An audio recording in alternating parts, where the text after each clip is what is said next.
This is TNT, bringing you the thrill of NASCAR, the prestige of the Open Championship, and the excitement of the 2006 NBA All-Star Game.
TNT Sports presents the NASCAR Nextel Cup Series.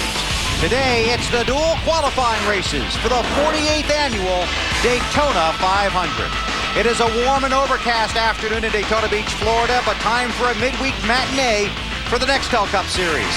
Today, all the stars of the sport will be on the track, but strangely enough, they will not be in the spotlight. Many drivers have secured a spot in Sunday's big race, but for some guys you know and some you may not, this is a day of desperation. One race, 150 miles. One last chance to fulfill a dream. It is a duel to the finish. And the reward, one of just 43 spots in the Daytona 500. It has been a beautiful day here in Daytona until about 45 minutes ago. The clouds moved in, the rain started about 15 to 20 minutes ago. A light rain over the track now. We do expect it to move out, and we hope to get these qualifying races in this afternoon here at the Daytona International Speedway. Our storylines start with Alan Bestwick.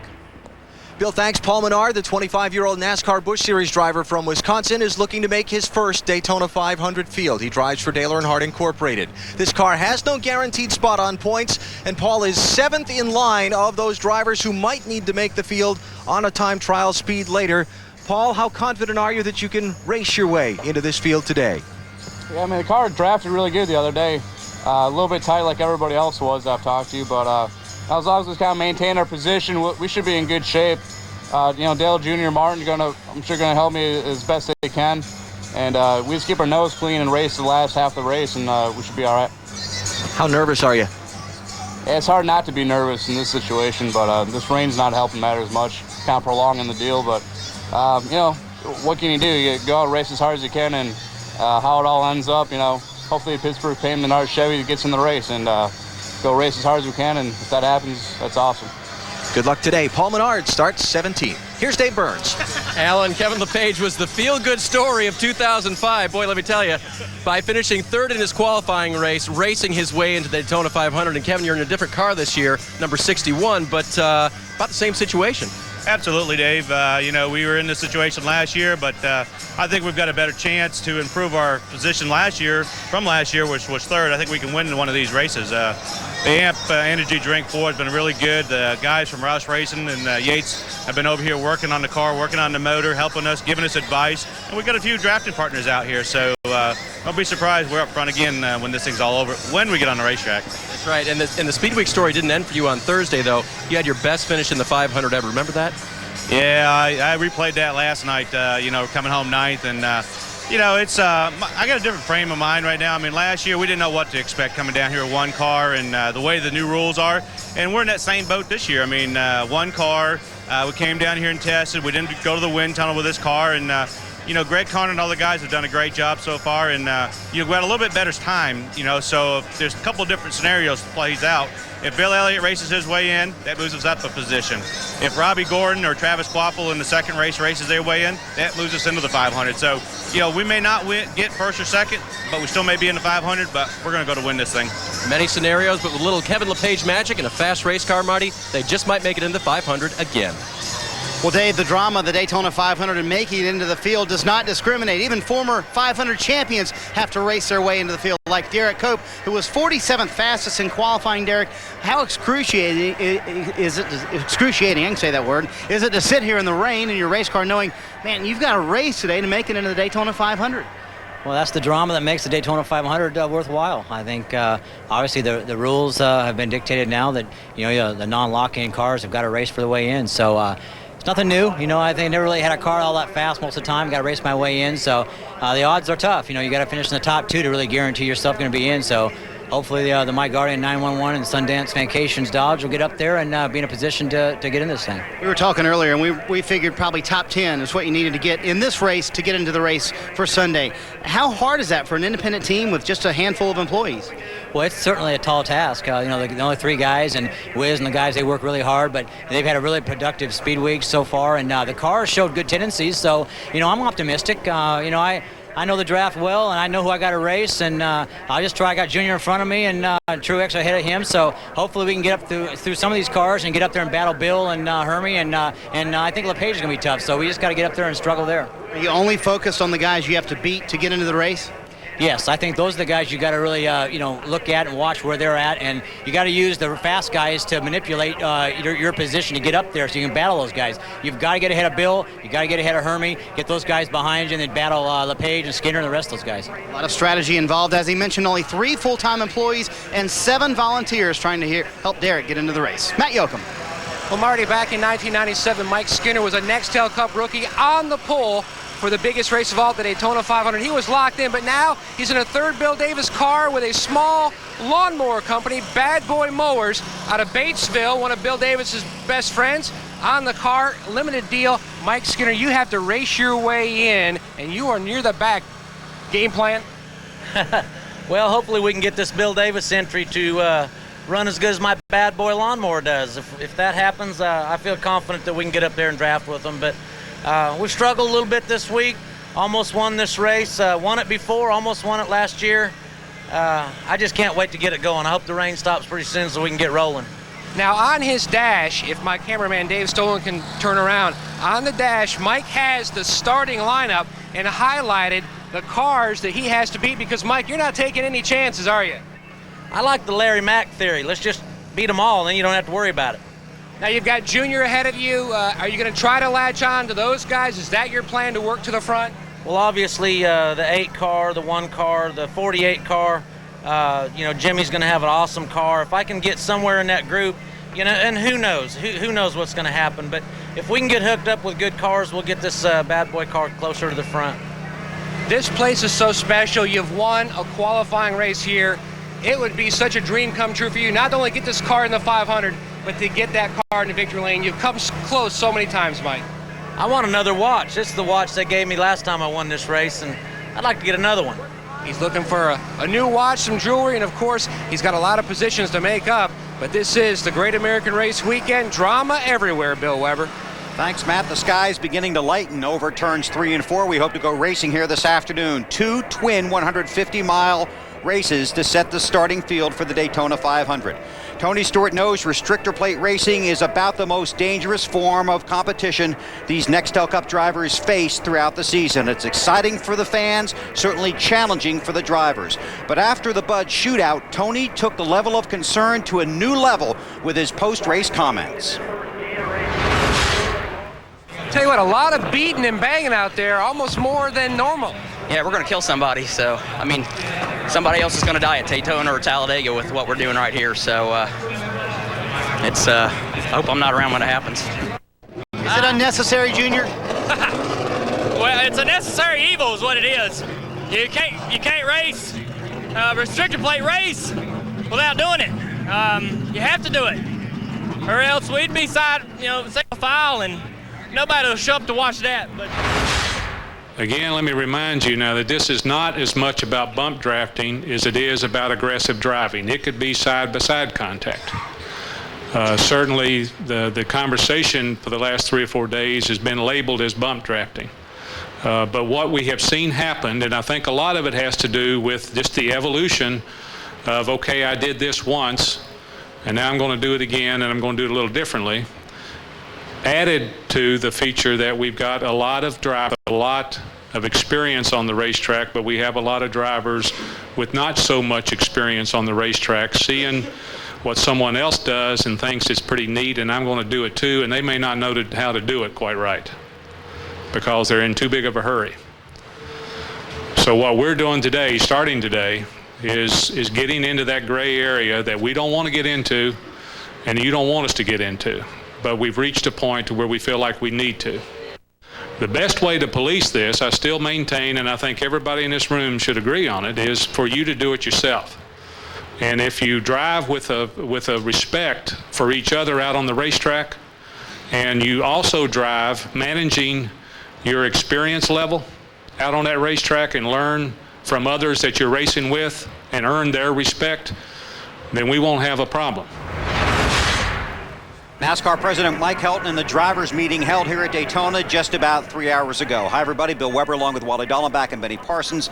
Thanks for having us in for the races. So the hot topic here at Daytona has become bump drafting or slam drafting. NASCAR obviously will be watching for today. 6 additional officials around the track watching for what they're terming now aggressive driving. Yeah, it's going to be tough. Today, as a driver on a racetrack like this, they beef the bumpers up so bad that the only way you can pass a car or help get a guy in front of you pass a car is just drive up behind him and slam him, as you can see in this footage right here. I mean, that's what you have to do, and Dale Earnhardt Jr. really hit the nail on the head. As you watch Tony Stewart hit the 5 car, this is what you have to do. It's not what the drivers want to do, but we're in a position where these cars are so even right now that you have to do it. What you've got to be careful of, you need to know where to do it and how to do it. You don't want to do it in the corners like we saw in the Bud shootout. If you do it in the corners, there's going to be a big wreck. You don't want to be in the corners. You don't want to be in the tri-oval either, correct? Right.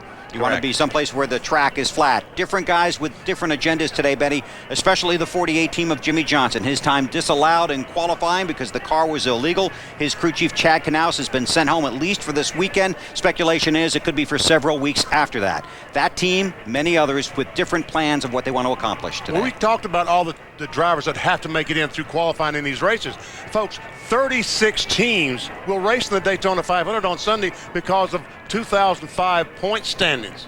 So those guys, they don't have to worry about when they want to win the race, but they're trying to use this 150-mile race for practice and make sure their car is set up perfectly for the Daytona 500. Now, Junior, he qualified in the middle of the pack, but he had an engine change this morning. He will go back there with Jimmy Johnson. It ought to be exciting watching those two guys go through the pack, and they're going to get to Tony Stewart, who has become unofficially Dale Jr.'s drafting partner, and watching those guys go to the front. It ought to be exciting, but it's really a practice session for most of those teams. The formula that sets the field for the Daytona 500 really is very complicated. Basically, 35 guys get in on points, owner points from the 2005 season. Everybody else, it's either how you did in time trials or how you do today. What this boils down to today, there are 19 drivers that will race in these twin qualifying races.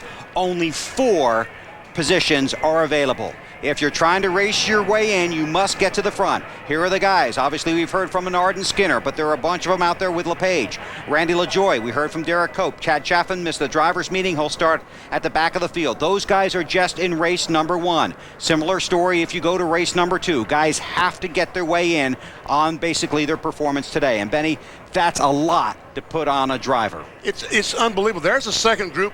Mike Wallace, Scott Wimmer, Robbie Gordon, all these guys have to finish in the top 2. So just take 2 of these guys, eliminate the rest of them. They will not be in the Daytona 500. Imagine the pressure on the driver and on that team. 2 guys get in based on their finishing position in the qualifying race, then it reverts back to times. It's going to be a fun afternoon, a tense afternoon for many of these drivers. We'll go back down to the grid and talk to some of the guys getting ready for the qualifying races at Daytona.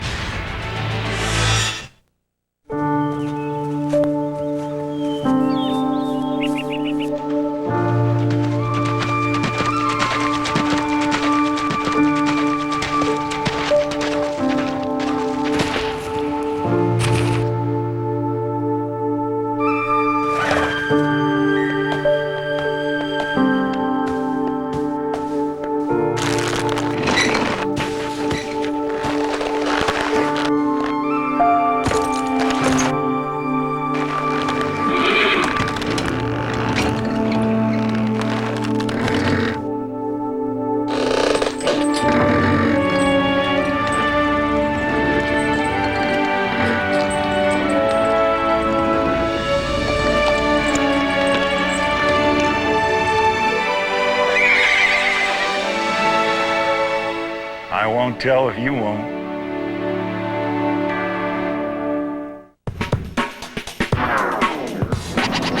Thanks, Wendell Scott, for being the first African American to win a NASCAR race.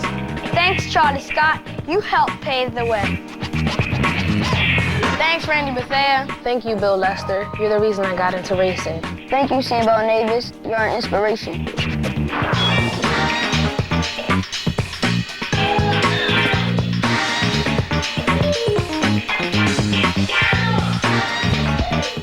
The countdown to NBA All-Star Weekend is on. The excitement tips off Friday with the T-Mobile Rookie Challenge. Then enjoy the brilliant spectacle of All-Stars Saturday night presented by AOL. See the Radio Shack Shooting Stars, the PlayStation Skills Challenge, the Foot Locker three-point shootout, and the Sprite Rising Stars Slam Dunk Contest. On Sunday, watch the show of shows, the All-Star Game, where the league's best come together on a night of dreams. Don't miss NBA All-Star 2006, beginning tomorrow on TNT. TNT Sports live in Daytona Beach, Florida, getting ready for 2 qualifying races that will set the field for Sunday's running of the Daytona 500. The rain has stopped. The track drying equipment is out on the racing surface. Only a 20% chance of rain in the forecast. Unfortunately, that moved through here just a little while ago, but we are optimistic we will have both races this afternoon, and by the end of the day, we'll have the field set for the Daytona 500. Let's go back downstairs to Alan. Well, Bill, you talked about agendas a little while ago. One of the agendas for the day are some drivers getting their first racing experience with new teams. Kurt Busch fits that bill with Penske Racing. Your first outing with this team, and you took a little time during the rain delay to do what? I haven't met my over-the-wall guys yet, so I was so excited to get in the car. I just went straight to it, and, you know, it's time to drive the Miller Lite Dodge, and then we had a rain delay, so I think hot dog and beer sales just went straight through the roof, but we'll get this thing underway, and great group of guys. I just wanted to come over and learn each of their names. Don't plan on running into them today, but you know, just a good, you know, time to go and see everybody. I won't quiz you on names yet. We'll give you a few weeks to get that going. I know all the other guys that come on the road, but yeah, the overall guys, great group of guys. You know, Rusty always had solid pit stops, and these guys are just as jazzed up to do it again. So I hope that we get some of those 13-second stops today, and we'll do our job. Kurt, you sat on Ryan Newman's pit box and watched the Budweiser shootout Sunday. You sat in the drivers' meeting today and listened to NASCAR's instructions about what they're looking for or not looking for in today's race. How will that affect how you drive this afternoon? Well, you have to adjust a little bit. They went out there and put nice orange blocks all over the track on where the zones are, where the zones aren't. You know, the shootout was intense. Everybody, it's first race, a lot of dollars on the line. They want to race hard, and that was that atmosphere, and maybe some of the drivers went into the hauler too soon. And then now we've got a group of guys where we don't have all 43 of us set just yet. Bump drafting's been an issue, but it hasn't been blown out of proportion yet, and so I think we wanted to get it under control before everything got out of control, and all the drivers need to help each other out. We all need to make sure that we're safe. You know, we're trying to do the best that we can to put on a great race. I love Daytona and Talladega, but we need to make sure it's safe. And as far as the outcome of this afternoon's race, I know you want to win. You always want to win when you start a race, but you don't want to wreck your race car either. How will you drive through this afternoon's event and balance both of those out? I hope the Miller Lite Dodge is in one piece. I don't have to talk to Roger about wrecking his stuff the first race. So, you know, we're just playing it cool. No real big ambitions today, except everybody says let's go to victory lane, but hey, man, we'll just take it one lap at a time, make sure we hit our pit stop right, and we're going to have some fun. That's about it. All right, we wish you well. Thank you. Appreciate it, Al. Kurt Busch, former champ, getting ready to go his first ride with Penske Racing. Marty, who you got? Well, I have Tony Stewart, who's taking this rain delay time to relax a little bit and caught a little nap for a few seconds. And well, let's talk a little about bump drafting. I know you're kind of probably sick of that, but yeah, exactly. Will NASCAR's plan slow it down any at all, Tony? Yeah, I think Mike Helton, you know, really addressed it well in the drivers' meeting this morning. I mean, it's right now it's in our hands, and you know, yesterday's practice was great. I mean, guys were bumping a little bit, but it wasn't getting anybody out of shape, and it wasn't putting anybody in danger. So, you know, it's not NASCAR's fault. It's not the driver's fault. It's not anybody's fault. It's just a product of the environment. So, you know, the way Mike explained it to everybody, if everybody paid attention and took it to heart of what was meant by it, I think everybody will kind of understand and respect each other and take care of each other a little bit better out there than we were the other night. So, you know, it's just one of those things. We didn't go complaining about it. We went to them with a concern, and you know, if half of the cars are crashed out of the race, we're not putting on a good show for the fans in the stands, and it's it's really not a comfortable position to be in as a driver, seeing somebody come up behind you and know that you're getting help. I mean, they're not trying to do it to hurt you, but it can get you in a compromising position. So it was just we're all partners in this together. I mean, the car owners, the drivers, the crew chiefs, NASCAR as a sanctioning body, we're all in it together, and that's we're in this together to we do it as drivers to enjoy racing, and NASCAR does it to put on a good show for the race fans, and together we have to work together if we think there's compromising situations that can get us, put us in danger at times. So, it was a good conversation we all had, obviously, and I think everybody kind of took what was said in the drivers' meeting today to heart. We just heard him talk. Just heard him just a moment ago talk about the inexperience in the field, guys trying something they maybe haven't tried before. Is there a sense more than ever that you want to find your buddies and stick with them and maybe encourage those young guys along a little bit? I definitely have my group of guys that I like to run with, and there's definitely I know 4 or 5 guys that I really desperately don't want to be around right now out there. But I was a rookie too, and I made mistakes, and it's probably tougher on them now because we're doing things that I didn't even have to worry about doing 7 years ago. So, it's not even really their fault. It's just a new experience for those guys. So, the only way for them to learn is to try and trial and error. So, you can't even put blame on the rookies. I mean, it's just a situation that we all got to work together. Like I said, nobody's at fault here. I mean, there's nobody to point a finger at. There's no need to. It's just we all just got to work together until we find a solution for the problem right now. But still, you felt like something needed to be said. As a champion, you felt it was your responsibility to get out of the car and bring up the point? No, not at all. I mean, it doesn't matter whether you're the champion or 43rd in points. If you feel strongly about something, NASCAR's always had an open door policy, and that's the great thing about them as a sanctioning body is, it's not, responsibility's not laid out by rank. It's when it's a safety issue and something you think is a safety issue and you feel strongly about, I mean, it doesn't matter who you are. You should feel comfortable going in and talking to them about it. But, it was nice that we went in and talked about it and discussed many options, and, that they really took it to heart when we talked to them. So, hopefully it makes it all better for all of us and we don't get each other in compromising positions today or Sunday. Yeah, so with all this said, are you confident the 500 will be a little more calm than it was in the Bud Shootout? If I had knowledge like that, I'd be making millions in Las Vegas as a bookie right now. So you never know. I mean, still the Daytona 500 is the biggest race of the year, and I'm sure guys are, if it gets down toward the end, we may have to do stuff like that again. But, at least we know that we got Big Brother watching, and that discourages some of that a little bit to help us out. So, you'll see what, we'll have to wait and see what happens. I mean, obviously, if it comes down to winning the Daytona 500 and you got to get yourself in that position by, bump draft, and everybody's going to do it. I mean, it's, that's what we get paid to do. I mean, we get paid a lot of money to drive these cars and to put them in victory lanes. So you're not just going to lay back and watch somebody else do it and get themselves in a position to win instead of yourself. And I'm sure after winning at the Brickyard and winning the championship, Tony would love to add a Daytona 500 to that resume. Matt Yoakum. Elliott Sadler will start on the inside of row 2, and Robert Yates Racing has such a rich history here in February during Speed Weeks. Elliott, does it raise expectations but also the pressure on you to produce here? Yeah, I think we need to produce here. I mean, Robert and Doug put so much emphasis on coming down here to Daytona, and it's the first race of the year. It's the Super Bowl. All the sponsors are fired up, so we want to come down here and do a good job. And we thought we had a great shot at the pole, missed it by a little bit, but the M&M's Ford Fusion's been fun to drive this week. I think we got a pretty good car for today, and I really want to try to win this race. I had a good time 2 years ago doing it. You mentioned that the Bud Shootout was a wild race, new rules, but it puts it in a very precarious balls and strikes situation for NASCAR. Yeah, I would not want to be Mike Helton or the NASCAR team right now to have to try to make those kind of calls when you're sitting that far above the racetrack and we're in these cars running 180, 190 miles an hour. It's going to be tough on us and tough on them, but we've kind of painted ourselves in this corner until we can come up with some type of rule change to the front bumpers and things like that. I think it was a good call on their part. Maybe it'll calm us down a little bit because the shootout was not fun. And we're looking for good, hot, sunny weather. I think if we could get that, it'll spread the cars out a little more, make it a little more fun to drive. But it's going to be tough calls for them, but maybe we'll be one of the ones that they're overlooked and we'll stay out of trouble and hopefully have a good finish. Do you think that's the direction maybe NASCAR needs to go, changing the positioning of the bumpers?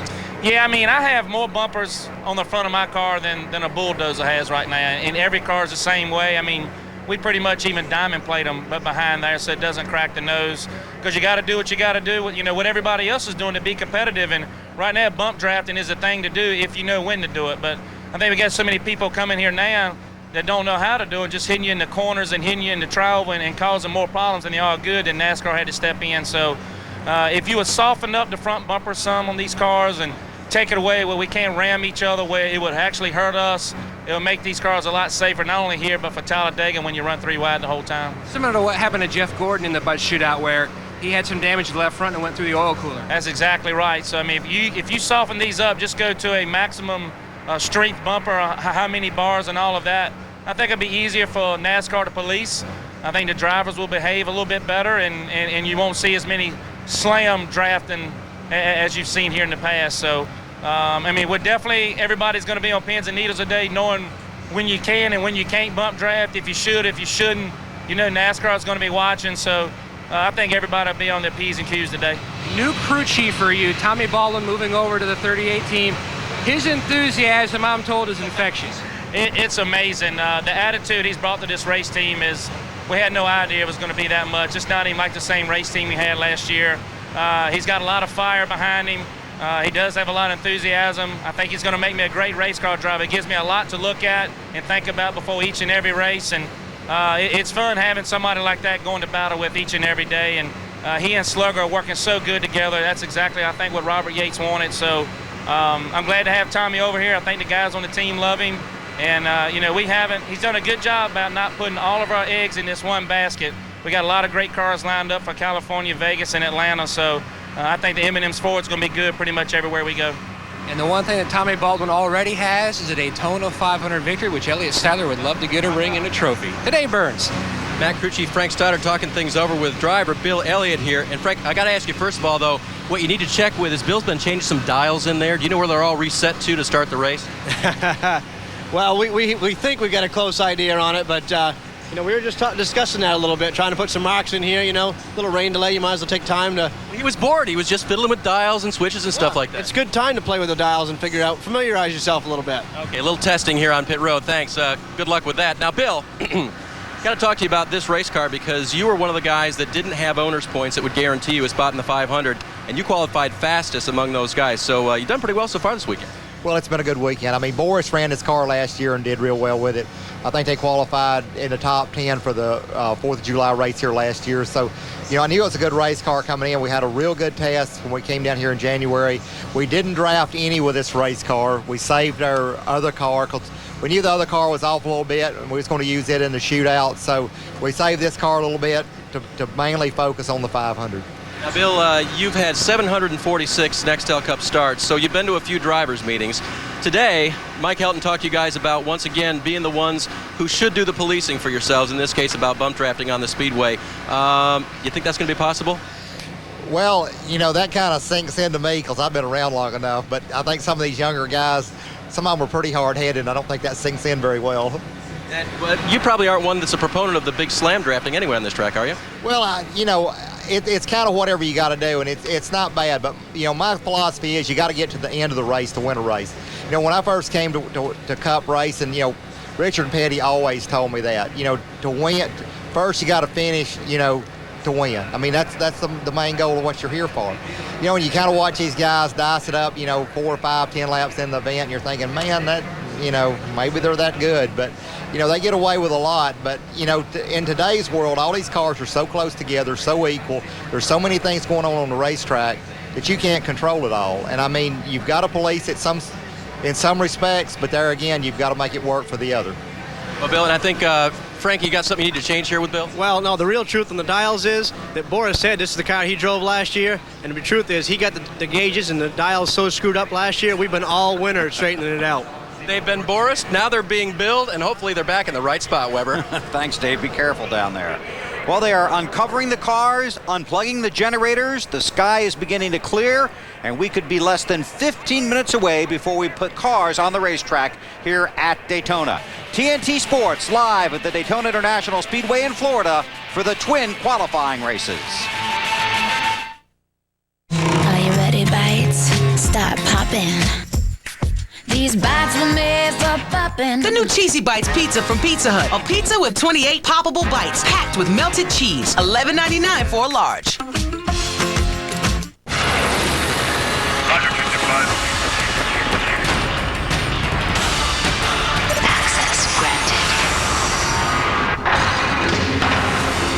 The miracle of fusion, a revolutionary technology, and a unique idea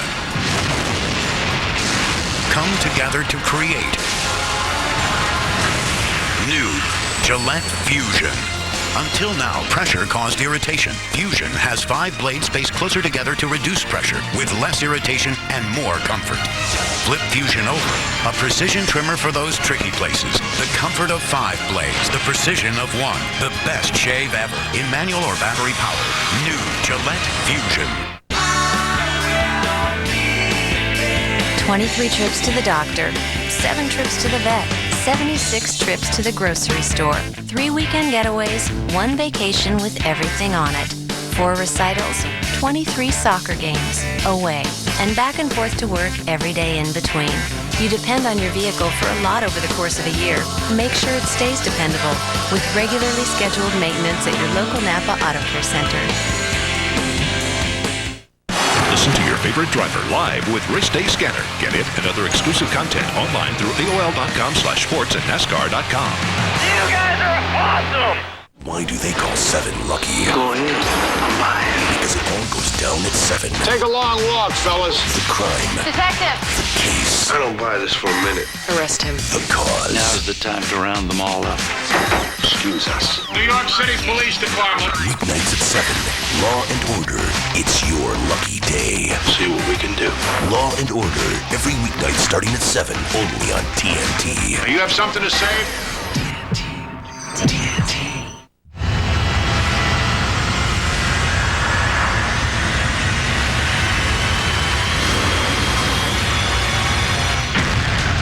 Coming to TNT. We have 18 days before it hits Earth. Hold on! We have one chance to save this planet. Armageddon. Saturday, February 25th at 8 on TNT.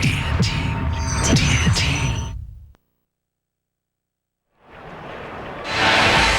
The Daytona 500 qualifying races from Daytona International Speedway, brought to you by Budweiser, the official beer of NASCAR. This is Budweiser. This is beer. By Pizza Hut, home of the new Cheesy Bites Pizza, a pull-apart crust with 28 cheese-filled bites. Gather around the good stuff. And by the new Sprint. Yes, you can. Very bright now here at Daytona. Getting ready to put cars on the racetrack, the first of the dual qualifying races at Daytona. Meanwhile, trackside, here's Marty. Yes, Bill, we are enjoying these lovely sunshine down here on pit road with Jimmy Johnson, and it's been a difficult week for you. Talk about the effects of not having Chad here for the 125s and then, or for the 150s rather, and then also for obviously the biggest race of the year, the Daytona 500. Yeah, I mean, it's definitely a huge effect on the race team. But like I said earlier, the guys, they're all ready to step up and do the best job that they can. I know that my responsibilities have now grown, and we're trying to make the best of the situation.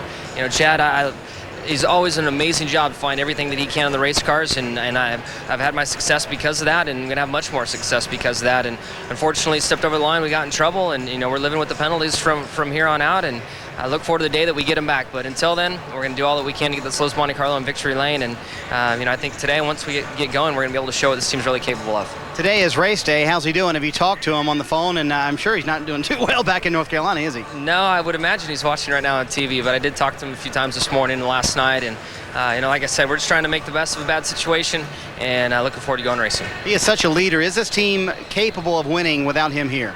Yeah, absolutely. He's because he's such a leader, because he's been able to bring the best out of all of us and get us prepared to really carry each other's weight at times. And now with him not being here, it's time for us to step up and show what we can do. You have to take more on your shoulders in terms of making pit calls, things like that? You know, yes and no. I mean, I've been doing this for 4 years now, starting my 5th season, so there's things inside of the car that I can help with outside of the car. More than anything, I just think really being there for the crew guys and, you know, just being a strong leader in the team, and that's what I need to do. Focusing on today, you have a long way to go to get to the front. You're all the way in the back of the field, but you all of a sudden got some help. Dale Jr. now is going to be in the back of the field with you. Why is that? You had to change an engine. Oh, okay, great. That's good, isn't it? Yeah, Matt's back there. Junior will be back there. You know as well as I do the draft, a lot of things can happen. We just need to pick our way up through the field, be smart, and be up there. Patiently, right? Patiently, yes. We want this car for the 500 in a store. It's a great race car, and it's going to show it today. Yeah, we were talking earlier. He said, this car is fast. My #1 goal today, I have to keep this car for the 500. Alan? Most comfortable place to sit and wait out a rain delay is in the very comfortable seat of your race car. Dale Jarrett starting second today. Do you look at today's race as more to gain or more to lose if something goes wrong? Well, this is our best car, definitely, so we don't want anything to go wrong. We look at it as a day to where we can gain a lot of knowledge for Sunday, and we have 2 days after this to work through a couple of practice sessions if we're not exactly right. So I look at this as a day that we have a lot that we can gain, but if something should happen, yeah, we've got a lot to lose because this is definitely our best driving car here. Throw a hypothetical at you, and I know people hate hypotheticals, but you find yourself in some 3-wide situations out on the racetrack with as good a race car as you think this is. Do we look for you to try and find a way to ease out of those, or can you? No, it's going to be difficult to do that because you have so many cars around you.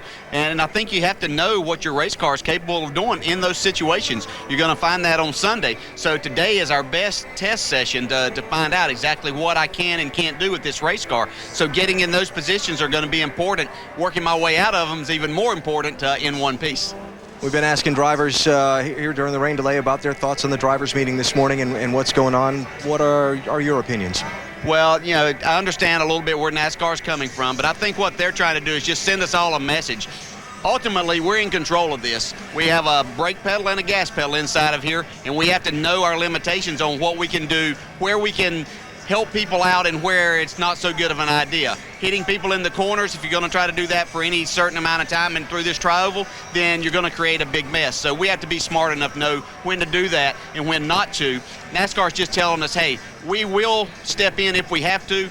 Try not to make us have to do that. So it's up to the drivers. We're in control of these things. Let's just go out here. We can have great racing for the fans and for ourselves without causing a big wreck. Good luck today. Thanks. DJ, a 3-time Daytona 500 winner, hopes to control his way to victory lane this afternoon. Bill? Thanks, Alan. These drivers have to have all the proper equipment for the race. That's a few minutes ago, Tony Stewart changing his helmet. Yeah, it's been overcast lately in the morning here. Now it's gotten a lot brighter. So it looks like he's grabbing a darker visor to put on his helmet. And it's just 2 screws, so it's pretty easy to change. I saw that clear visor, and I thought he was putting that on. I said, wait a minute, he should be putting on a darker. And I see that's exactly what he is doing. So Tony works on that. We check in with Matt. And Dale Earnhardt Jr. sitting patiently in his race car. He is at the back due to an engine change. And first off, Junior, let's talk about the bump drafting. Your thoughts on the new rules set by NASCAR? It's just common sense. I think everybody use their heads out there. That shootout is a wild race. It's kind of like everybody drives different in the All-Star race than they do in the 600, and that's what you're going to see now. You're going to see guys use their head a little bit more. Ain't nobody going to take no crazy chances. They got to get these cars in the 500. So, it's just, you have a shootout, that's what you're going to get. You think that if they had issues with certain people, maybe should have sat those certain people down versus changing up the rules? That's what they did in the past. Worked pretty good. Sure did. And you're going to be at the back here, and you've got Martin Truex in front of you, so you've got some drafting help back here. Well, I got to go all the way to the back because we changed motors. Found a head gasket or something messed up, so I got to go to the back behind a couple more cars, but we were a little tight in the practices yesterday. Tony Jr. and the guys on the Bud team made some changes. I think my Chevrolet Monte Carlo is going to be good. Can you help Paul Menard get in this race? Can I help him? Yeah, I can help him. I can help him all he wants. I don't really, I just got to have somebody from DEI come over and tell me where he needs to finish, and we'll get it done. There you have it. That's the game plan out of the DEI camp, Bill. Thank you, Matt. Let's check with Dave Burns. And I ran out of breath going all the way to the back of the grid to find Matt Kenseth down here. No, I'm just kidding. Had that qualifying problem with your tire. You're back here now, so and you're in the show because of points. So what's your agenda? Try to get to the front. We can't. Good thing about starting back here is we can't go any farther back, really. So we have a really great handle of cars. Happy with our Duel Fusion all weekend. So hopefully we can get it to the front here today. We've got Jimmy Johnson back here. We let you know Junior had that motor problem. He's going to start at the back. So you try to hook up with those guys quickly and see early on if your car will go to the front. Well, certainly try to. I haven't talked to either one of them. It seems like whenever you make a plan, it never goes goes quite right, but I'll certainly try to hook up with both of them guys. They're real fast here. They always do the right thing at the plate races, so hopefully we get hooked up together and find our way through there. All right, Matt Kentz is starting at the back of the grid. Plans not to stay there, Bill. You know, that's the thing, too. You used to kind of talk to another driver about a plan, what are you going to do, but the plans change as soon as the green flag drops because it's just everything. You don't know what's going to happen. You don't know where this guy in front of you is going to go or what the low line, the high line is going to go. You have to take it as it comes. I've seen drivers make a plan and work together all day, and I'm amazed by that because in 19 years I never had a plan work out. We had some plans, but you're right. The green flag dropped and the plan fell apart. A good look at Jeff Burton. He'll be on the pole for the Daytona 500 on Sunday. He will lead this field to the green flag. And we hope this field will roll off of pit road when we come back. You're watching the NASCAR Nextel Cup Series live on TNT.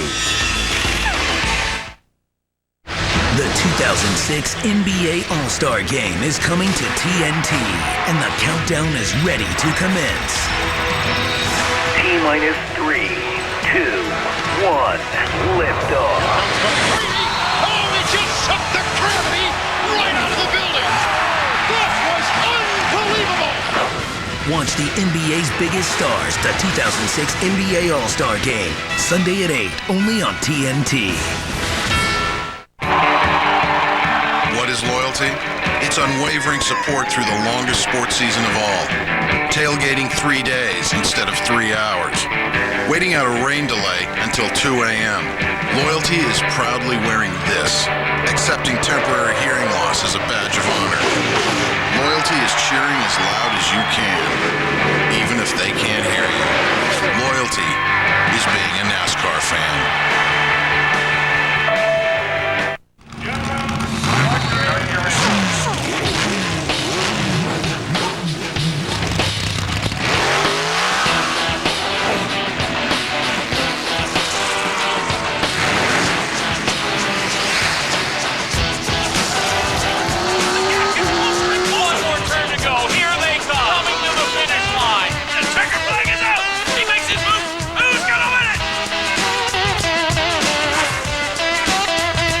Why do they call 7 lucky? Go ahead, I'm buying. Because it all goes down at 7. Take a long walk, fellas. The crime. Detective! The case. I don't buy this for a minute. Arrest him. The cause. Now's the time to round them all up. Excuse us. New York City Police Department. Weeknights at 7. Law and Order. It's your lucky day. See what we can do. Law and Order. Every weeknight starting at 7. Only on TNT. You have something to say? TNT. Beneath the surface, the truth begins to appear.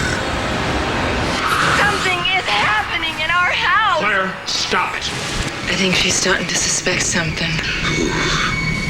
Your wife. TNT uncovers the drama. Harrison Ford and Michelle Pfeiffer. What lies beneath? Sunday, March 12th on TNT. We know drama.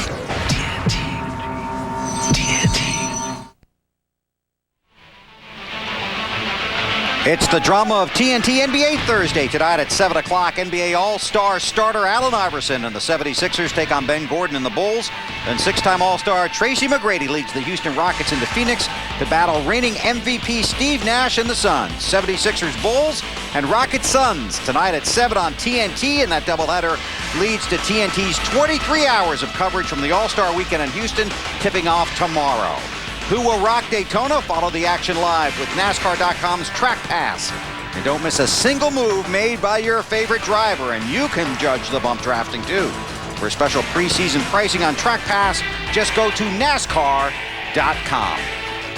4.5 minutes away from the command of fire engines in the first of the 2 qualifying races on tap this afternoon here at Daytona. Jeff Burton, Dale Jarrett on the front row for this race. Let's check in with Alan.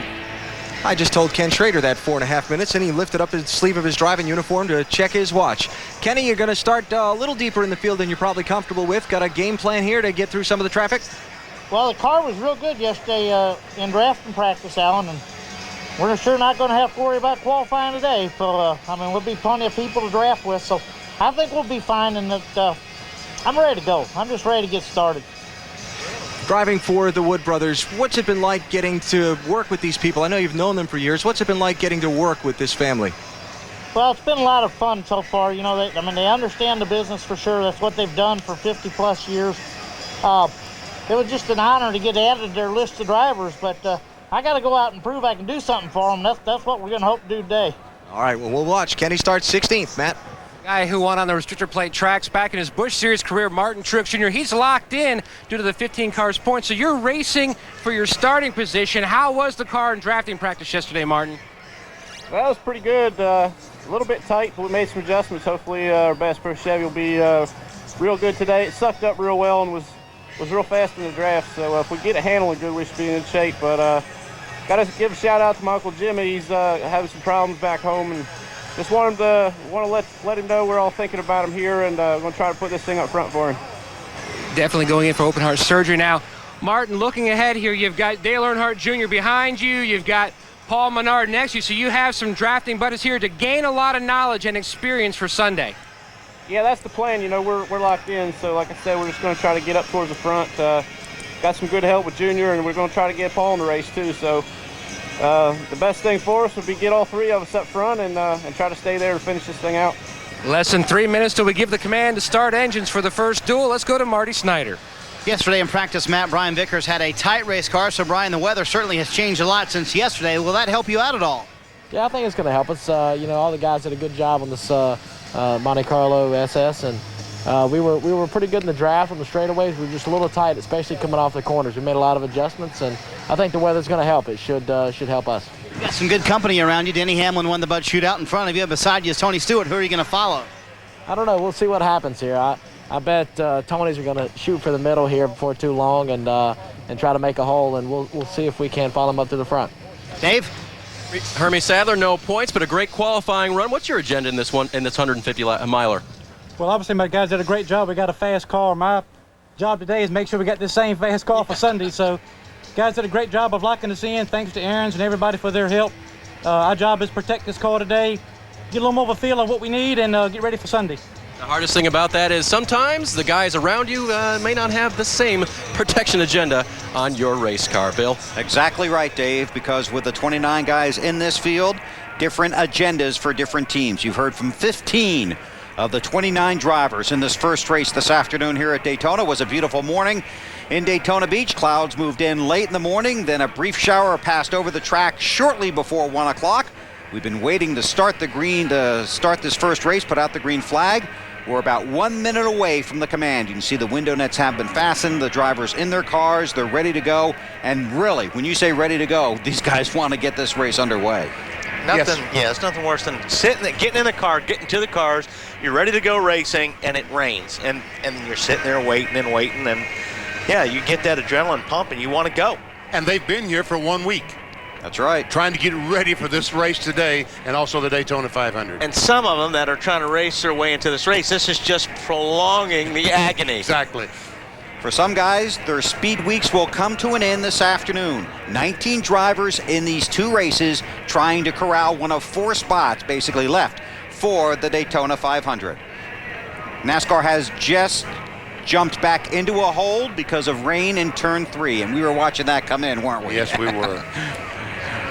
Well, hopefully that won't last very long. We'll take a brief break, then continue with our TNT live coverage of the NASCAR Nextel Cup Series at the Daytona International Speedway. What is Budweiser? It's bright, the look of perfection. It's crisp with ideal flavor. It's clean for a great finish. It's pure, made with the finest all-natural ingredients. This is Budweiser. This is clean. Budweiser. This is Budweiser. This is Budweiser. This is beer. We're gonna have a new cheesy bites pizza, please. Are you ready, bites? Start popping. These bites were made for popping, and that's just what they'll do. One of these days, these bites are gonna pop right into you. The new Cheesy Bites pizza from Pizza Hut. A pizza with 28 poppable bites, packed with melted cheese. $11.99 for a large. Jessica, we'll have what they're having. White, beige, or taupe? No thanks. If I'm gonna paint, you're gonna notice it. You can at the Home Depot. This weekend, discover the largest paint color palette in America. The greatest brands in paint are here at guaranteed low prices. And try our Color Smart system to match and coordinate colors with confidence. Right now, get $20 off all 5-gallon buckets of Behr paints and stains, and $5 off all 1-gallon cans, both by mail-in rebate. At the Home Depot, you can do it, we can help. I pledge allegiance. I pledge allegiance to 500 miles in the California sun. The second race of the season being as important as the first. Home track advantage. Traffic at 183 miles per hour. Stars who don't need stuntmen. Goosebumps. I pledge allegiance to the flag. Why do they call 7 lucky? Go ahead. I'm buying. Because it all goes down at 7. Take a long walk, fellas. The crime. Detective. The case. I don't buy this for a minute. Arrest him. The cause. Now's the time to round them all up. Excuse us. New York City Police Department. Weeknights at 7. Law and Order. It's your lucky day. See what we can do. Law and Order. Every weeknight starting at 7. Only on TNT. You have something to say? TNT. The 2006 NBA All-Star Game is coming to TNT. T-minus 3, 2, 1, liftoff. The 2006 NBA All-Star Game, Sunday at 8, only on TNT. Be sure and catch all the drama of the NBA All-Star Weekend on TNT. Coverage begins tomorrow night at 9 o'clock with the All-Star Rookie Challenge. Saturday at 4, it's All-Star Weekend coverage, including the All-Star Saturday Night, presented by AOL, which showcases the three-point shootout and the slam dunk contest. Then the game, Sunday night, 8 o'clock Eastern Time, right here on TNT. Matt Yoakum. Bill still misting a little bit here on pit road, giving us an opportunity to talk to Carl Edwards now. 2 years ago, you did a magnificent flip here in what was one of the most exciting Truck Series wins here. How did that rank? Out of everything that's happened to you, how did that rank? Oh, that was unbelievable. I don't know if the flip was that magnificent. They were screaming at me, don't stand on the truck. Don't stand on the truck. So, I don't know. Just to win a race at Daytona, I mean, just to drive through the gates. I mean, all these fans know it. I mean, to see the place is amazing. And I'll never forget, and I hope I never forget, that guy waving the checker flag and realizing I'm winning a race at Daytona. It meant the world. Now on Sunday, the Budweiser shootout, you had an up and down day, had a very fast race car, then some controversial issues took place. Have you had a chance to go back, think about it, and see what you could have done differently? Oh yeah, I had a lot of time to think about it, man. I couldn't sleep that night, so it was one of those things where I didn't agree with the call, and I should have had a little more faith in NASCAR. And since talking to Mike Helton, I've realized we're all in this together, man. We're trying to make the best sport we can, the safest sport. And, I'll probably pull in a little quicker next time. And when you look at, improving your position, passing underneath the yellow line and so forth, the rules they have on restrictor plate racing, it's tough. It's almost like a balls and strike thing sometimes, but you didn't give your position back, which if you would have, normally, no harm, no foul. Yeah, that's the thing. I don't have to agree with all the calls. I mean, nobody does. There's calls that are, either wrong or right in all sports. But the bottom line is we have to go, have to take the penalties, because if you don't, then there's nobody ruling the sport. And overall, NASCAR's done a great job of, making the best call they can. And if I had to do over again, I'd have just pulled in and gone and talked to Mike before I got real upset, that's for sure. Things happen so fast in plate racing. It's exciting for the fans, and it's split-second moves, and there's so much communication between you and your spotter, Bobby Hudson. He is such an integral part, isn't he? Yeah, but Bobby Hudson kind of scares me. He's a little bit crazy sometimes. And then I went up there and spotted for the ARCA race for Jason Hedleski, and it's a tough job. I mean, it's hard to decide which car is the car you're trying to watch. I mean, they all look about the same. They're real far away, so... And it's tough to see with the headrest in here. And Yeah, and as a driver, you can't see anything, but I'm saying as a spotter, I don't know after spotting up there if I believe everything they tell me. I mean, they're up there with binoculars, and then I mean, it's a tough job, and we have to have a lot of faith. And I mean, our races are won and lost with those spotters. He's looking to rebound from that Budweiser shootout performance. He rolls off 14th today. Dave? Matt, rookie Denny Hamlin started off Speed Weeks with a bang when he won the Budweiser shootout, the all-star race for guys who won Bud Poles in the previous year. And if you win that race, you get an invitation for life. So Denny, as a rookie, now has a chance to start his Speed Weeks every year at the Budweiser shootout. That has been the height of his week. Yesterday in Daytona 500 practice, he crashed this car. So Denny, the question is, I guess it's been kind of a crazy week for you. A little bit up on Sunday, actually very up on Sunday. Today or yesterday, not so great. How are you feeling right now in terms of your confidence in a race car? I feel really good. You know, we just had a minor scrape of the wall. You know, it was just body stuff. Everything, suspension checked out great. So I'm still excited about this weekend. This has probably been one of the best weekends of my whole career, and really excited about everything. You know, the FedEx Chevrolet is really good in 500 practice. Our Rockwell Automation car is really good in Busch practice. So pretty pumped up about this Speed Weeks. Someone told me that Rockwell Automation car being very good, and confirmed that it was, helped you a lot in terms of getting back on the horse. Oh yeah, I mean, you know, it definitely gets your morale down a little bit when you got to work on the car. But you know, we were dedicated to get this car back together, and you know, it wasn't as bad as we initially thought it was. So pretty excited. Now I got to ask you this. So yesterday, you do win in racing is, you know, kind of a small thing, tap the wall. Suddenly hundreds of cameras, and it's all anyone wants to talk about. What's that like? You know, it's just one of those things. You can't get too distracted, but you know, it seemed like before the Bud shootout, I could pretty much go anywhere and not get a whole lot of attention. Now it's, you know, unbelievable how much attention this team's getting, but it's a good thing. When they want you that bad, you know, you're doing something good. So I'm ready for 2006. I really like our chances, and we're starting off really good. And what does the team talk to you about in terms of this car? Do you expect it to be exactly the same because you got no further practice yesterday after the wall tap? Yeah, everything should be exactly the same. We had some good notes from Tony yesterday, and you know, they didn't change a whole lot. They felt like the track was just a whole lot slicker than where it was in the Bud shootout. So we pretty much got our same shootout set up in it with some minor tweaks for the hotter weather. So I'm pretty confident that we're going to stay up front all day.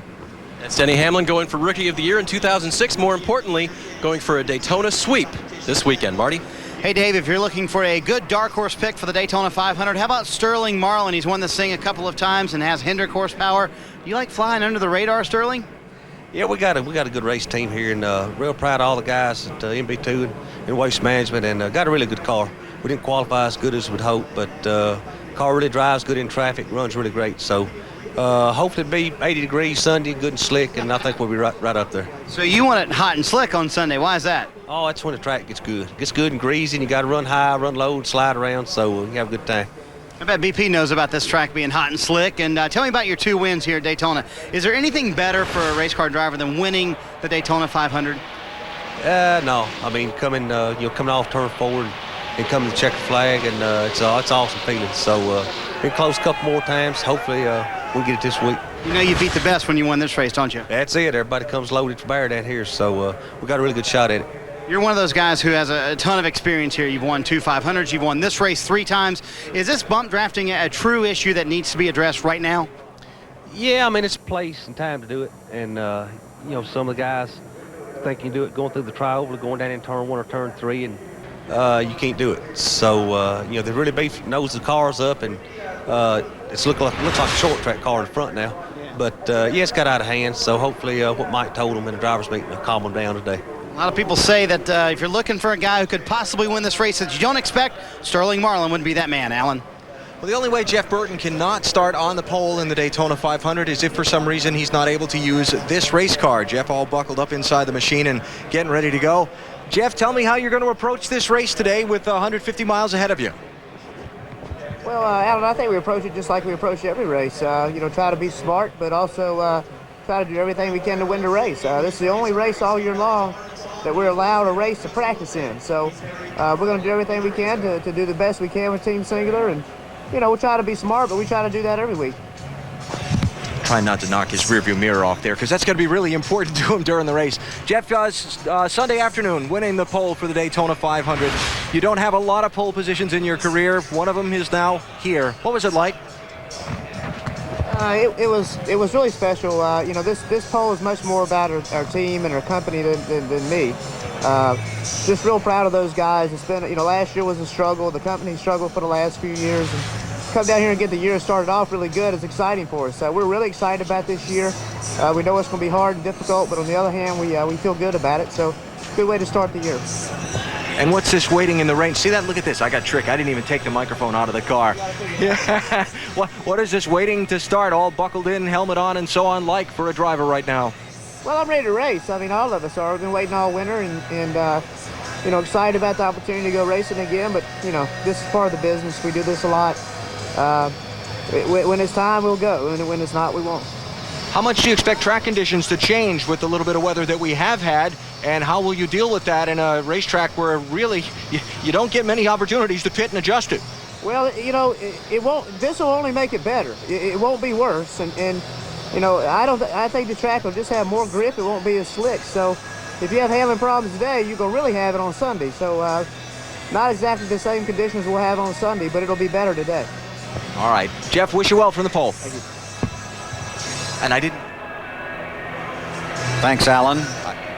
Yeah, I know you're there. I just got to say, and I didn't hit his mirror, Okay. so he's happy about that. Good job. Was it worth the wait for that line? Yes, sir. Probably we want to not. know. We were worried about it. You want to make sure that thing's working, especially when you're the pole sitter and you've got everybody else behind you. They continue to try and dry the track. Sprinkling still in the Daytona Beach area. NASCAR confident they can get the track dry, and we will go racing. Forecast for tomorrow, 78 and sunny, then 71 and sunny on Sunday.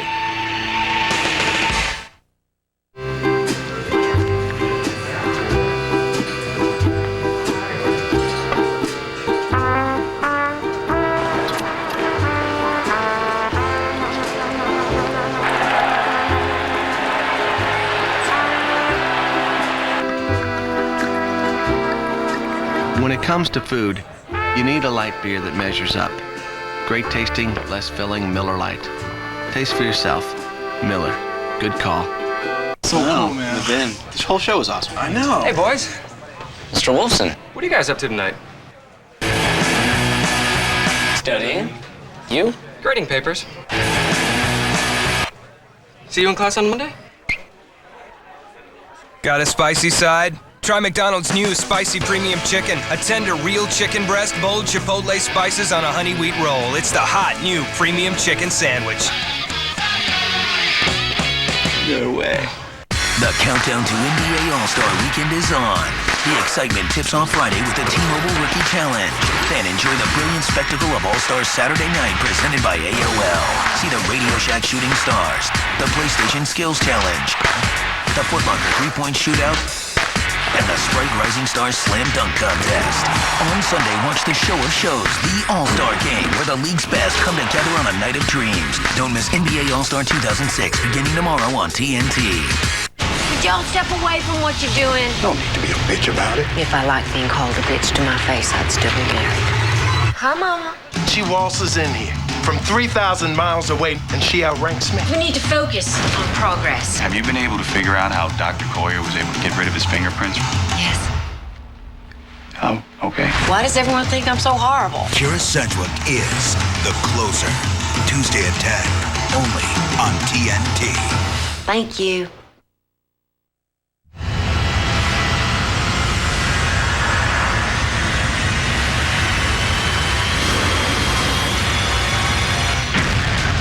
Coming to TNT. We have 18 days before it hits Earth.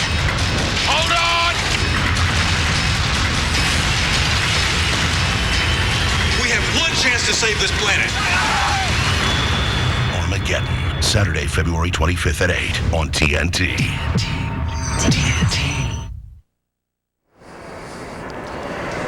Tomorrow night here at the Daytona International Speedway, the green flag waves for the 2006 NASCAR Craftsman Truck Series. 8 o'clock Eastern Time on Speed. That's always a wild race. Good crowd here at Daytona, waiting for the rain to stop, the track to dry, and the cars to get out there and start. 58 drivers, 29 in each race. The dual qualifying races for the Daytona 500. Down to Snyder. Well, Bill, we've tracked down a very busy man, Coach Joe Gibbs. When was the last time you were at the racetrack? I know you were here last week, but when was the last time you were here for a race? Last wow, week. right? Last week, yeah, last week, yeah, for the shootout. Yeah, it's been a while, really. The season, but the good thing is the football season ends, and we got a little bit of a break in here, and I get to go to a couple of races, and it's fun. Really, I was so proud of our guys last year. Everything had happened, and but it's fun to be a part of that. It's thrilled to be coaching in Washington, and yeah, I'm probably the luckiest guy in the world doing all these things. Or the other way you look at it, everybody call me nasty names. That could be the worst job in the world. Exactly. I know it's hard to decompress from a football game, and how quickly are you on the phone with JD trying to find out what happened in the race? Well, they keep me posted. You know, I talked to JD, mostly by the phone when I was up there during the season. Of course, we had a real bad experience when Tony was that night winning the championship. We went home and we were sulking, and but then we were thrilled and had a chance to celebrate with everybody in Home Depot. It was just great, having a chance to win a championship, and we're excited about our two young guys this year for FedEx and Home Depot and Interstate Battery. So we think we got a good lineup, and I'm really excited about our race team, and JD's done a pretty good job. Pretty good. He just kind of pretty good. He's doing okay, isn't he? Kind of average. We appreciate you letting us. I could at least feel wanted, at least. Yeah, exactly. When the young man's off winning championships, he shouldn't be that successful, should he? That's not fair. That's not fair. How about this young man in the 11 car? Wins the Bud Shootout, and so impressive as an early rookie. I got to tell you, I absolutely thrilled. We had such a struggle last year. As you know, it can happen in our sport. You got a great sponsor like FedEx and Fred and everybody, and we come roaring into the sport last year, and things were just really tough. It was one of the tougher things we've been through. And then all of a sudden at the end of the year for Denny to get in there and wind up on a pole and do the things he did. And then to start off this year, I called Fred Smith, as soon as the race was over with, and he was ecstatic. Everybody at FedEx, they're just a terrific sponsor, and I appreciate the way they went through the tough times with us. And I got to tell you, I think we got somebody there that's a heck of a young guy. And my favorite story on him, he said they had a picture. He waited and we signed an autograph, and he was 11 years old. He said, "I'm going to drive your car someday." I tell everybody, he left out one thing. He didn't tell me I was going to have to pay him $10 million. Yeah, exactly. They leave that out, don't they, those drivers? Let's talk football real quick. First round of the playoffs for you guys. You ran into Seattle, an awfully good football team. What do the Redskins need to focus on in the offseason? Yeah, second round. Second round, that's right, correct. I'm sorry. I didn't want to shortchange you there. No, we do. I think what hurt us there towards the end of the year, we had already lost David Patton, James Thrash, our receiving corps.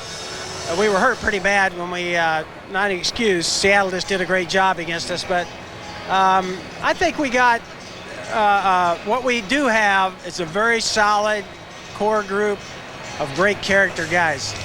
Worked extremely hard. I think we have one of the best attended off seasons last year. It's our players that make you go. It's like over here. And so I think we got the right kind of players, and I think what we need to do is just be smart. We can just do good things, smart things, keep getting the right kind of people.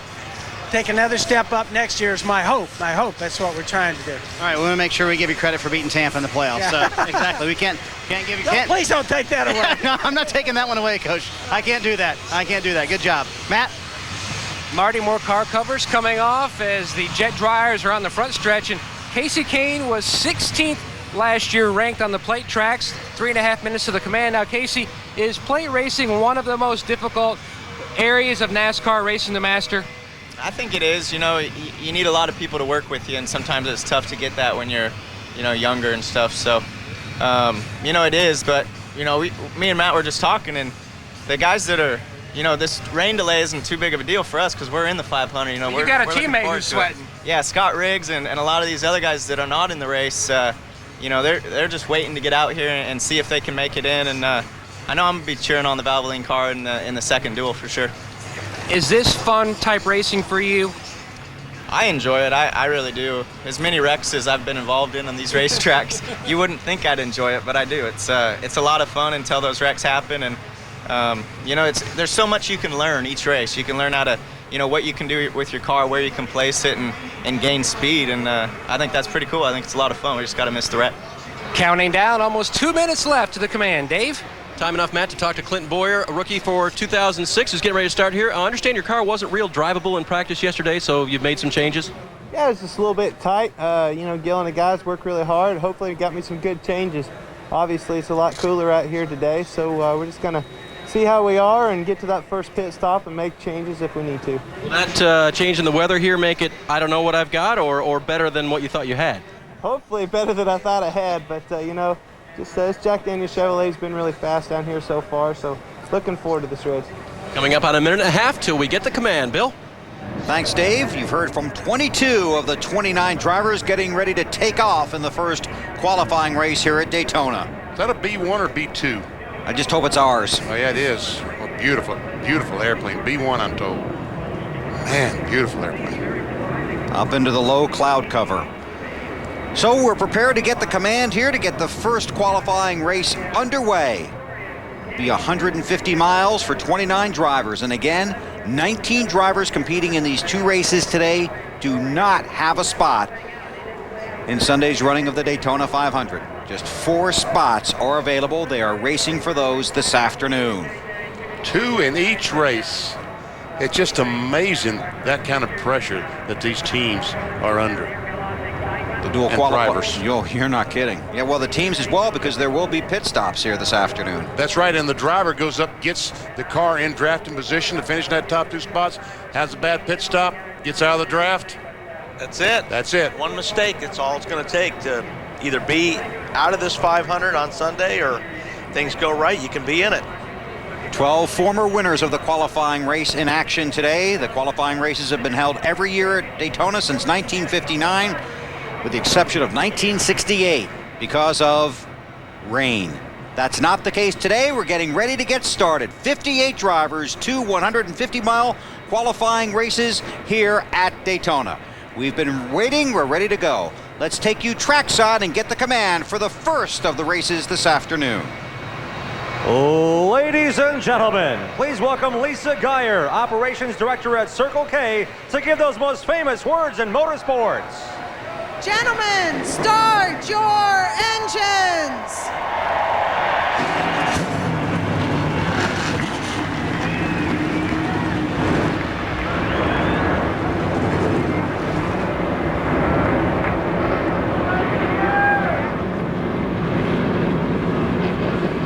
22nd consecutive season of NASCAR coverage on Turner Sports.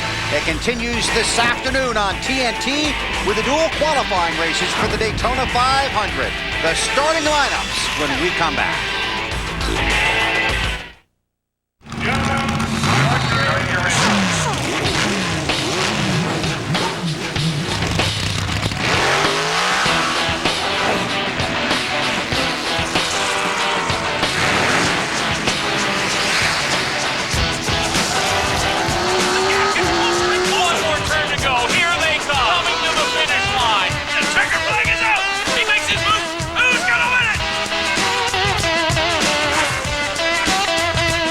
So we cut down on overhead by reducing staff. Now, what are you guys doing to save us money? Okay, Barry. Well, we started using FedEx Ground, so we get reliability and their latest technology to help us save time and money. Nice work, Barry. Let's say we get some lunch in here, huh? Hello? Yes, could we get some lunch, please? FedEx Ground. Fast, reliable, and their latest technology. All for less than you think. Aaron's sells more high-definition widescreen TVs than just about anybody else in America. It's the sign of a great deal. Aaron's has the widescreen and LCD flat panel TVs that everybody wants, all at the price everybody wants, the guaranteed lowest price. Aaron's also sells brand new, brand name furniture, appliances, and computers at the guaranteed lowest price. No credit check and the most flexible payment plans. So picture yourself getting your next TV at Aaron's. Do the math. Nobody beats Aaron's. The countdown to NBA All-Star Weekend is on. The excitement tips off Friday with the T-Mobile Rookie Challenge. Then enjoy the brilliant spectacle of All-Stars Saturday night presented by AOL. See the Radio Shack Shooting Stars, the PlayStation Skills Challenge, the Foot Locker three-point shootout, and the Sprite Rising Stars Slam Dunk Contest. On Sunday, watch the show of shows, the All-Star Game, where the league's best come together on a night of dreams. Don't miss NBA All-Star 2006, beginning tomorrow on TNT. What is the greatest Daytona 500 victory? Is it Bobby Allison overtaking his son Davey? Bobby waving to Davey. Is it Earnhardt's triumph after 20 years of frustration? Is it Ned Jarrett broadcasting his own son's victory? Ned's gonna win the Daytona 500. Or could it be that the greatest victory lies not in the past, but in the future? Tune in to NASCAR Acceleration 2006 on NBC. This is what we've been waiting to see. Cars on the track here at the Daytona International Speedway. The first of the 2 qualifying races that will set the field for Sunday's running of the 48th annual Daytona 500. Here's the starting grid for race number 1. Jeff Burton on the pole. He'll also have the pole for the Daytona 500. Former 500 winner Dale Jarrett outside of row 1. Elliott Sadler on the inside of row 2, teammate of Dale Jarrett, and Clint Boyer, teammate to Jeff Burton on the outside of row 2. Row 3 inside, Bill Elliott. On the outside, the new ride, Kurt Busch. Driving the 2 car, Roger Penske. Budweiser shootout winner Denny Hamlin's in row 4, next to former 500 winner Sterling Marlin. Row 5, Brian Vickers on the inside, the 25 car, and the 2005 NASCAR Nextel Cup champion Tony Stewart on the outside. Row 6 on the inside, Hermie Sadler. On the outside, Jeff Green driving the 66 car. Row 7, a couple of guys already in the 500. Casey Kane and Carl Edwards. All right, Kevin LePage, a 61 car. He's got to improve his position to be in the Daytona 500. Kenny Schrader on the outside of row 8. On the inside, row 9, here's the guy that's feeling the pressure, Paul Menard. On the outside, Mark Truex, he's got a spot. In row 10, Larry Foyt trying to race his way in, and Dale Earnhardt Jr. will have to drop to the rear of the field because of an engine change.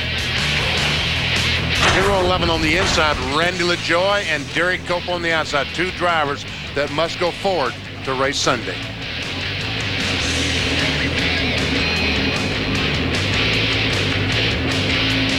And the rest of the field includes Mike Skinner, Brent Sherman, Chad Chaffin, Larry Gunselman, Andy Belmont,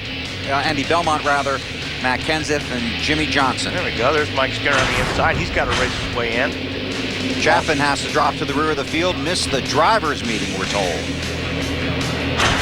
Can't imagine what's more important than that. Andy Belmont on the inside of row 14, and Matt Kenseth had a flat tire in qualifying, so he will start in the rear. And Jimmy Johnson starts last in the 29-car field. Benny's on the radio. Who you got, BP? Let's try to talk to Jeff Burton. Jeff Burton, Benny Parsons, you got me? Well, it worked a moment ago. Jeff Burton, Benny Parsons, you got me? Benny, I got you. Jeff, the racetrack from up here looks good. How about down there? I think we're ready to go. The only problem is it's not 100 degrees. I was hoping to get a real hot day and be like it's going to be on Sunday, but it is what it is, and go out and see what we can make happen with the single Chevrolet.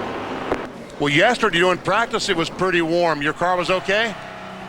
I mean, you know, the only thing this is going to do is make it better. It's going to make everybody's car better, which is maybe not in our best interest, but we'll just, you know, it's the same for everybody. And again, I was kind of hoping for hot, slick conditions here, get a better understanding of what our car needs to handle on for the Daytona 500. But again, it's the same for everybody. Just go out and do the best we can and see if we can start the year off right. Well, Jeff, great qualifying run. Congratulations. Good luck. You guys have fun. We will. We're going to try our best.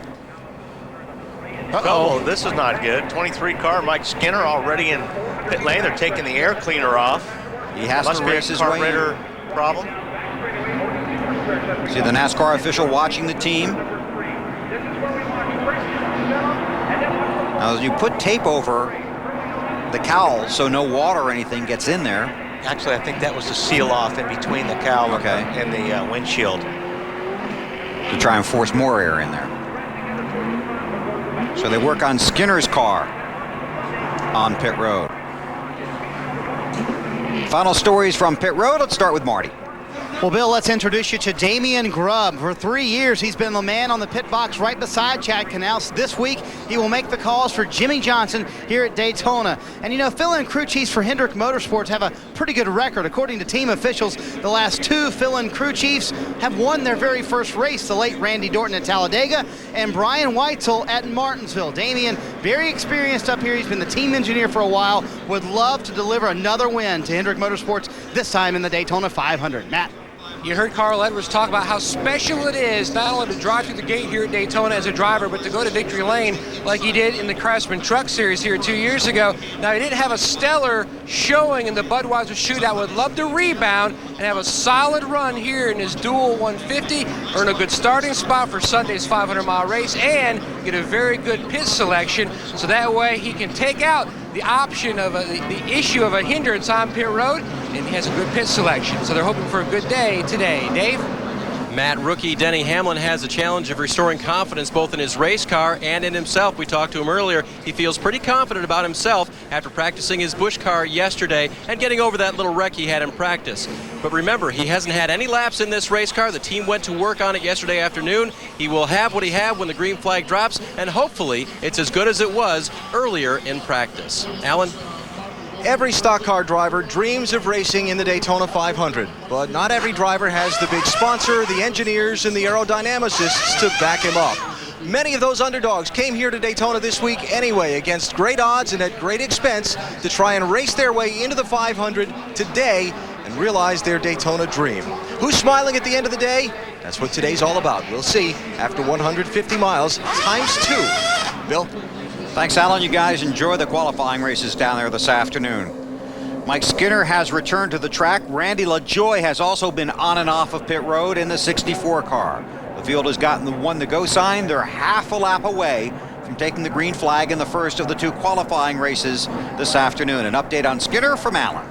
Hey, Bill, yeah, one of those guys that has to race his way into the 500. The throttle was sticking on his car on the pace laps. Now, there's a group of people who'd say once you get out there and race at Daytona, you put it to the floor and leave it there anyway. But in reality, Wally and Benny, that's not how it works, right? No, you know, you try to keep your foot down all the time, but you're always coming off the throttle, especially when you're in traffic. You have to roll out of the throttle, so that's something that you want sticking for the race. I tell you what, if that throttle hung, it really would be slam bump drafting, wouldn't it? It sure would be. Overcast, cooler conditions than what we had expected today. Again, the forecast for Sunday, temperature in the low 70s. It is expected to be sunny. It's supposed to be glorious here tomorrow, sunny and 78 degrees. Glorious. Yes. It's a beautiful day in Florida. The field slowly moving through turn 4. The pace car will head for pit road. Jay Leno will be in that car on Sunday. And Jeff Burton and Dale Jarrett will bring the 29-car field to the green flag, the first of 2 150-mile qualifying races here at Daytona as we get set to line up the field for the Daytona 500.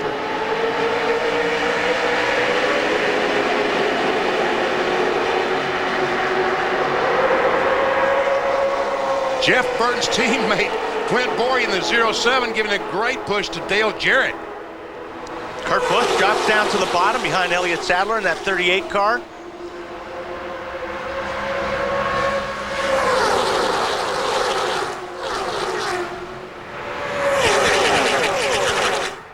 And that's what everyone has been saying. We see a car off the pace. That looks like Hermie Sadler, the 00. Hermie Sadler is guaranteed a spot in the Daytona 500 by his qualifying time. So he would just drop into the back? Like he said in the interview, his plan was just to take care of that car during the race, and that's how you take care of it, is get out of the pack. And you could see a lot of that in these 2 races today because of the new format, the new qualifying format that they put into place here a year ago. Again, NASCAR is watching for aggressive driving. There are no bumping zones, basically, in specific places along the racetrack, in the turns and the tri-oval. Dave Burns? Well, Hermie Sadler actually had trouble getting from 3rd to 4th gear on the start, so he's lucky there wasn't a pileup around him. He didn't mean to drop back that quick to avoid a problem with his car. Okay. That'll do it too. Yes.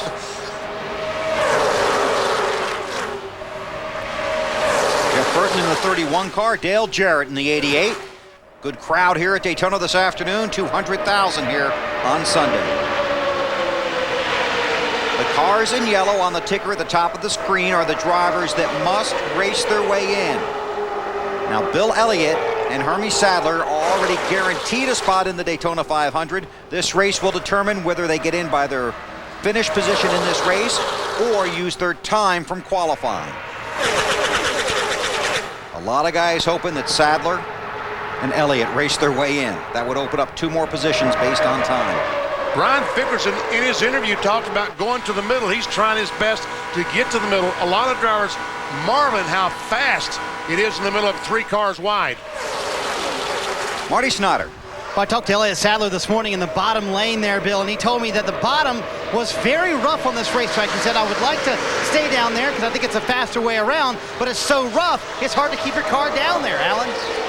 Well, Kurt Busch getting his first racing laps for Penske Racing on the speedway right now under green flag conditions. His crew chief Roy McCauley told me they have 2 goals today, or 2 priorities really. The first one, finish this race in the top 5, get a good starting spot for the Daytona 500. The second priority, finish the race with the car in one piece. And it's still early in the race. The tires are still good, so really you can pretty much run wherever you want on the racetrack. As the tires start to wear, as you start burning off the fuel, that's when your car starts reacting, whether it'll start pushing or being loose, and that's when you'll have to start changing lanes to try to find the place that your car likes the best. I would imagine Kurt Busch has to be one of the most excited guys here at Daytona. This is his first race since a 10th place finish at Texas last year. Did not compete in the last 2 races of the season for Roush Racing. You know he was excited about getting back in that car. Alan? And not only is he excited about getting to race again, Bill, this race team is excited about having him. They went testing together 5 times in the month of January. So Kurt and the crew chief Roy McCauley, they've gotten to know each other quite well. This team thinks they've gotten one of the best drivers in the sport behind the wheel for this year. Dave? And Alan, everyone's been talking, finding the line that you like. For Clint Boyer, it's about getting your car to be able to go there. He talked to us in the interview a little bit earlier about drivability in his race car. It was a car that didn't want to turn well when he wanted to choose a lane. So that's something they hope they've corrected. So far, Clint has stayed in line, so we don't really know. But when it's time to pick a line, hopefully Clint's car will go there. Matt? Dave, earlier in the show, you heard Carl Edwards in the 99 talk about how important it is for the spotter, his role in keeping his driver out of harm's way, but also helping him up through the pack. He came on the radio moments ago, and Carl said to Bobby, keep me abreast if they make a run, if people start to pull out. He says, don't worry, no one is getting antsy right now, moving around. Everyone is just staying in line.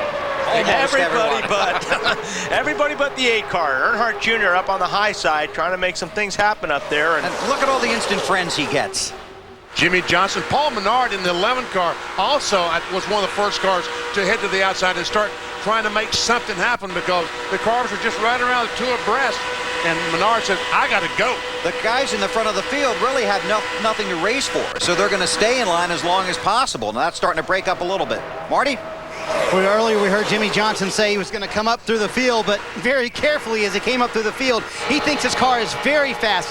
Definitely has a shot to win the 500, but he must finish this car in one piece today, so he's going to try and work his way to the front. They're also experimenting with setup. They try to somewhat experimental setup in the Bud Shootout. He likes some elements from that. They put a little bit on this car, and they're working towards a better Daytona 500 setup. You can see we're getting some breakup on our onboard cameras. That's because our helicopter, which relays the signal back to our production truck, has to be relatively low because of the low ceiling here at Daytona this afternoon. And I was talking about Paul Menard in the 11 car. Obviously, that's the 15 car in the NASCAR Nextel Cup division. The yellow car on the outside of the 25 of Brian Vickers. A lot of new paint schemes, a lot of new drivers. A lot of guys trying to make the Daytona 500. And this is their last shot. 8 laps complete of 60 in the first of the 2 qualifying races from Daytona.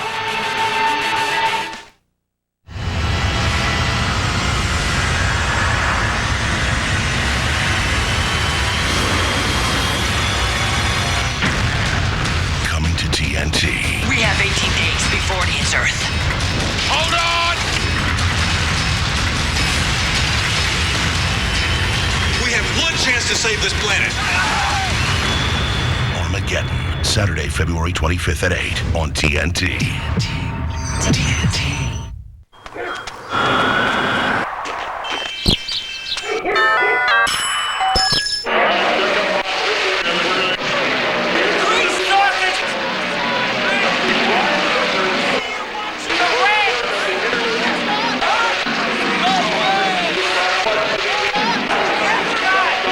This race day, order the 555 deal. Add a 2-liter Coke and get a 30-day free trial of NASCAR.com's Race Day Scanner.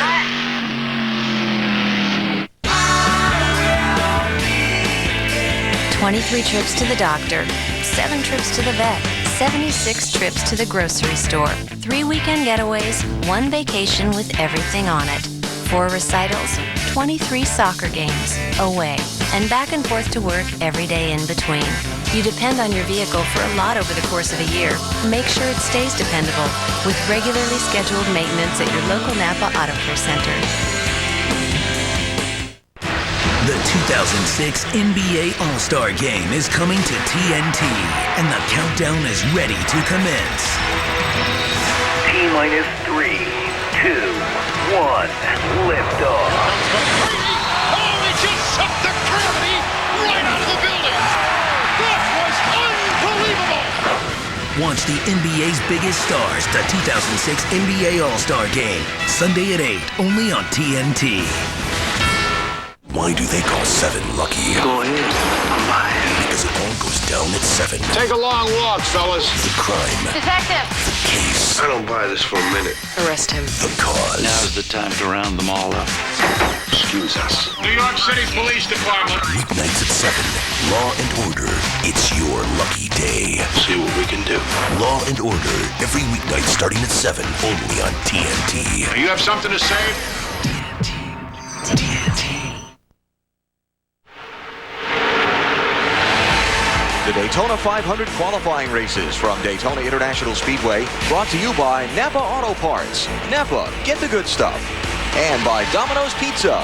Get the door, it's Domino's. 11 laps complete of the 60 in this first qualifying race at Daytona. Jeff Burton continues to lead. Elliott Sadler right on his bumper. Break it into 2 packs, and there has been an exciting moment or two, Benny. That's Jeff Green there in a 66 car. He had a moment.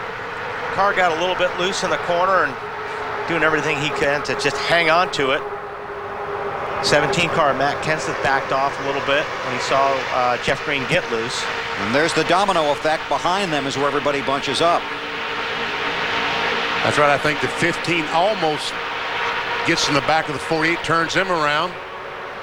I saw all those cars jam up back there and wonder what might have happened.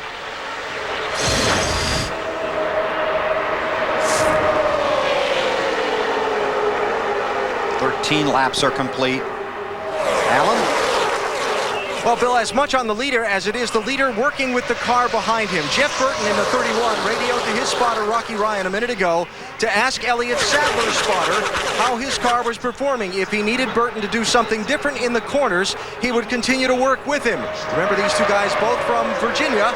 They've known each other for many years. Marty, what's Elliott Sadler saying? Well, Alan, I was going to say in that radio communication, I bet Elliott said the car is a little bit loose. They are telling him to actually protect the bottom. Remember, we told you earlier, he said the bottom was kind of rough, especially late in a run. But a lot of drivers are saying because of the weather change today, much cooler this afternoon now than it was yesterday in practice, that the bottom is actually where you want to be. Matt? Dale Jr. spotter Steve Neal keeping an eye on the 8, telling Jr. where his 2 teammates, Martin Truex and Paul Menard, are on the racetrack. They finally hooked up on lap 10. Jr. says the car is tight. They moved from the bottom to the high side. Dave? And Matt, the 88 of Dale Jarrett got sort of left behind as one line moved faster than another earlier on, but just recently he radioed in that he really lost the nose on his car and lost a lot of positions from the 88 car. But then again, that's typical DJ here at Daytona. He sort of likes to ride in the back, especially when he's got a guaranteed starting spot at the 500. Tony Stewart, 20 car, in the lead, goes by Burton. Here comes Kurt Busch underneath Jeff Burton, and Kurt's in the 2 car. Alan? Not much on Tony Stewart's radio in the opening laps of this race, Bill, but then again, that's not unusual. Tony usually says very little. What he said after the race last Sunday has made enough headlines throughout the week. I talked to Tony before the race. He said, I have no idea how it's going to unfold. We'll just have to wait and see. Well, as they run right now, Paul Menard and Derek Cope would be in the starting field for the Daytona 500. They're the highest running cars, not in the top 35 in points, not guaranteed a spot on their time. It's that bright yellow car, number 15, and I think Cope is right behind him. And I think Skinner is right on the inside of him in a 23 car. And like you talked about earlier, these guys know where each other are running. They don't care about where everybody else is in this race. Skinner knows exactly where Paul Menard is and vice versa. They're side by side on the racetrack right now, and they're fighting for every inch. Dave, what do you got?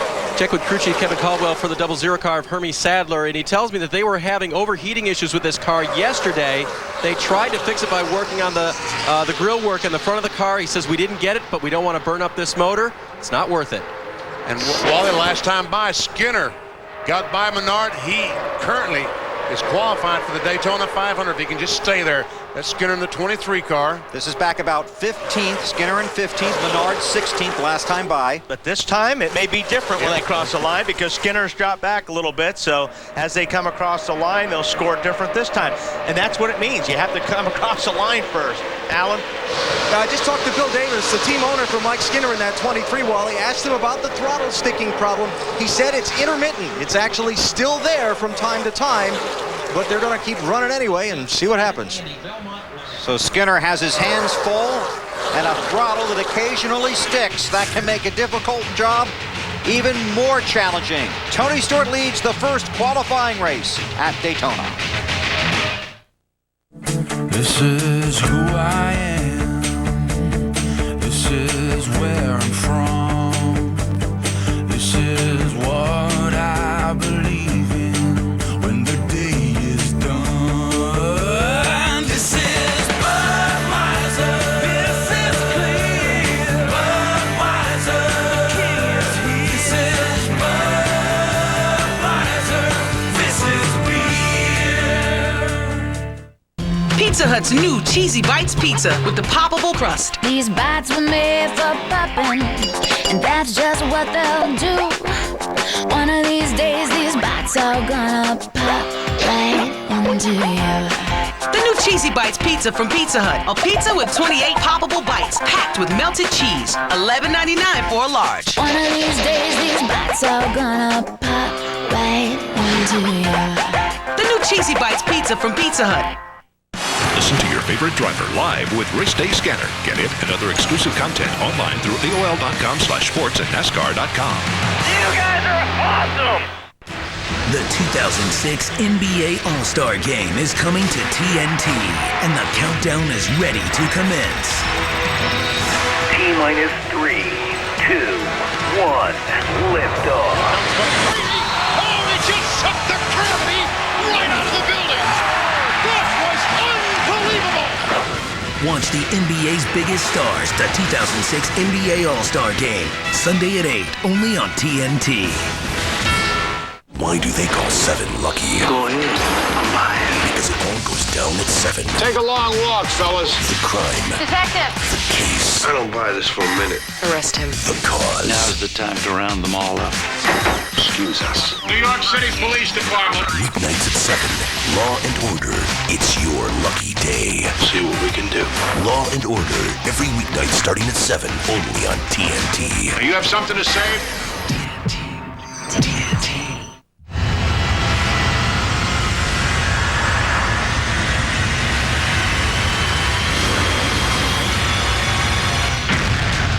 Coming to TNT. We have 18 days before it hits Earth. Hold on! We have one chance to save this planet. Armageddon. Saturday, February 25th at 8 on TNT.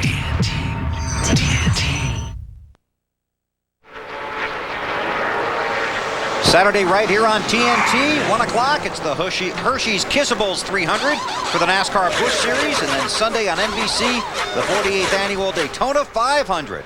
Big racing weekend. First one of the year coming up. TNT Saturday and NBC on Sunday. We got some trouble way back here with Paul Menard. He has dropped all the way back to the back of the pack right there. You see him right there. So this is not working out the plan for that team. He's being followed by the 49 of Brent Sherman. At least he has some help back there, but it looks like they're going to lose the draft. I want to point out that Hermie Sadler, even though his car was pushed back to the garage, is locked into the starting grid for Sunday's Daytona 500 by virtue of his qualifying time. Matt, an update on Paul Menard. Now, Paul Menard said earlier that he could really only run the high line. The car was starting to go to the tight side. It has gotten too tight. Now he just came on the radio and said he feels like he may have a tire going down, but he's not sure. Just trying to diagnose the problem, trying to ride it out here, hoping for a caution. It's a huge experience for Menard, running a Nextel Cup in a restrictor plate race. Again, the names in yellow at the ticker. The first two will qualify for the Daytona 500. Right now, that would be Mike Skinner and Kevin LePage. But that's changing just about every lap. Yes, it is, and we expect it to change all the way to, and they'll definitely be battling on the last lap. I guess our cameras will be following the leader on the last lap, but I think I'll be watching that battle for the position to qualify for the Daytona 500. Jeff Burton in the 31 started on the pole. He slipped back in the field. Allen on Jeff Burton. Yeah, Bill, remember Jeff Burton told us before the race that the reason he wanted to run this race full out was to find out what he needed to know for the Daytona 500 on Sunday. At least found out when he got back in traffic out of the lead, the front end of his car's lost grip. He can't turn like he needs to. Dave? Alan, Kevin LePage trying to pull off what he did last year, get himself into the 500 by racing his way in that 61 car. Right now the car is just a little bit tight. Crew Chief Greg Connors said they want to maybe make a wedge or an air pressure adjustment on the car to adjust it to make it turn a little bit better for Kevin to help him race his way in this year. That's Kevin in that green stripe car, the 61. He's trying to catch Mike Skinner in the 23 and Derek Cope in the 74 car. That's Derek Cope directly in front of the 88 of Dale Jarrett. So he isn't that far away, but it could be a long ways. And this field is really starting to get spread out.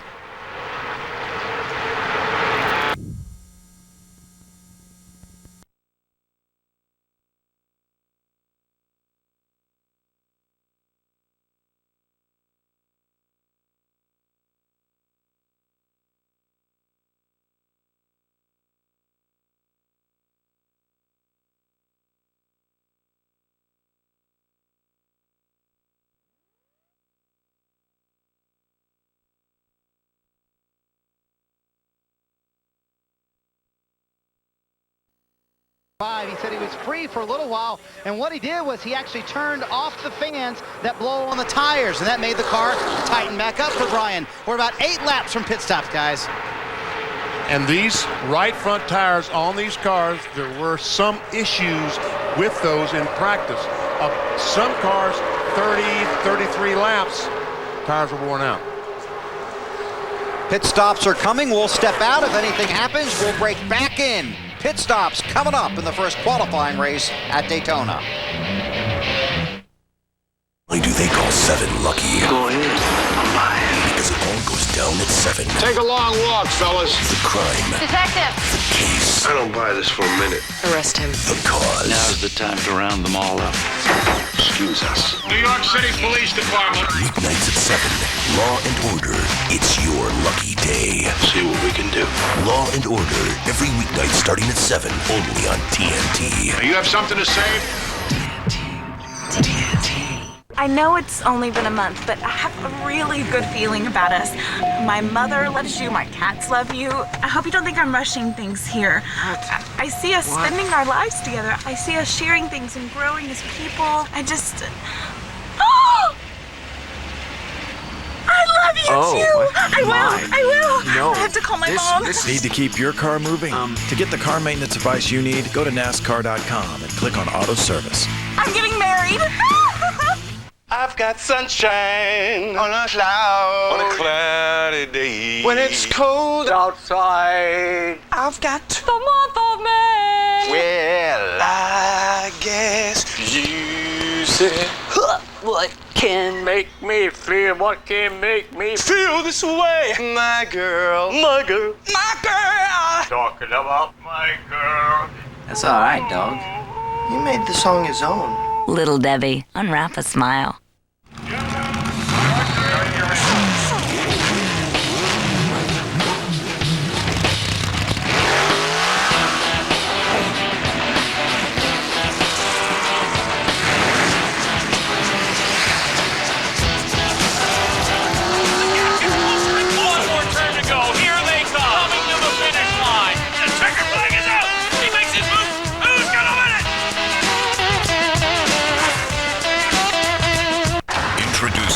Miracle of fusion, a revolutionary technology and a unique idea come together to create new Gillette Fusion. Until now, pressure caused irritation. Fusion has 5 blades spaced closer together to reduce pressure with less irritation and more comfort. Flip Fusion over, a precision trimmer for those tricky places. The comfort of 5 blades, the precision of 1. The best shave ever in manual or battery power. New Gillette Fusion. 27 laps are complete, and for Paul Menard, the dream of racing in the Daytona 500 has come to an end. Right front tire gone. Yeah, he talked about he felt he lost the handle of the car. He thought he may had a tire going down. Well, the right front exploded. And he did make contact with the outside retaining wall, so it's a lot more than a front tire there. We see Paul Menard going to the ambulance to go over to the care center to tell him he's okay. NASCAR requires that trip to the infield care center. If you don't stay with your car as it comes back to the garage. Or none of the drivers would go. Yeah, exactly right. No matter what. I saw Mike Wallace talking about that in truck practice here the other day. Said it took him longer to get to the care center and back to the garage, and he didn't even hit anything. All right, pit road is open. I expect to see every car on pit road changing 4 tires. Tony Stewart leads the parade to pit road. Marty has Elliott Sadler second in line. And second in line on the racetrack, Bill, and he said he's a little bit tight in the center of 1 and 2, just a little bit. They're going to go up half a round on the track bar, half a pound in both front tires for Elliott Sadler. Dave? Lots of room for Matt Kenseth to make his pit stop, 4 tire change, a little less air pressure in the left rear tire. Car's a little tight, Alan. Tony Stewart asked by crew chief Greg Zipadelli if he wanted anything done to the car besides 4 tires and fuel. Tony said, no, that ought to do it. Matt? Alan, the change in weather blank happening for a lot of guys handling, including Carl Edwards. His car tight, but not as bad as some others. They've already made a chassis adjustment and an air pressure adjustment. To try to fix that, he's down and away. Is that Denny Hamlin? Someone missed their pit stall, I guess. I was trying to see who it was there, Benny. I couldn't quite tell. And I think Junior in the 8 car had some major issues they needed to address because he was falling back from the lead pack. Yeah, his car was pushing or tight, so he was having a hard time.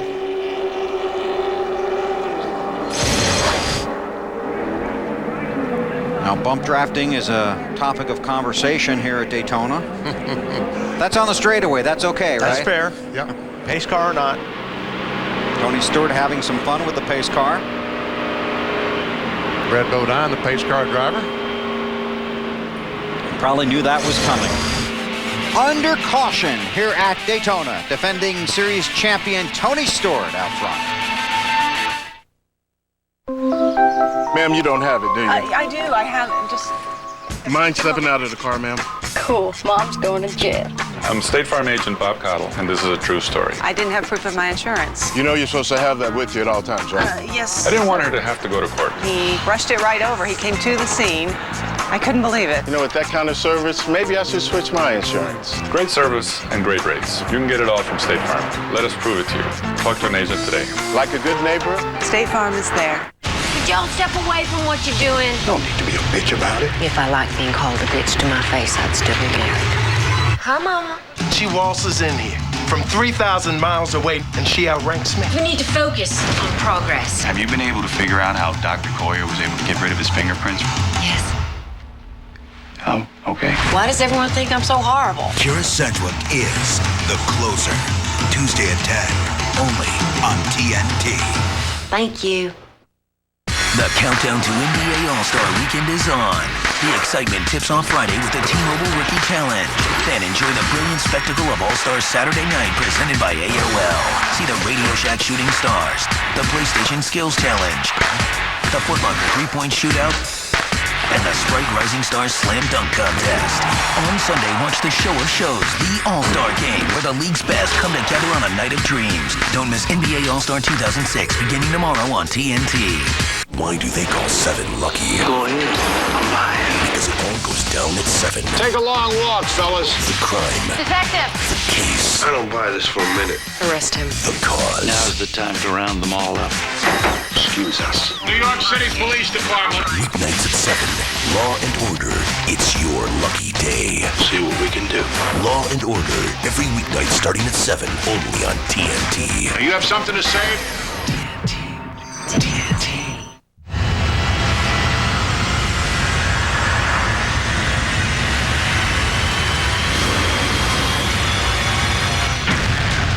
Coming to TNT.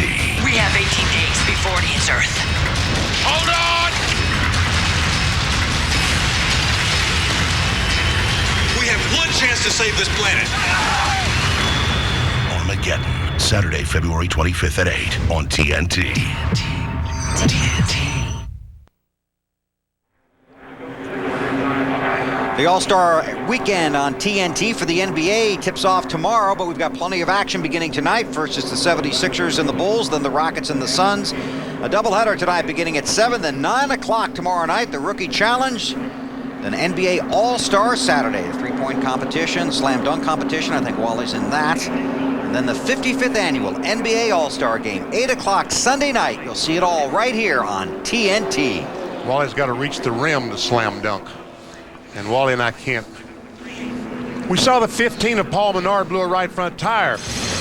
And this is the tire off his teammate, Dale Earnhardt Jr.'s car. And you can see the inside of that tire, Wally, is eaten up. Not good. He was complaining about his car being tight, which his car is pushing up the racetrack. He's got a lot of steering in the wheel, so he's turning the wheel a lot, and the car's not turning, so it's really sliding across the racetrack, and that will tear up the tires. Now here's a rookie mistake. Denny Hamlin won the shootout on Sunday, but missed his pit here this afternoon. See, that's something that he should have done before the race started. Found out where his pit was, because he didn't even come close to stopping in his pit. And the pits are only half taken. Yeah. This is about the easiest pit stop you're going to make all weekend. He apologized for that to his guys.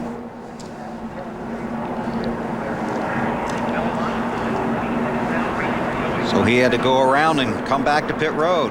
Elliott Sadler won the race off of pit road, ahead of Tony Stewart. Then it's Kurt Busch. An update on Junior from Matt. Bill, you saw moments ago the considerable wear on the right front tire that came off Dale Earnhardt Jr.'s car. Now, Tony Eury Jr.'s crew chief made wholesale changes, wedge, track bar, air pressure adjustment, trying to free this race car up. Jr. said before the pit stop it was all he could do to keep it off the wall. He was up so high, and so just had absolutely no grip. And that's the thing, when the car's pushing like that, you've got a lot of steering wheel in it, but you've got to let off the throttle in order to put grip back in the front of the car, and that's not something you want to do a lot here at Daytona, is get out of the throttle. Halfway through the first qualifying race. Right now, Mike Skinner and Bill Elliott would claim the 2 qualifying positions. Green flag, green flag.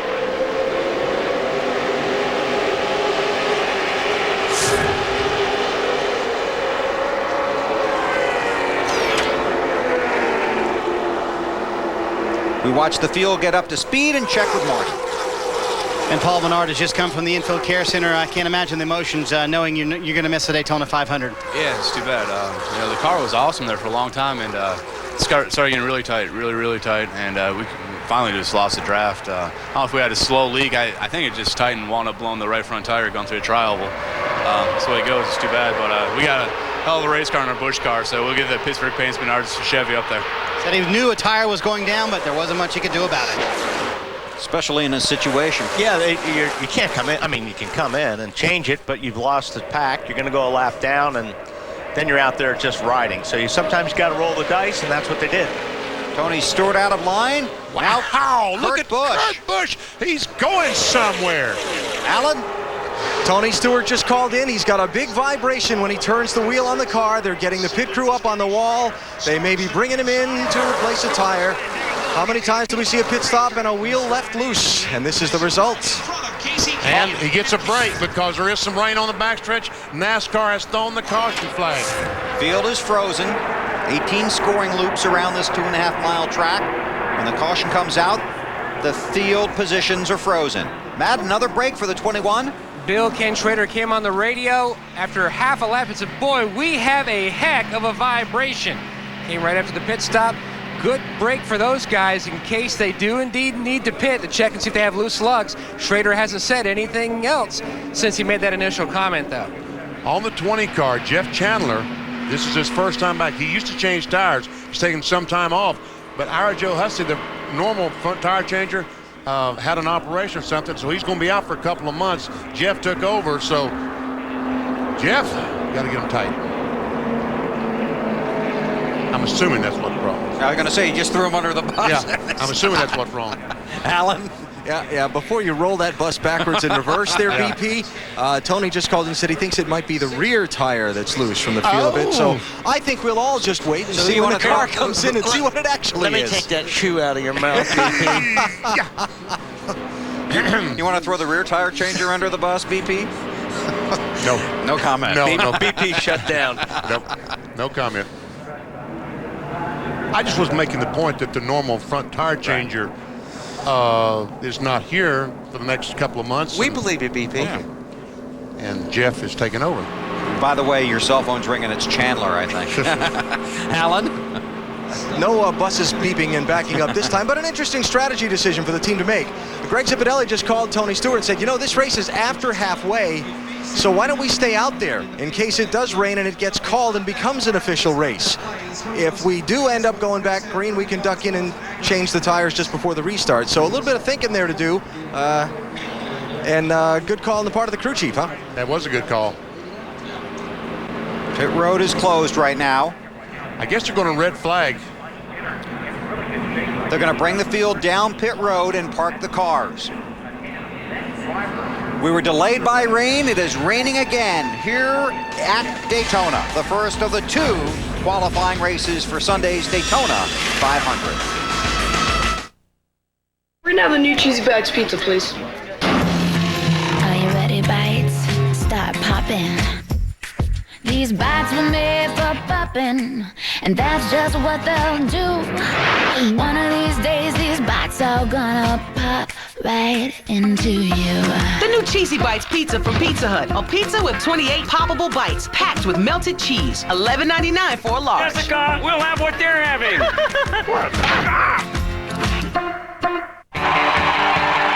What is loyalty? It's unwavering support through the longest sports season of all. Tailgating 3 days instead of 3 hours. Waiting out a rain delay until 2 a.m.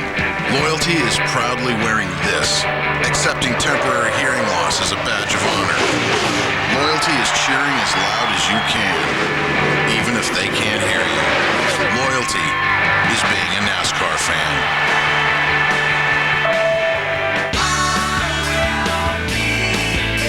23 trips to the doctor, 7 trips to the vet, 76 trips to the grocery store, 3 weekend getaways, 1 vacation with everything on it, 4 recitals, 23 soccer games, away, and back and forth to work every day in between. You depend on your vehicle for a lot over the course of a year. Make sure it stays dependable with regularly scheduled maintenance at your local Napa Auto Care Center. The 2006 NBA All-Star Game is coming to TNT, and the countdown is ready to commence. T-minus 3, 2, 1, liftoff. Oh, they just sucked the gravity right out of the building. That was unbelievable. Watch the NBA's biggest stars, the 2006 NBA All-Star Game, Sunday at 8, only on TNT. Why do they call 7 lucky? Go ahead. I'm buying. Because it all goes down at 7. Take a long walk, fellas. The crime. Detective! The case. I don't buy this for a minute. Arrest him. The cause. Now's the time to round them all up. Excuse us. New York City Police Department. Weeknights at 7. Law and Order. It's your lucky day. See what we can do. Law and Order. Every weeknight starting at 7. Only on TNT. You have something to say?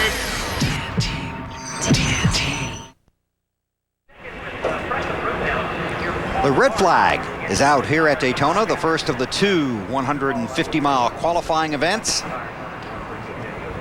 26 laps to go in this one. But rain has brought the field to pit road. And it's not raining heavily, but it is raining enough to get these cars off of the track. We were delayed about an hour and 12 minutes at the start. Got the cars out there. Got 34 laps complete before NASCAR had to bring them back to pit road. Elliott Sadler is the race leader, followed by Kurt Busch, Jimmy Johnson, Sterling Marlin, and Jeff Burton. Right now, the 2 guys that would be in the Daytona 500 based on their performance in this race, Mike Skinner and Bill Elliott. Let's check in with Alan Bestwick. Well, Greg, smooth-looking race up until just after that last pit stop, and then a little excitement for you. What's up? Yeah, looks like we might have a loose wheel. We didn't have any vibrations to start. We did that pit stop, went back out there, and as soon as the car got loaded up there, getting into one on the restart, he kind of felt something. So hopefully that's all it is. The shower will pass through. We'll come get 4 good years, and we'll make it exciting. You were talking about staying out there in case the race got rained out and so on. The rules for setting the field for this one are a little different than most. So are you thinking that through now?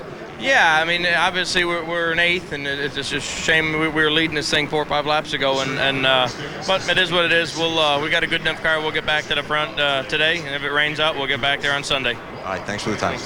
Dave? Go ahead, Dave. Sorry. Hey, that's okay, BP. Catching up with crew chief Greg Connor, who is Kevin LePage's crew chief. Greg, if the weather moves in and they call this thing, you guys are done.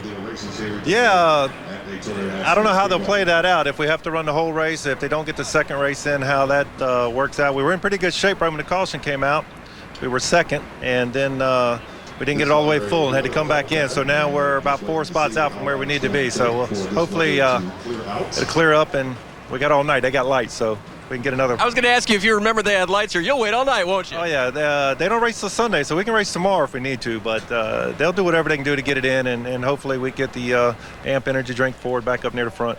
All right, hopefully Kevin LePage's number 61 will still have a shot, Weber. Thanks, Dave. We have heard from NASCAR Race Control. They're extremely optimistic that they will get both the races in today. If not, this race would be restarted tomorrow, and then the second qualifying race would take the green flag. It's only once has this day been washed out. That was back in 1968. So NASCAR will do everything possible to get both these races in, and as we just heard from Dave, they've got lights. So, Wally? And extremely optimistic Yes. is an awfully strong term, but that's a good term. Well, I'm optimistic too. Extremely. Okay, get comfortable, all right? Marty? Well, Tommy Baldwin Jr. would love for this race to finish today wherever they start because they're running up front right now. And how was the race car? And on that first stop, you got the lead. Great stop by your guys. It was pretty good. The car was really balanced well. A lot of guys started getting tight at the end of that run, which we were experiencing. A lot of people were experiencing yesterday in practice. So we made some good adjustments overnight. Pit crew did an awesome job getting us out front. I don't know what happened to the 20 car. I think he had a loose wheel or something. Something matter with the rear end, but he's going to be strong on Sunday regardless of what happens to him today. But everybody on the M&M's Fusion's doing a good job so far. You have him up front, and Elliott and I were talking this morning actually. He said the bottom is where he didn't want to be. That was really rough down there. Now you're telling him protect the bottom. Is that because the weather change is not as slick down there today? Well, I mean, if you're going to pass today, you're going to pass on the bottom. I mean, it's going to be, if you got a really good car, you're going to, because the other guys are tight. So if you get on the outside, you're going to lose. There's not a lot of cars that are capable of running up top and forming a line and going by you. We just saw a lot of that yesterday. So protect that bottom is always a safe way here. And they told Elliott, you have the best tires of anyone we found on pit road. He said, yeah, I also have the best car too, Matt. Marty, in conference here on the top of Dale Earnhardt Jr.'s pit box. Tony Gibson, the car chief, Robbie Fuller, Tony Eury Sr., and Tony Eury Jr., the crew chief. Tony, considerable wear on that right front. Surprised by that? Not really. We had seen it earlier in practice this week and when the track was real green, but it's definitely it's our own tire issue, but The car's just real tight. When the car's real tight, that's what you typically see here at Daytona. So biggest thing is we just got to figure out why the car is so tight. You know, we didn't forget to set up overnight, so we just got to go back and really check out something really screwy going on with the car. So we got to look like Paul had the same problem. So we'll go back and figure it out. Good opportunity then with this Twin 150 to learn about this race car for Sunday. Yeah, but I mean, we run really good in the shootout the other night, and that car didn't have an issue, and this is really close to the same setup. So it's just really confusing right now. I know the track conditions will change during the week, but you know, we'll definitely get it buttoned up. We got 2 more practices after this race, so we'll see what happens. And see if he goes back up to the high side there to where he ran most of that first segment, guys. Hey, Matt. BP. Have they checked with Martin Truex's team? Did he have the same problems? Is it a DEI condition or just an 8 and 15 condition? Well, BP, they've gone back into conference here, and I'll dip my head in a moment and find out and get back to you on that. Okay, thanks. They will be all over that 8 car to find that problem, because it could be something mechanical, it could be something that's broken that they haven't found, and you'll have that down here, especially when you've got so much track time leading up to a race. My point was, if Truex is having exactly the same problem in the 1 car, then maybe it's just something that DEI has done to all 3 cars that they have to get together and make a change. But I like Tony's point that they didn't have it in their shootout car. So that makes them even more curious as to what could be causing it. Under the red flag here at Daytona, hoping to get restarted in the first of the 2 qualifying races. Alan, what are you working on? I'm working on an interview with Tony Stewart, who is right now talking to his car chief, Jason Shapiro, and also called Michael McSwain, fatback, over from Ken Schrader's team, who is parked right in front of him on the pit lane.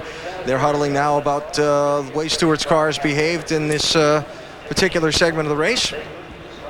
And let's see if we can sneak a word in or if this is a high-level thing. All right, they're talking about it. They're talking pit strategy, about whether they're going to pit or not. And Tony, first part of the race looked good, then things got a little exciting. Yeah, I'm not sure what we got going on. It sounds like Schrader and I here together have similar problems, whatever it is. I think I got a wheel loose, but you know, we took off on the restart and everything was fine until we got up to some speed and got some load in the tires and you know, lateral load. So it was rolling good in a straight line, but when we got load on it, it got a pretty hard vibration. So, and Schrader's having the same thing, so I was just talking to Fatback. I told him we're definitely going to come in. I got too good a car to take a chance, so they're going to stay out, and I'll you know, let those guys know if putting tires on fixed it or not. We'll keep an eye out. I guess I want you to buckle up. Thanks, Tony. Yeah, you'll keep an eye on it too. Yeah, that's probably a good idea. He'll have a more close-up view than we will, though, I think. Yes, he will. They've asked the drivers to buckle up, get ready to go. So the guys that had climbed out to stretch their legs get back on board, and hopefully we'll be going back to racing when we come back to Daytona. You're watching NASCAR live on TNT.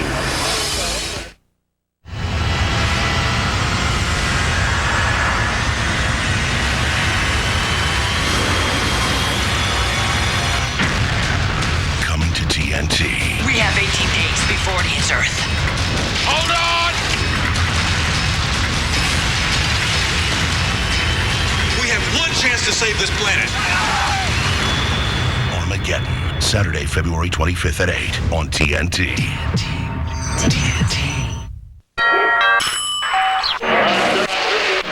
Three Starkers Pizza! This race day, order the 555 deal. Add a 2-liter Coke and get a 30-day free trial of NASCAR.com's Race Day Scanner. Here we go. We've got it up to 300 miles per hour. Not even a hint of drag. Thanks for checking. I'll see you tomorrow. Forgot my hat. Dale, don't!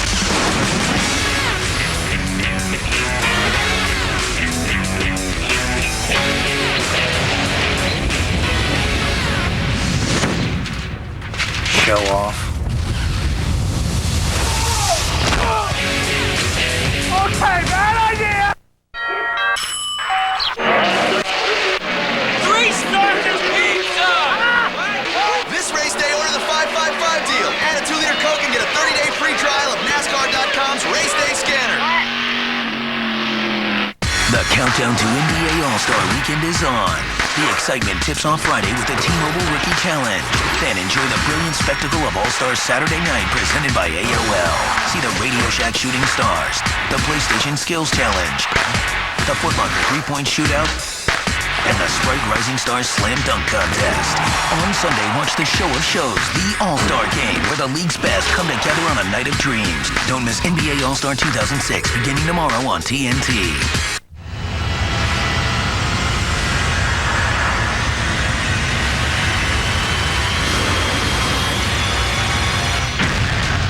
Coming to TNT. We have 18 days before it hits Earth. Hold on!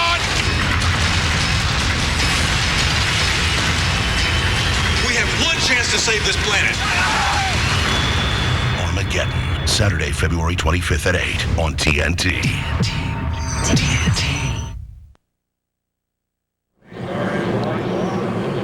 TNT Sports is live at the Daytona International Speedway, where the engines have been refired. And momentarily, these cars will be rolling out onto the racetrack. And no, these guys don't have a question. They're just May I indicating speak? Yes. that everybody is fired up. Their car is started and ready to go. 29 cars started this race. 27 are still in it. Matt Yoakum. BP. Yes. You had a question about the tire wear on the third DEI car. Now, I talked to Tony Uri Sr.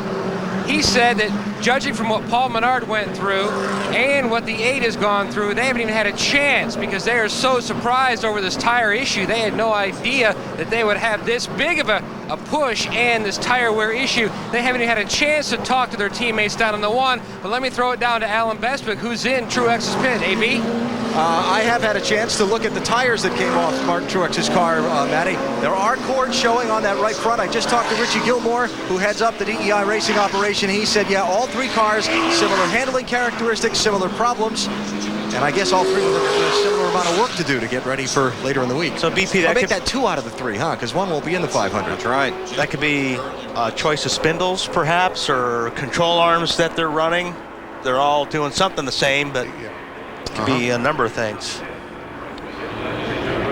Cars out on the track. Pit road will be open this time by. We'll see if the 20 Stewart comes in along with Schrader. Well, I'm pretty sure they'll be coming in. Both were complaining of a vibration. I have a question for our pit guys. Yes.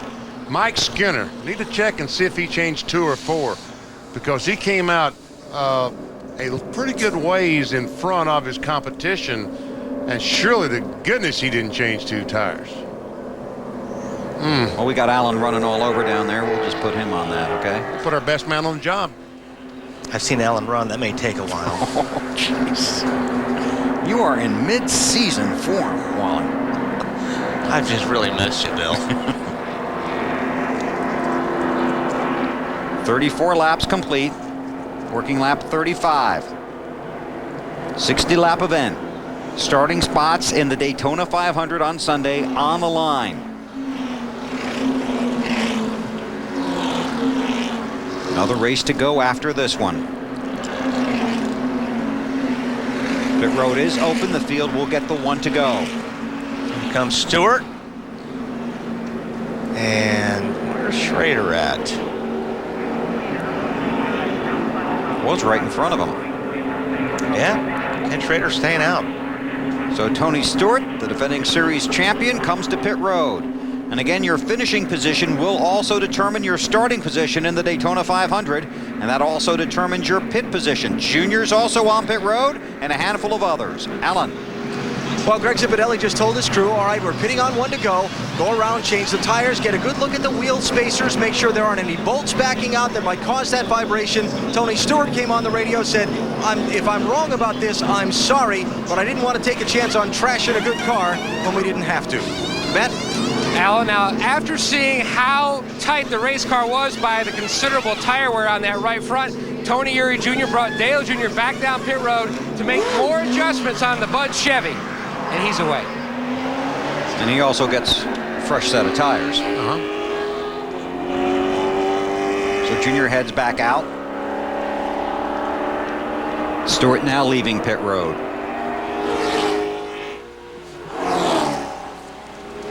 Kevin Mannion Bono brought the 1 car back in, I'm sure, to make the same kind of adjustments on that car. Try to loosen that thing up. Yeah. So that'll put those 2 DEI cars at the back of this field on the restart. Wally mentioned that it could be a spindle, control arm, things like that, that's pulling that tire in too quickly and putting too much negative camber in the corner. If that's the case, by loosening the car up, that's not going to help the front tire situation. It'll just make the car extremely loose. But the thing is, they didn't know. Yeah. So they have to try something here, because this is, a good time to try it. Okay, Alan, you throw somebody under the bus. I'm not going to throw them under the bus, but they are believing that they have a loose wheel on the backside of the 23. They're spending a lot of the 20 car, rather, Tony Stewart. They're spending a lot of time looking at that right rear that came off the machine. And by the way, BP, 4 tires for Mike Skinner. Great pit stop by those guys. Yeah. All right, pace car to pit road. Green flag is out once again at Daytona.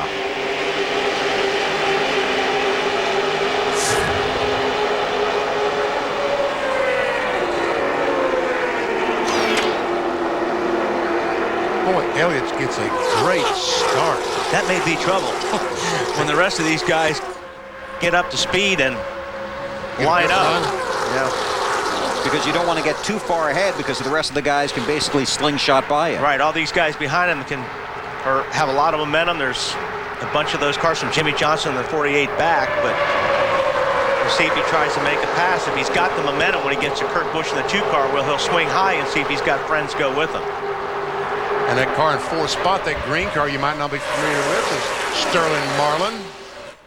And speaking of Sterling Marlin, Dave has a story.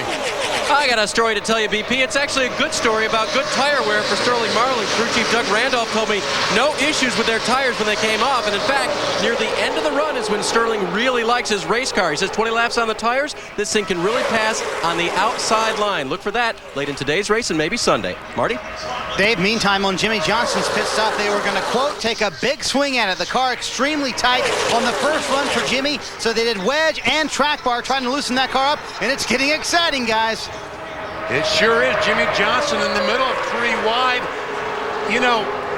Tommy Baldwin told us, the crew chief, oh my goodness, on the 38 car said the high line is not going to work.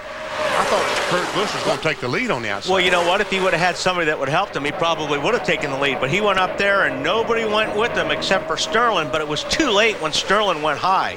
And now he's falling back all the way to Jeff Green in about the 10th position, talking about the 2 car of Kurt Busch.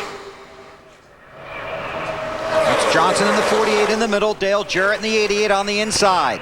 Elliott Sadler continues to lead, Jeff Burton second.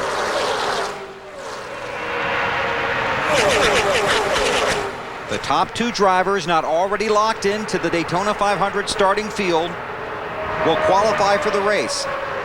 There's the bump draft. Teammates, Martin Truex Jr., the rookie, and Dale Earnhardt Jr., the experienced veteran. Now that's the proper way to do it. As you see, Truex got off the back of the bumper of Earnhardt when they went into the corner. And you could see how Earnhardt's car just shot forward up the racetrack. That's the proper way to do it. Tony Stewart back there in the 20 car after pitting for that vibration before we went back to green. And there you see right behind Kurt Busch was the 36 and 23, the 2 cars that are currently the top 2 non-points cars. That race goes on about 13th. This off the bumper of Junior's car, looking back at Truex. That 92 car, Chad Chaffin, is currently the 3rd place car of the non-points cars. Well, they are stacked up right there in the middle of the pack. Got them 3 wide. This is where you really have to be careful. I know guys are in a hurry right now. Need a lot of help from them spotters.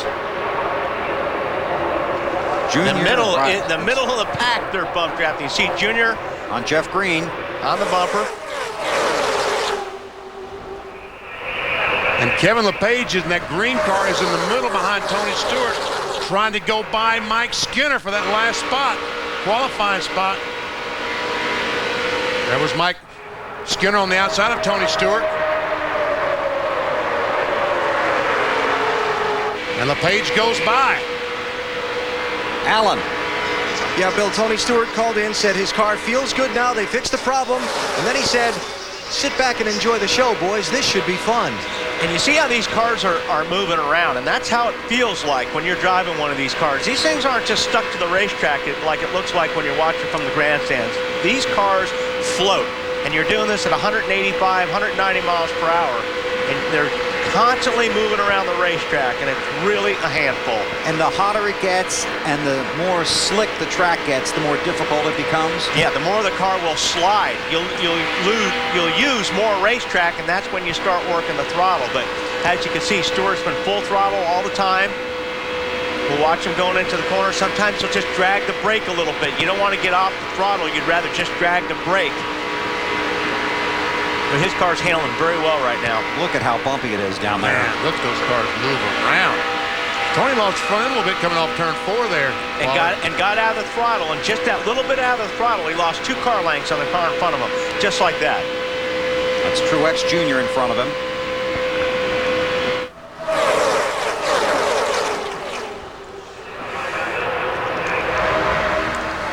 Boy, Bill Elliott lost several positions, fell back to 22nd.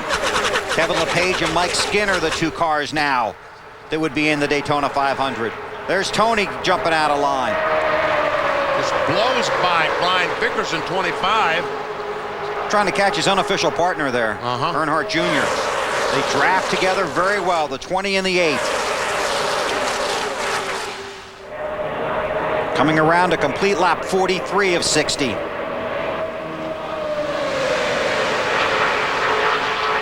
Update from Matt Yoakum. Bill, you may have noticed the 99 of Carl Edwards, the red car, running third. Now, he has been moving out a little bit, trying to get some air into that radiator and cool the car down as the water temperature climbing a little bit, but he wanted his spotter, Bobby Hudson, to pass along a message to Burton that he's not trying to make a move on Burton. He wants to stay and ride in line. He'll try to do that later, but he doesn't want Burton to try to throw a block and then get both of them hung out. Snyder?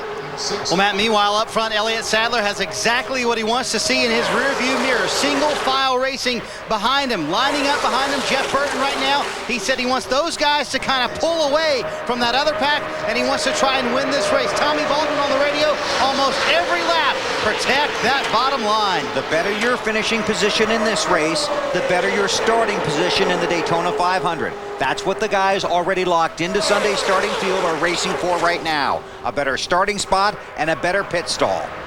Kenny Schrader, that 21 car, saw that line of cars coming on the outside led by Jimmy Johnson. So he dove out there trying to get in front and see if they could push him to the front. Let's see if it works. Casey Kane in the 9 in the middle there. Oh, Junior got squeezed down there. He went to go to the middle, and that opportunity closed. In a hurry. But obviously his car up to this point is working better, because if his car was really, really tight, he wouldn't be able to drive that car like he is right now. So perhaps they went in the right direction on those changes in that last pit stop. Matt Kenseth in the 17 with Junior right behind him. Kurt Busch in the 2. Truex Jr. in the 1 behind the 8. Those are teammates. So if your car's tight, BP, you don't want to be in the middle very long. Kevin LePage and Mike Skinner would be the 2 drivers racing their way in. 15 to go.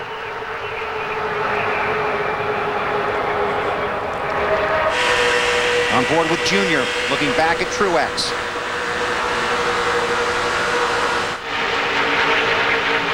Sterling Marlin on the high side. He's got a little bit of company up there. Schrader can get up there behind him. Once again, he looked up and saw those cars coming and said, hey, I think I'll try the outside. Worked his way in front of Carl Edwards. Kind of hung Schrader out to dry on that move right there. If he would have stayed out there a little bit longer, now Schrader gets up to the bumper, and Sterling saw him coming, looked in the mirror, said, boy, Schrader's got to run. I'm going to pull out in front of him, and hopefully he'll push me to the front. Dave Burns. And remember, guys, I told you earlier that 14 loves the outside line late in the run. As for the 88 of Dale Jarrett, his car was having trouble turning earlier in the race, and he was pulling a typical DJ, sort of laying back. Talked to crew chief Slugger Labby, turning much better now. Car is drivable, and DJ in the mix. Boy, Jimmy Johnson, that 48 car, got a Oh, man, he was sideways there. Did he come down across the 14's nose? Sure looked like it. That was close. Sorry, I got loose. I got loose, he said.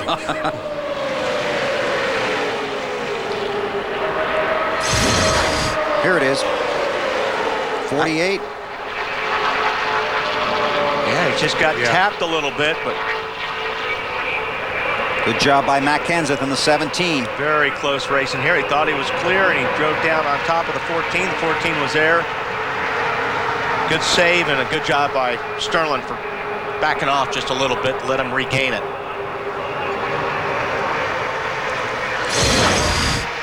Marty. Well, guys, we missed what started all that. He came on the radio, said he got a huge push from Matt Kenseth, and that made him loose going into the corner, and that's not what he was expecting. Great save, though. Well, I think that was the second loose then, Marty, because this was past that point. He got by the car and then turned down, and the 14 of Sterling Marley got just into the bumper. Johnson looking at Kenseth. 3 drivers separated by 4 positions, trying to race their way in. LePage, Skinner, and Chad Chaffin. That goes on in the 15th position in the middle of this pack.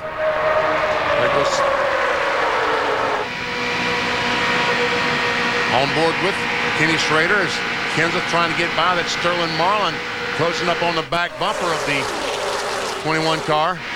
Casey Kane there on the outside, the 9 car. Showing in the 8th spot right now.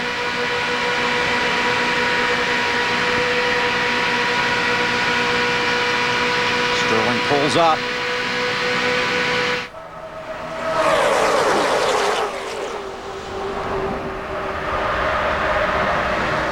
Sadler continues to lead.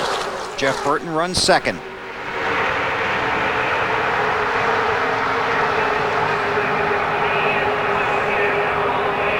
Carl Edwards trying to work his way to the front. Dave on Matt Kenseth. And remember, Kenseth started in the back of this pack, having an important qualifying run last Sunday. So working his way up, made some adjustments for a car that was ill handling, and they're very happy with it. Max up in the front pack now, Marty. Dave, Casey Kane told me before the race, we have a fast race car if we can get up front and show it. During that last stop, the car was tight. They made an air pressure adjustment, and he's running that top groove. Car seems to work better up there, Matt. The 99 Edwards still trying to hang on to that bottom, but his mirror is full of Kenny Schrader. In fact, Bobby Hudson, Edwards spotter, says the 21 looks to be about the best of anybody. He can gain on you at almost at will in the corner. Less than 10 laps to go. The first of the 2 qualifying races this afternoon at Daytona. We were delayed by rain for an hour and 22 minutes, then had a brief red flag after 34 laps of this race. Look at the 99 is loose. Hang on, Carl. Oh, boy, he did. Looks like he's got something dragging on his right side of his car. Looks like he may have lost part of the valence there. See it? That skirt back by the right rear tires was loose. And that'll affect the handling a little bit on this car. Takes a little bit of the downforce away. Looks like it took a whole lot away. Yeah. Hang on. Oh, there's another guy back there getting loose. Who is that? It's like Schrader. Boy, Schrader went to the back in a hurry.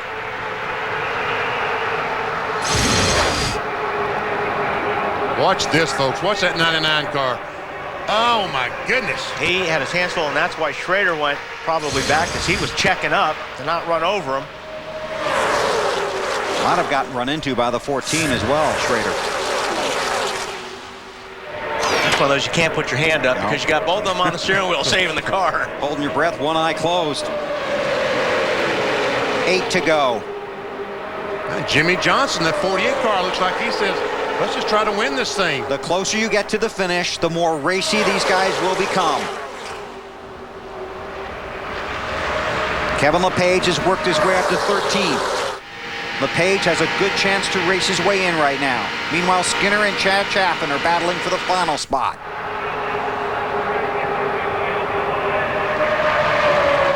The green car is 61 of LePage. Oh, man, Brian Vickers in 25 slides up the track a little bit.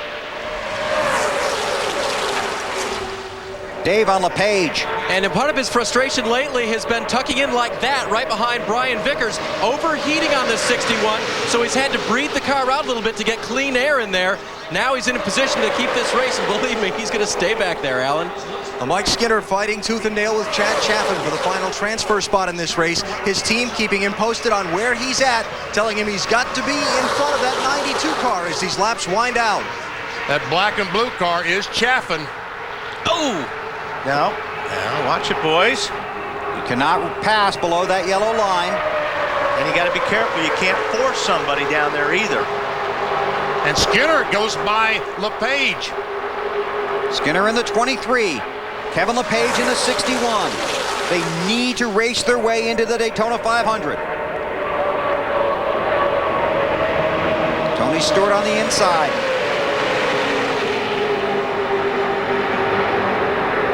Tell you what, when you're in that position, you are gripping the steering wheel and pushing on that throttle as hard as you can. Doing everything you can. Carl Edwards has worked his way up to the second position. Got around Jimmy Johnson. Kenseth is fourth. Sadler continues to lead in the 38 machine. Dale Earnhardt Jr. up to fifth.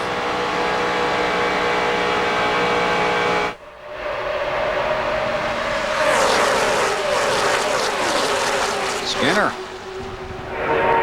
trying to move forward. And LePage had to back off going in turn 3. These guys have allowed Chad Chaffin to get within a couple of car lengths of them. Skinner, LePage, Chaffin, Derek Cope trying desperately to get into their sport's biggest event, the Daytona 500. This is their last shot.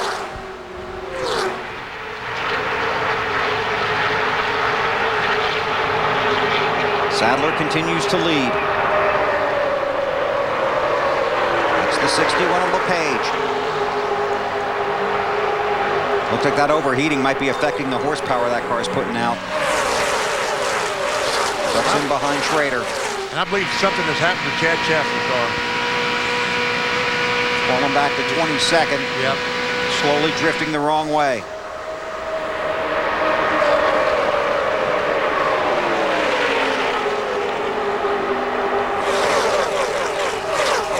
Well, I'm sure the crews of the Mike Skinner car and the Kevin LePage are telling their drivers, just hold what you got, and we'll be racing the Daytona 500. Don't blow up. Yeah. Casey Kane down there? Yep. And the 9 gets back in behind Jarrett. There's LePage in the 61. 66 of Jeff Green. Looks like the 21 car, Kenny Schrader, starting to lose the handle. Yeah, Schrader just right after that little incident up there, he dropped to the back and hasn't been able to regain. You watch up front, Dave. You got an update? Yeah, Chaffin reported in a few laps ago, got a right front tire vibration, and he had to fall back and keep that car out of the wall. Tough break.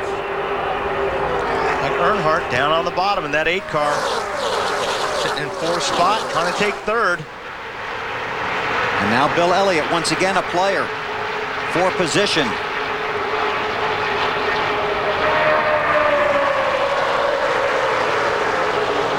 Some help on the bottom. Now, if these guys all line up on the bottom, they will get to Earnhardt, and they will catch the front too, but they're going to have to do it in a hurry. Allen.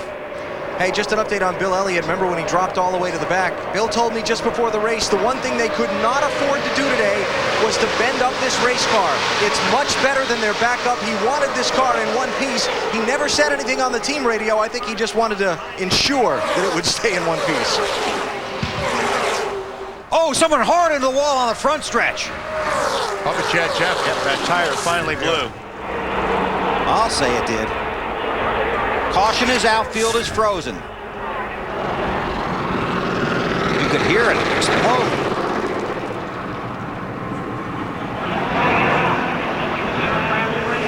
You weren't sure what it was because you actually ducked. Somebody after you. Well, this is not what Kevin LePage and Mike Skinner wanted to see. A green-white checker finish to this thing. With a lot of desperate guys right behind them who might stop. Derek Cope, Larry Foyt. Might?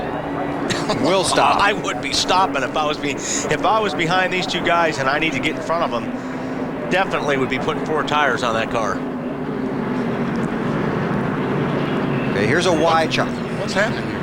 No, there's debris all over look at all the... now they're running into each other. Jarrett is around. I think it was Sterling Marlin in the 14 car may have run into Jarrett, but everybody stopped because they saw the debris. Heavy damage to Sterling. Allen? Looks like just that. They were checking. The guys at the front of the pack started stepping on the brakes because of the metal debris in the middle of the track and not wanting to run over it. And by the time that chain reaction got 5 or 6 cars back, they were running into each other and spinning out. Wow. And there's some of the debris on the track. And see, when a car hits the wall that hard, see, watch these guys start trying to dodge the debris. And Elliott Satter, the leader, says, now which way do I go to avoid all this debris? Because I don't want to stop. I don't want a flat tire. And Sterling just runs right in the back of Jarrett. Almost got Tony Stewart. I don't understand that, because normally the spotters will tell the drivers, hey, stay low or stay high or do this or do that. They're the ones telling the drivers where the debris is. So I'm not sure why everybody was so spread out when they came to the debris field. Tony to the grass. On board the UPS Ford of Jarrett. Watch this go round and round. And listen. He just slowed down and then he gets rammed. Watch your back, God! Wow. And when those tires explode, I mean, that takes some sheet metal with it too. It takes a sheet metal also when we see Chad Chaffin coming off and that right front tire just explodes. But what happens when that car goes in the wall? The brake rotor is really the biggest culprit. The brake rotor explodes, and you get all that metal on the racetrack, and they will puncture your tire in a second. Marty, go ahead. Well, Bill, check out the right side of Chad Chaffin's car. I mean, that is a tire that has gone completely. It ripped the entire right side of the car off. And Chad, I know you're disappointed you're not going to be in the 500, but that was a heck of a tire explosion, wasn't it? Yeah, it was. I knew it was going to explode. We got up in the transfer spot there for a minute, but car was pushing real bad, and a lot of guys, I could tell they were starting to fall off, and I knew it was going to blow, but I was just hoping to stay out and somebody else would blow one first, and I guess that's all I needed to happen. That's why I slowed way off the pace, because I knew it was fixing to go. I was just going to ride it out and see what happened, but that's racing. We're not going to make it this year, but we give it a strong try. All right, the Nashville, Tennessee driver not going to make the 500, Dave. And Sterling Marlin pulls a 14 car into his pit box. Going to work on the right front there. They talked about just pulling a lot of tape off, but now that they get really close and look, they're going to have to pull a lot of that front fascia off of the car to get air to that motor and try to pound out that right front to see if he can finish this race. Of course, it being their primary car, then they'll have to decide whether or not to keep this or to go to a backup and start the rear of the 500. I don't even know why they would really bother trying to finish this race at this point. About right. They have a guaranteed spot. Put it back in the garage and start working on it. Yeah. But, you know, it's funny because Sterling came from a long way. I think he was going pretty fast when he came into this mess. He locked the tires up, and he really didn't have any place to go. But I think he came on this pack a little bit quicker than he thought they were slowing down. Because the field was already under caution. Yeah, but that's what I understand. I mean, usually that's really important on the spotters to tell you what's going on in a situation like that. Because they'll jump on the radio and say, hey, blew a tire and hit the wall on the front stretch. Yeah, debris everywhere. Stay on the bottom or whatever. All right, we're under caution here at Daytona. Going to be a wild finish in the first qualifying race, and then another one to come. Do they call 7 lucky? Go ahead. I'm buying. Because it all goes down at 7. Take a long walk, fellas. The crime. Detective. The case. I don't buy this for a minute. Arrest him. The cause. Now's the time to round them all up. Excuse us. New York City Police Department. Weeknights at 7. Law and Order. It's your lucky day. See what we can do. Law and Order. Every weeknight starting at 7. Only on TNT. You have something to say? TNT. 6 cars have a chance to win it. Jeff Gordon's going to lead him into turn 4. 3 wide, they're bouncing off each other. You are the man, and it's time. Sir, you're right. It is time. We got him! Daytona 500! Listen to every defining moment of your favorite driver live with Race Day Scanner. Get it and other exclusive content online through AOL.com/sports and NASCAR.com. You guys are awesome! Introducing the miracle of fusion, a revolutionary technology and a unique idea come together to create new Gillette Fusion. Until now, pressure caused irritation. Fusion has 5 blades spaced closer together to reduce pressure with less irritation and more comfort. Flip Fusion over, a precision trimmer for those tricky places. The comfort of 5 blades, the precision of 1. The best shave ever in manual or battery power. New Gillette Fusion. We're gonna have the new Cheesy Bites pizza, please. Are you ready, Bites? Start popping. These bites were made for popping, and that's just what they'll do. One of these days, these bites are gonna pop right into you. The new Cheesy Bites pizza from Pizza Hut. A pizza with 28 poppable bites, packed with melted cheese. $11.99 for a large. Jessica, we'll have what they're having.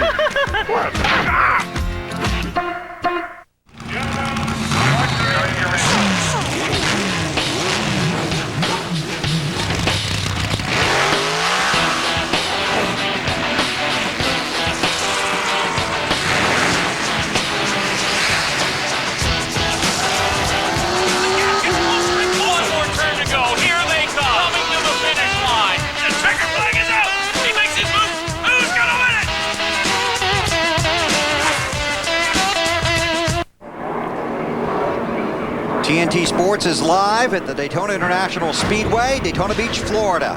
2 150-mile qualifying races on the menu today. We're about to finish the first one. A green-white checkered finish. Green flag comes out, 1 lap, white flag comes out. Then the checkered flag after that.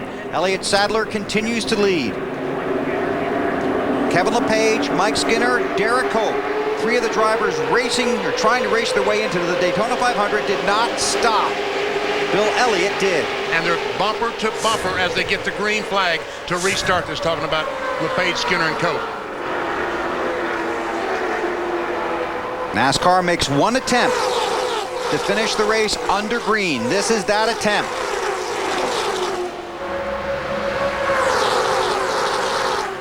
The first of the Gatorade duels, heading for the checkered flag.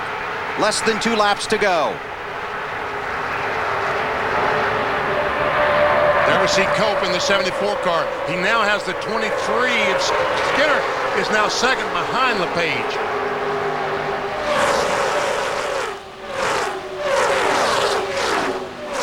It doesn't matter if Skinner finishes there, he will be in. White flag is out. Elliott Sadler is the race leader. These cars are trying to race their way into the Daytona 500. Kevin LePage in the 61. LePage got by Skinner that lap. Skinner on the high side there. And Derek Cope sneaking up on the bottom there. 74 car. And Bill Elliott in the 36. Elliott is already locked into the field, but can take a position if he can catch LePage or Skinner. Oh, me. And all of a sudden, LePage looks like his car is going away. He gets by Skinner, and here comes Skinner back, and Derek Cope right behind them. Those guys trying to race their way into the Daytona 500. Oh, look, Derek Cope's on the high side of Skinner. Elliott Sadler to the line, contact. And Skinner beats him to the line. By a fender. And there was some rubbing and bumping there. And there might be some more.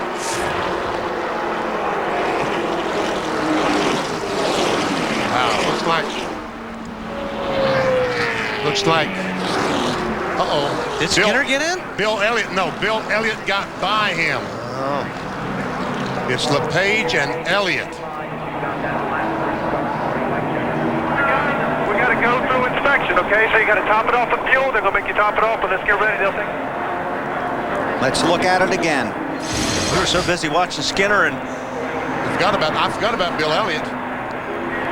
There you see Skinner on the bottom. You see that's Elliott on the left. Ah, okay, you're right.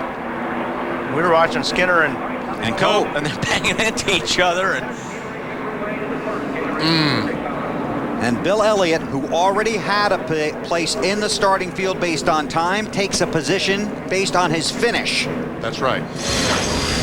So that means that Robbie Gordon can fall back on his time and will be in the Daytona 500 in the 7 car in the second race.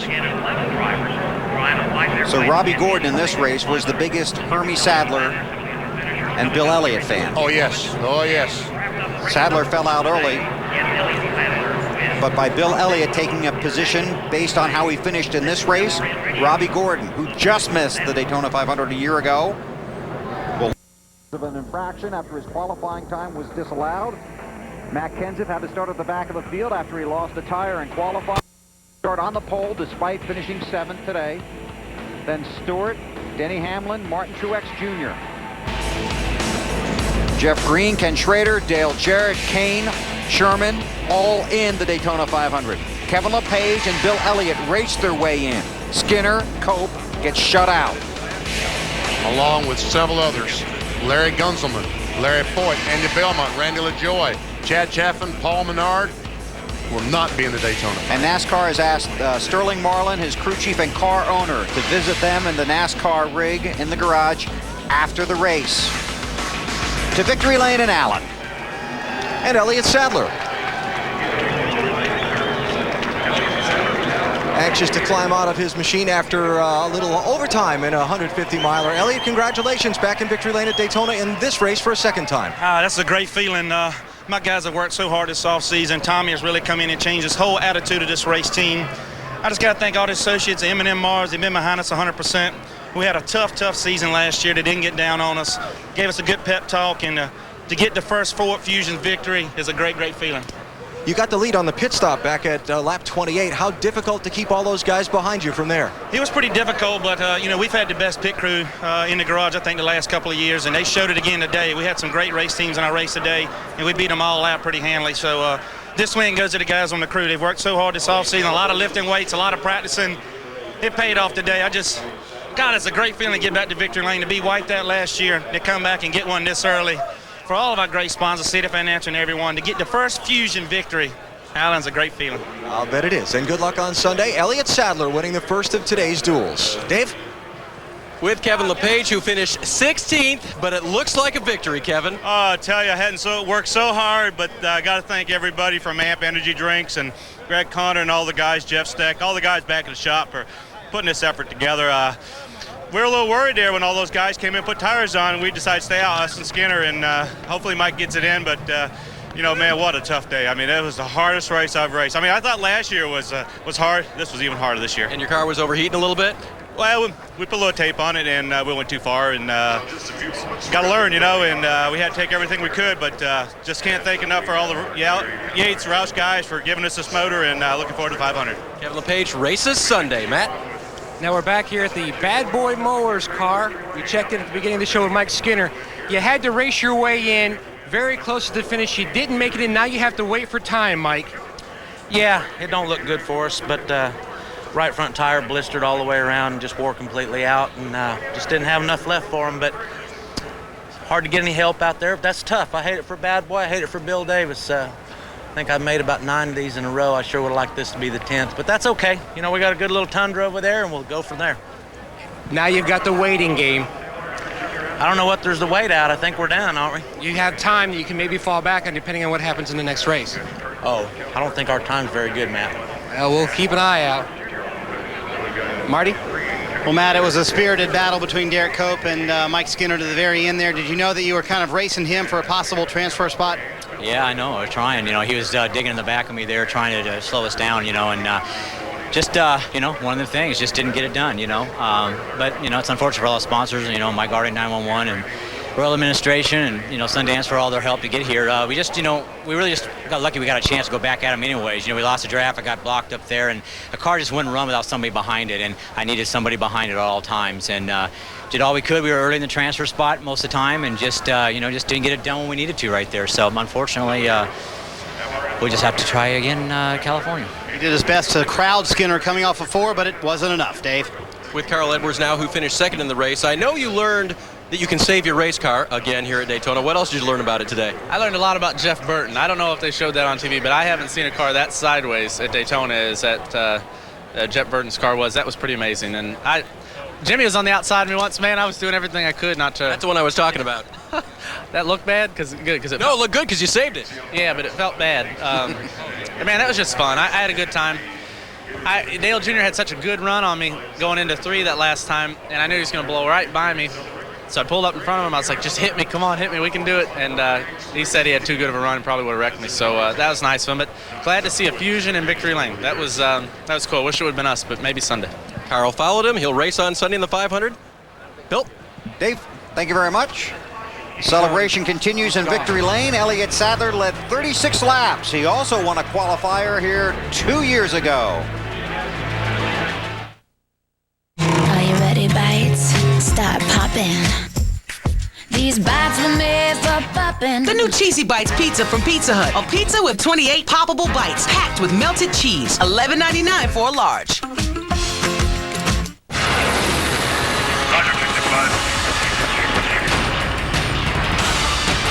Access granted.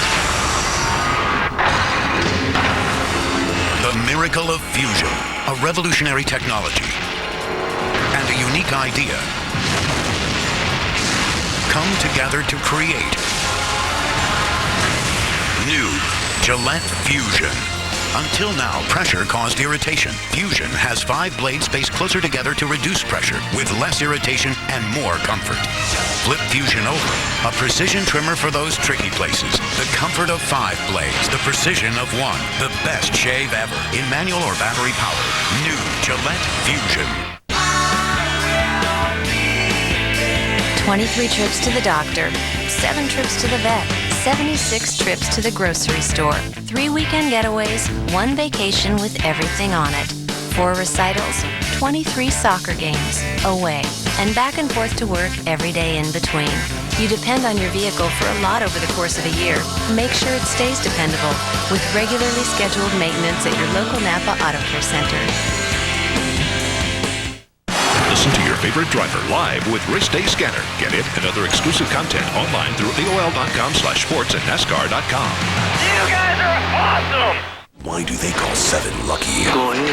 I'm buying. Because it all goes down at 7. Take a long walk, fellas. The crime. Detective! The case. I don't buy this for a minute. Arrest him. The cause. Now's the time to round them all up. Excuse us. New York City Police Department. Weeknights at 7. Law and Order. It's your lucky day. See what we can do. Law and Order. Every weeknight starting at 7. Only on TNT. You have something to say? TNT.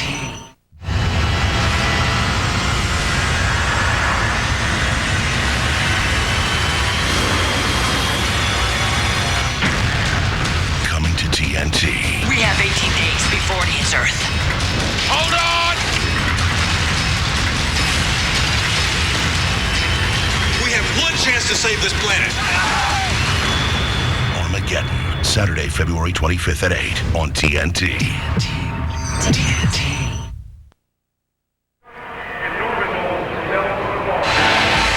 The Daytona 500 qualifying races from Daytona International Speedway, brought to you. This is Budweiser. This is beer. By Pizza Hut, home of the new Cheesy Bites Pizza, a pull-apart crust with 28 cheese-filled bites. Gather around the good stuff. And by the new Sprint. Yes, you can.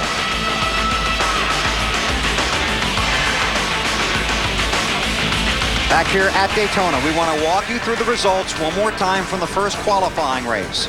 Remember, the top 35 in owner points from 2005 were already locked in. That includes all of these guys because Martin Truex Jr. had the points from the 15 car. And all these guys will start on the inside row of the Daytona 500. You go back to 16. Kevin LePage raced his way in. So he's in the Daytona 500. Also, behind him, Bill Elliott raced his way in. Those are the top 2 cars, non-top 35 cars, so they're in. Mike Skinner is eliminated. Derek Cope is also out. Brian Vickers is in based on last year's top 35 in points finish. Then Boyer Gunzelman, he's not going to race. Larry Foyt, not going to. Andy Belmont, Randy LaJoy, Chad Cheff, and Paul Menard are not going to race.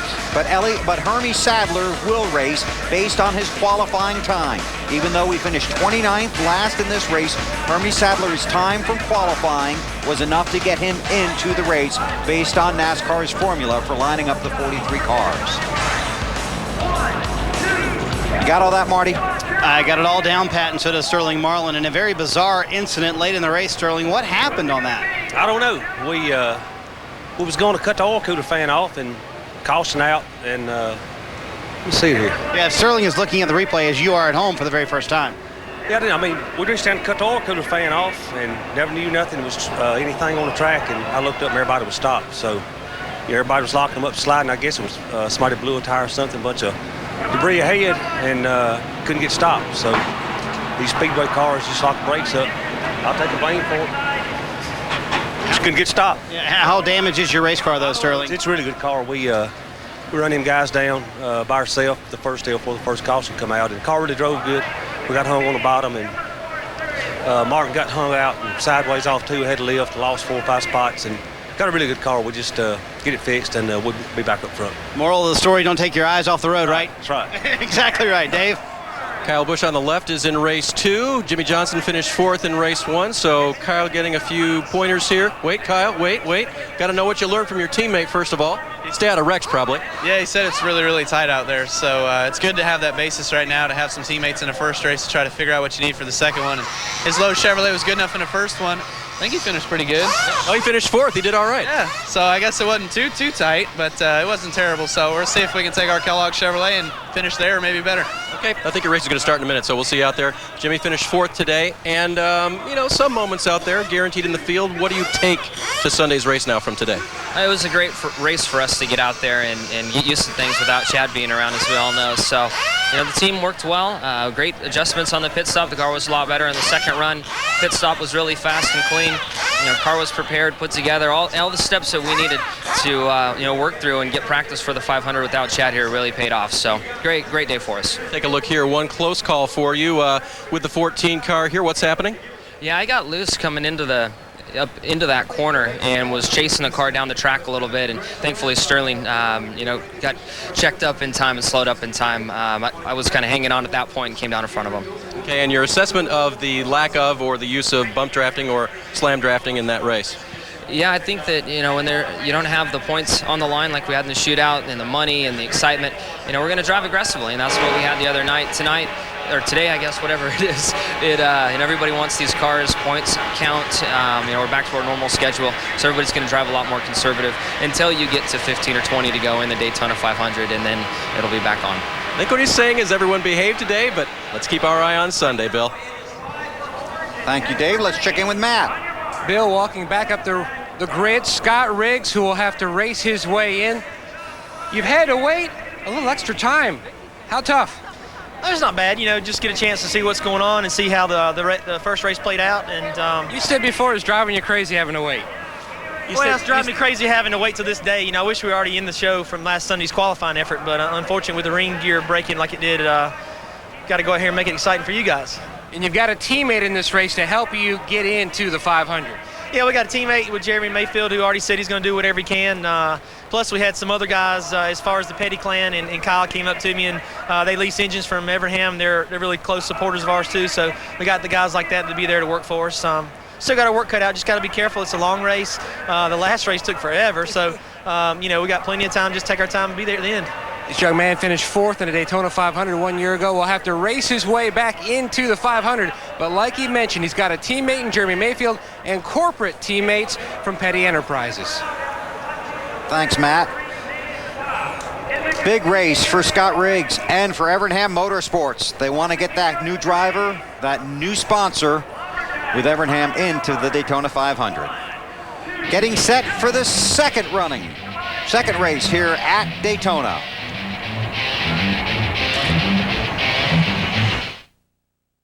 The 2006 NBA All-Star Game is coming to TNT, and the countdown is ready to commence. T-minus 3, 2, 1, liftoff. Oh, it just sucked the gravity right out of the building. That was unbelievable. Watch the NBA's biggest stars, the 2006 NBA All-Star Game, Sunday at 8, only on TNT. What is loyalty? It's unwavering support through the longest sports season of all. tailgating 3 days instead of 3 hours. Waiting out a rain delay until 2 a.m. Loyalty is proudly wearing this, accepting temporary hearing loss as a badge of honor. Loyalty is cheering as loud as you can, even if they can't hear you. Loyalty is being a NASCAR fan.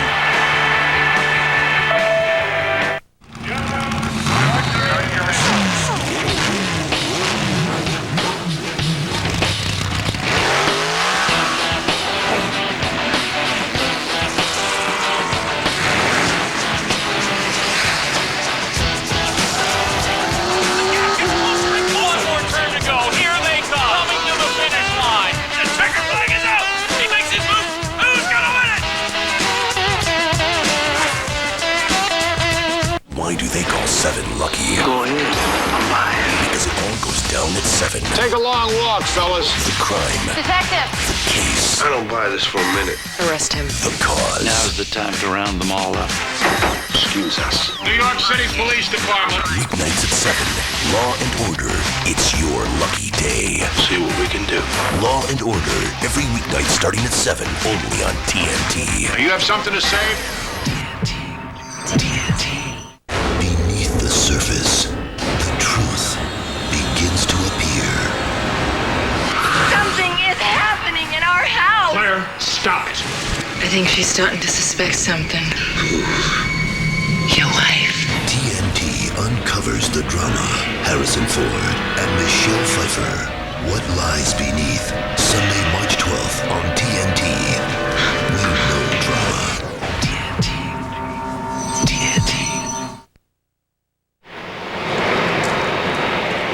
Be sure to catch the drama of the NBA on TNT. Coverage begins tonight at 7 o'clock, an NBA doubleheader, 76ers and the Bulls, then the Rockets and the Suns. Tomorrow at 9 p.m., it's the NBA All-Star Rookie Challenge. Then on Saturday, following the Hershey's Kissables 300, it's NBA All-Star Saturday, and it all caps off Sunday night, 8 o'clock Eastern Time, the 55th annual NBA All-Star Game.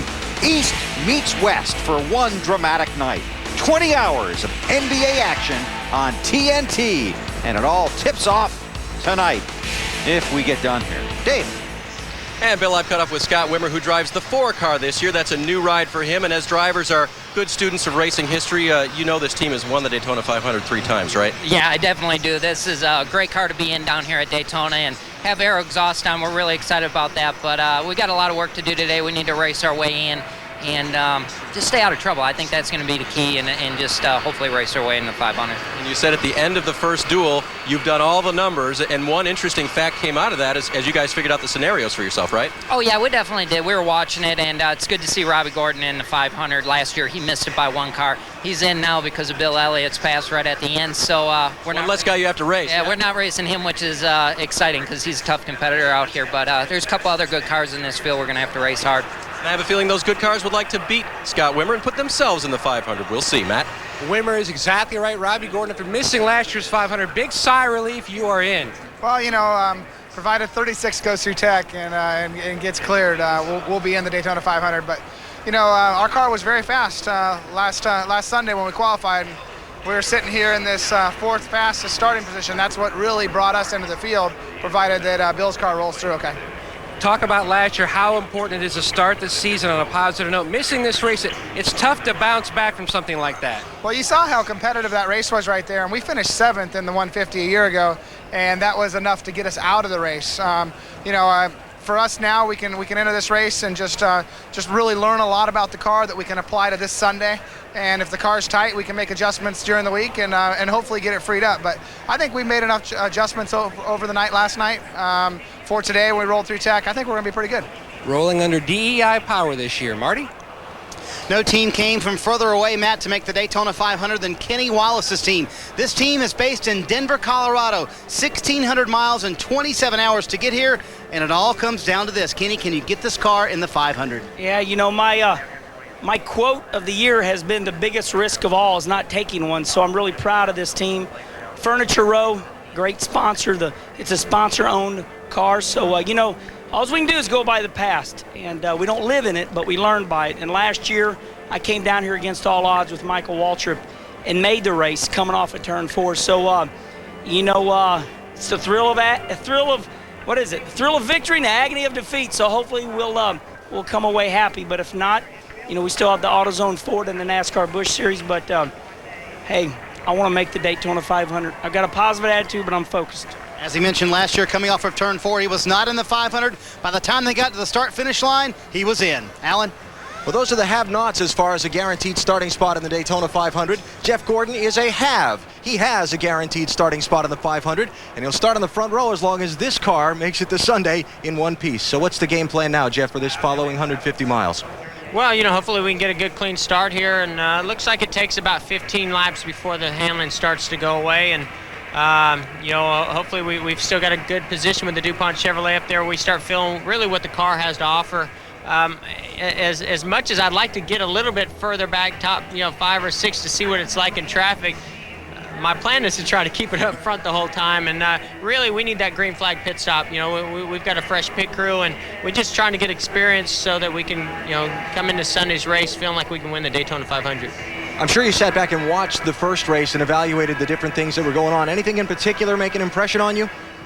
Well, it looks like we figured out, some things on the bump drafting, but under caution we've got some problems now. So, I thought that the racing looked really good and clean. Obviously, handling was an issue for a lot of guys, tire wear with the right front. So, a lot of things that we're going to be able to learn. Hopefully, there's some rubber laid down right now, so it'll help the tire wear a little bit. But, for the most part, I thought the racing was much cleaner than what we've seen. So, it's a good start for what's going to happen the rest of the weekend.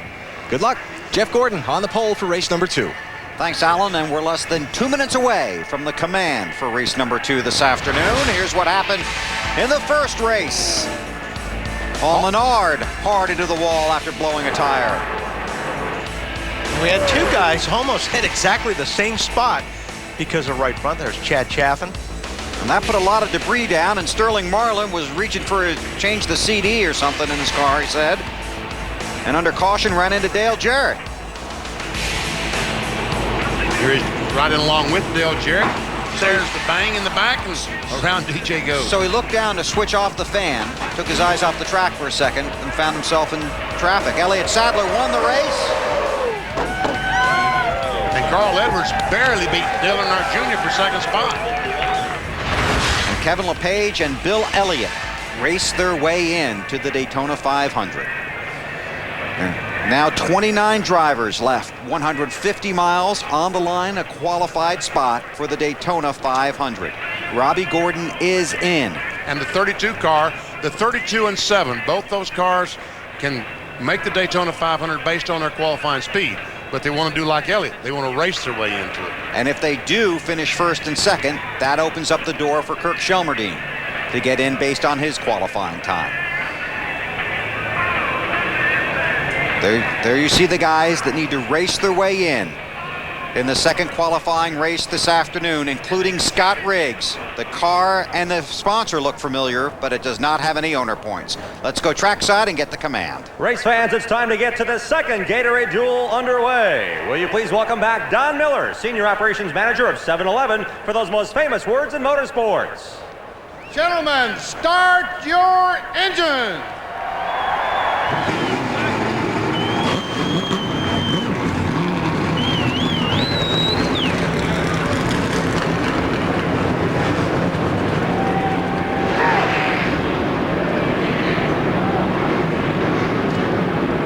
29 cars roar to life here at Daytona. When we come back, we'll have the starting lineup for the second of the qualifying races. What is Budweiser? It's bright, the look of perfection. It's crisp, with ideal flavor. It's clean, for a great finish. It's pure, made with the finest all-natural ingredients. This is Budweiser. This is clean. Budweiser. This is Budweiser. This is Budweiser. This is beer. We're gonna have a new cheesy bites pizza, please. Are you ready, bites? Start popping. These bites were made for popping. popping, and that's just what they'll do. One of these days, these bites are gonna pop right into you. The new Cheesy Bites pizza from Pizza Hut. A pizza with 28 poppable bites, packed with melted cheese. $11.99 for a large. Jessica, we'll have what they're having.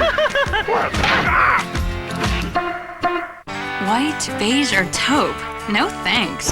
If I'm gonna paint, you're gonna notice it. You can at the Home Depot.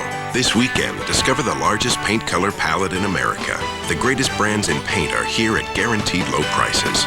And try our Color Smart system to match and coordinate colors with confidence. Right now, get $20 off all 5-gallon buckets of Behr paints and stains, and $5 off all 1-gallon cans, both by mail-in rebate. At the Home Depot, you can do it, we can help. I pledge allegiance. I pledge allegiance to 500 miles in the California sun. The second race of the season being as important as the first. Home track advantage. Traffic at 183 miles per hour. Stars who don't need stuntmen. Goosebumps. I pledge allegiance to the flag. Why do they call 7 lucky? Go ahead, I'm buying. Because it all goes down at 7. Take a long walk, fellas. The crime. Detective! The case. I don't buy this for a minute. Arrest him. The cause. Now's the time to round them all up. Excuse us. New York City Police Department. Weeknights at 7. Law and Order. It's your lucky day. See what we can do. Law and Order. Every weeknight starting at 7. Only on TNT. You have something to say?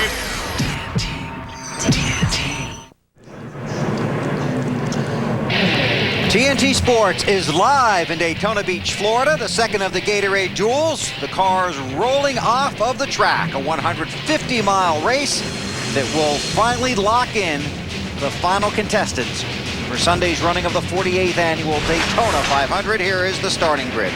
Jeff Gordon starts on the pole in this race. He'll be outside the front row in the Daytona 500. Bobby Labonte carrying the colors of Petty Enterprises. Row 2 in his new ride, Jamie McMurray on the inside. On the outside for Hendrick, Kyle Busch. Back in row 3 on the inside, Kevin Harvick, teammate of Jeff Burton, and Joe Nemechek, Sterling Marlin's teammate.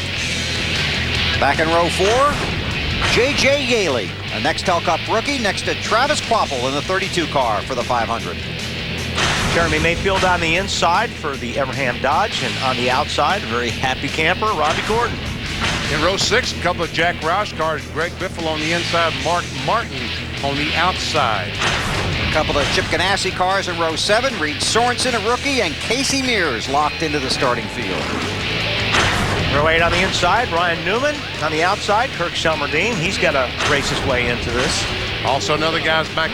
2 more guys in row 9 got to race their way in. Stant Barrett, Scott Wimmer. Row 10, Kyle Petty and Dave Blaney, both locked into Sunday's starting grid. Row 11, another new ride, David Stremme on the inside. On the outside, Morgan Shepherd. Michael Waltrip is in the Daytona 500 based on last year's 77 points, and Mike Wallace, another car that's got to get in the top 2 finishers of non-35 cars. Some desperate people back here. Chad Blunt needs to race his way in, as does Kenny Wallace. We heard from him just moments ago. As well as Scott Riggs on the inside, and the outside, Carl Long. And Terry Labonte will start 29th. He is in the Daytona 500 based on being a past NASCAR Nextel Cup champion. And he had a good qualifying run the other day, but his time was disallowed because there was something wrong with the carburetor in post-race, post-qualifying inspection. So he starts at the back of this field. There's Robbie Gordon out on the track. Wally's got him dialed up. Robbie Gordon, this is Wally in the booth. Can you hear me all right? Wally, how are you? Well, doing pretty good. I know you are, because we talked this morning, and I know what you were going through this morning. Wow, what a range of emotions. Now you are in the race, and now you can go out and have some fun. It's kind of nice, you know. We had a really good qualifying effort with Jim Beam Chevrolet, and to be sitting there that 4th time, we knew that was going to be important. Just missed it by about 4 thousandths, but that race right there, I think Bill coming and getting 4 tires at the end, it helped us out for sure. Well, this has really got to help, especially for this season, because, you know, you miss this race like you guys did last year. You kind of dig yourself into a hole. And, man, what a great start. Having this race behind you for your sponsors and everything, it's definitely a great outlook. Well, it is, and to have DEI Power Plant and the three great sponsors that we have with Jim Beam, Harris, and Menards, I'm really excited about 2006. Well, are you going to stay away from anybody out there in particular now that you're in the show? I've kind of got a game plan. I told Harvick that I would run with him. His car's pretty fast. We worked together before in the past, so we'll see if we can stick together here and try to run up as front as high as possible. Well, good luck and have some fun, Robbie. Hey, thanks, guys. You have a good day up there. So Kevin Harvick and Robbie Gordon working together on the racetrack? Richard should have got them to work together when he was over there, right? I don't think they even talked when they were teammates. We'll see how that works out. Jeff Gordon and Bobby Labonte on the front row. Final stories from pit road. Let's start on Harvick with Marty. And Bill, believe it or not, Harvick told me this morning that was the plan, that he was going to work with Robbie Gordon. But the one goal for Harvick today is leave with this car in one piece. If you'll remember their qualifying race from last year, they wrecked, had to go to the backup car. These guys who came to just pit the car on Thursday wound up staying all the way till Sunday just to make sure their 500 car could get through tech. One other goal, they're experimenting with their setup a good bit. They have a basic setup for the Daytona 500 that they're happy and comfortable with. They want to try this, maybe as a direction they might go for Sunday's race. Matt? It's 150 milers, very important for Jamie McMurray and the 26 team now. During testing, they picked this car faster than the Bud shootout car, but when they returned to Daytona, the shootout car was actually better. They've been chasing speed and also handling the car like a lot of teams today and this weekend, battling a tight condition. Jimmy Finney told me they're in the same boat as a lot of others. They're hoping the changes they made last night will give them a good indication if they're going down the right road or not. Jamie finished second here last July. Dave? And the 41 of Reed Sorensen, the red and white car, the black number 40 of David Stremme, and the green 18 of J.J. Yaley. Three very fast rookies. Between them, only 8 starts at this track, none of them in the Nextel Cup Series. They're very fast cars, and they all have guaranteed spots in Sunday's 500, but anything can happen at Daytona, and when you're a rookie, anything can happen at Daytona. Alan?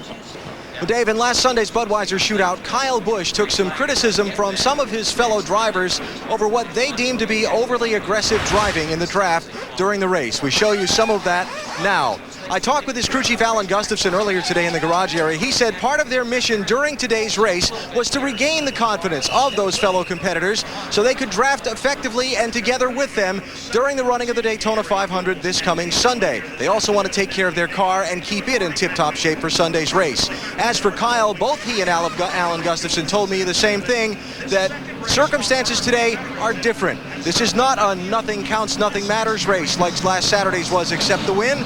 This race means this is how you'll go into the Daytona 500. Starting spot, car condition, the whole thing. Different mindset starting today's race for Kyle Busch. Thanks, Alan. You guys enjoy the race down there. We will point out that NASCAR has 6 additional officials around this track today watching for what they said in the drivers' meeting is aggressive driving. They will not be afraid to penalize a driver for that, but NASCAR President Mike Helton made it very clear it's up to the drivers to self-police, or NASCAR will have to jump in and make a judgment call. But I think, like AB was referring to, there's not enough on the line today to really see a lot of that happening. This is basically a test session for most of these guys. There's still some guys who got to race their way in, but you're not going to see what they're referring to until you get into the Daytona 500 with 20 laps to go, 25 laps to go, then all bets are off. On board with Terry Labonte, this is Hall of Fame racing. Roger Staubach, Troy Aikman's effort into NASCAR Nextel Cup racing. It's Mikey. Michael Waltrip. How does he know he's on watching television? the big screen. He's watching the big screen around the track. And on board with Kevin Harvick in the 29 car.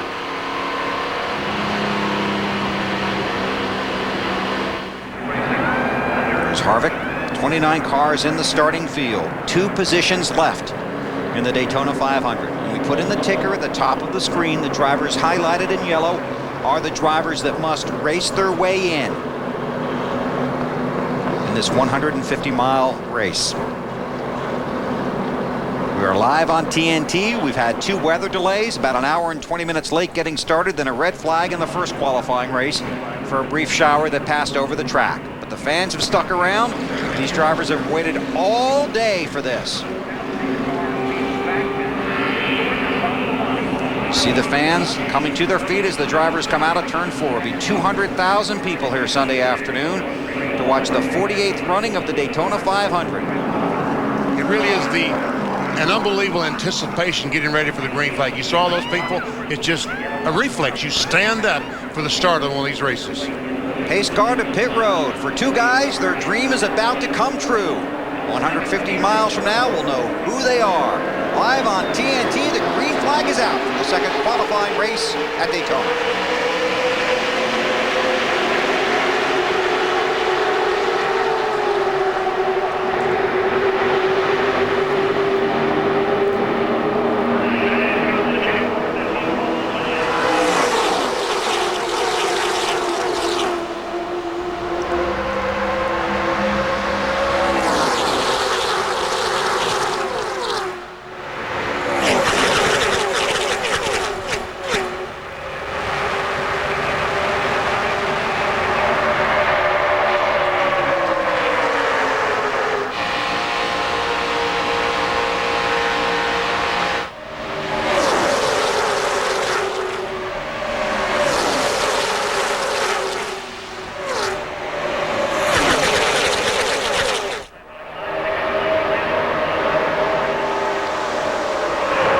Cars about another half a lap to get up to full speed because they do run restrictor plates here at Daytona, just like Talladega. I thought Bobby Labonte in that 43 car was going to lead the first lap of this qualifier. That outside lane just won't go. Will it, Bennett? No, it won't. Labonte trying to nudge his way in front. Gordon comes right back. Jamie McMurray in the 26, Kyle Busch in the 5. You heard Alan talk about it. A lot of eyes on that 5 car in this race. Just kind of seesaws back and forth. Low lane has an advantage, then the high line. See who can lead across the stripe this time. Yep. Andy Gordon. Alan. And Bill, just to further elaborate on something Jeff Gordon hinted at in our pre-race interview, Jeff told me he wants to keep the car in the first 5 or 6 spots on the racetrack.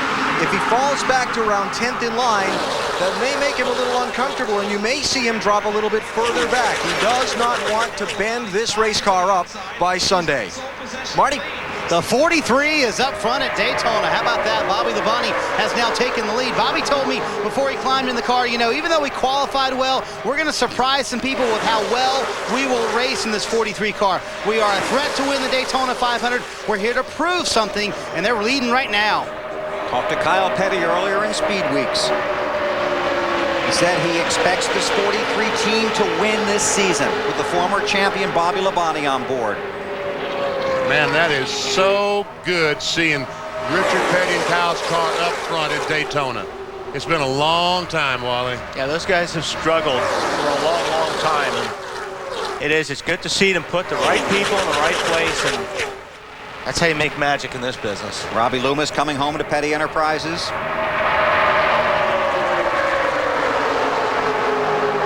You know, and really Bobby Labonte, I think, hated to hang the 5 car Kyle Busch out to dry, because really he's responsible for him getting the lead. He got up behind him and gave him such a great push to get him by the 24 car. Jamie McMurray in the 26 was not able to get up behind Jeff Gordon and give him the push that he needed. So now Kyle Busch needs somebody to help push him to the front. That's right. Joe Nemechek would be the current candidate in the 0-1. 3 wide right there. Those are guys desperate to race their way forward. Just gonna say, see Wimmer up on the high side in the 4 car. He's one of those guys that needs to race his way in. You can see the names in yellow on the ticker. Those are the drivers that must race their way in. And there's Quapple and the 32 car, Robbie Gordon in the 7 car running side by side. 2 of those drivers highlighted in yellow will be in the Daytona 500, the top 2 finishers. Terry Labonte is in yellow, but he is already locked in by virtue of the past champions provisional that Benny Parsons spoke of earlier.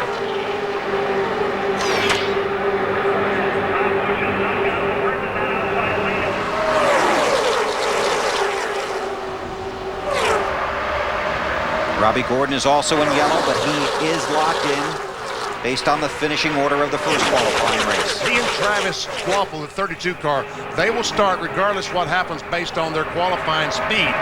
But they want to start as far forward as they can in the Daytona 500, and they can do that by finishing well in this race. And if they finish first and second, that opens up other positions, 2 other time spots.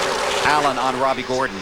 Yeah, Bill, this speed week's so important to his team. Robbie Gordon's race team was brand new 1 year ago. They came to Daytona and did not make the 500. They also had an engine supplier a year ago that was new to Nextel Cup racing and frankly struggled to get things going. Robbie was not guaranteed a starting spot because he had so many races he didn't finish, 9 engine failures, 5 wrecks last year. He needs to get this season off on the right foot, get into the top 35 in points so he doesn't have to sweat like this anymore for the rest of this year. Oh, here comes Jeff Gordon down the middle. No, he's going to follow the 5 car and put Kyle Busch in front. Those are Go with his teammate. Yep. That's right. And the 01 car, Joe Nemechek, uses Hendrick power.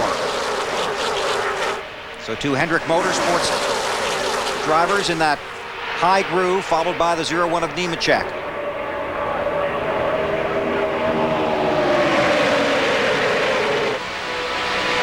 On board with Harvick.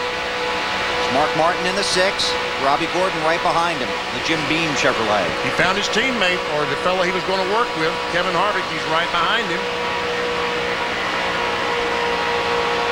It was just so funny. See how rough this racetrack is, especially through 1 and 2. There's a lot of bumps down in 1-2 on the bottom.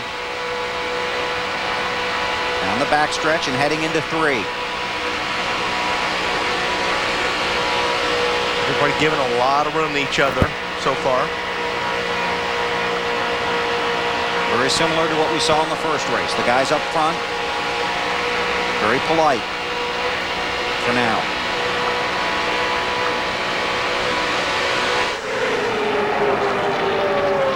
Kyle Busch out front. The second qualifying race at Daytona, live on TNT.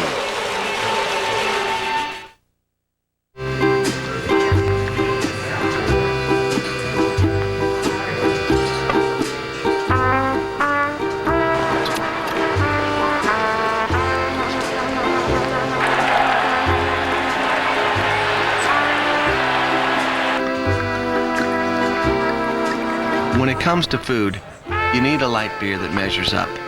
Great tasting, less filling Miller Lite. Taste for yourself. Miller. Good call.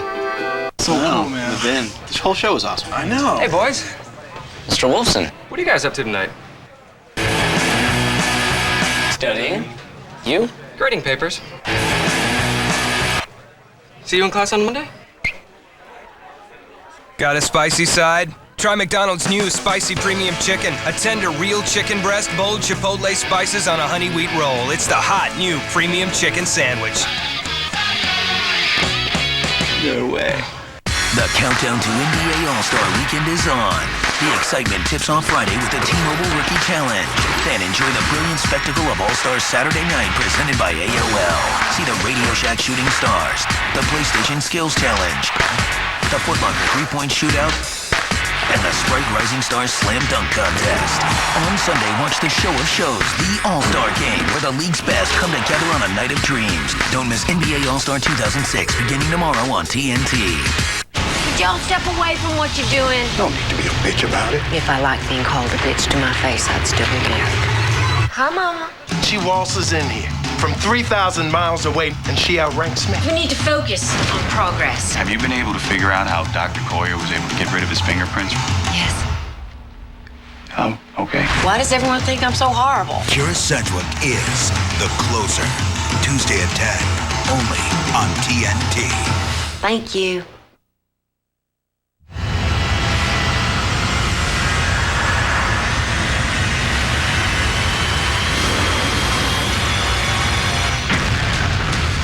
TNT. We have 18 days before it hits Earth. Hold on! We have one chance to save this planet. Armageddon, Saturday, February 25th at 8 on TNT. TNT. 11 laps of 60 complete in the second qualifying race. Kyle Busch continues to lead. That's the 26 of Jamie McMurray, the 01 of Joe Nemechek. Jeff Gordon runs second in that 24 car to his teammate. And so far, the 32-car Travis Quapple doing a terrific job as they hang in the 5th position last time by. Yeah, those guys would like to just see it stay this way.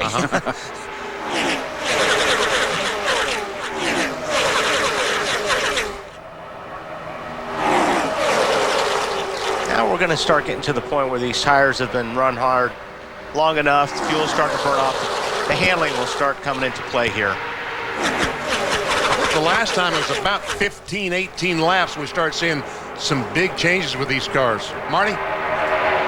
BP in the middle of that second pack, Mark Martin in the 6 car right there. So the top line is actually a little bit better than he thought it would be right now. 205 on the water for Mark, so that's a little lower, I think, than they would actually like. But Mark is just trying to hang in there and catch as much draft as he can. He has never won one of these dual races. He would love to do it today. Matt? Marty about 4 rows up, and his teammate, the 26, Jamie McMurray. Now, I told you earlier what Jimmy Finnegan-Crucci said. They've been battling tight most of the weekend. The good report, he just said the balance is really good, just past the lap 13 mark. AB? Yeah, Joe Nemechek having a pretty strong run. You see him up there in that outside lane, hanging around toward the front. Was as high as the 3rd position in the scoring a little bit earlier. As Crucci, Fry, and Pemberton feels like they have a really solid car for this race. Just want to hang around the front, keep it clean, get to the pit stop, and see where their handling's at. Marty?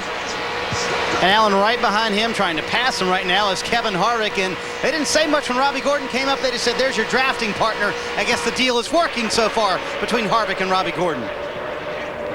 Right now, Robbie Gordon and Travis Quapple in that 32 car, Robbie in the 7, are the highest running cars of the guys that would have to race their way in. Both those guys are already locked in by virtue of what's occurred today and Quapple's qualifying time. So that'll open the door for guys deeper back in the field.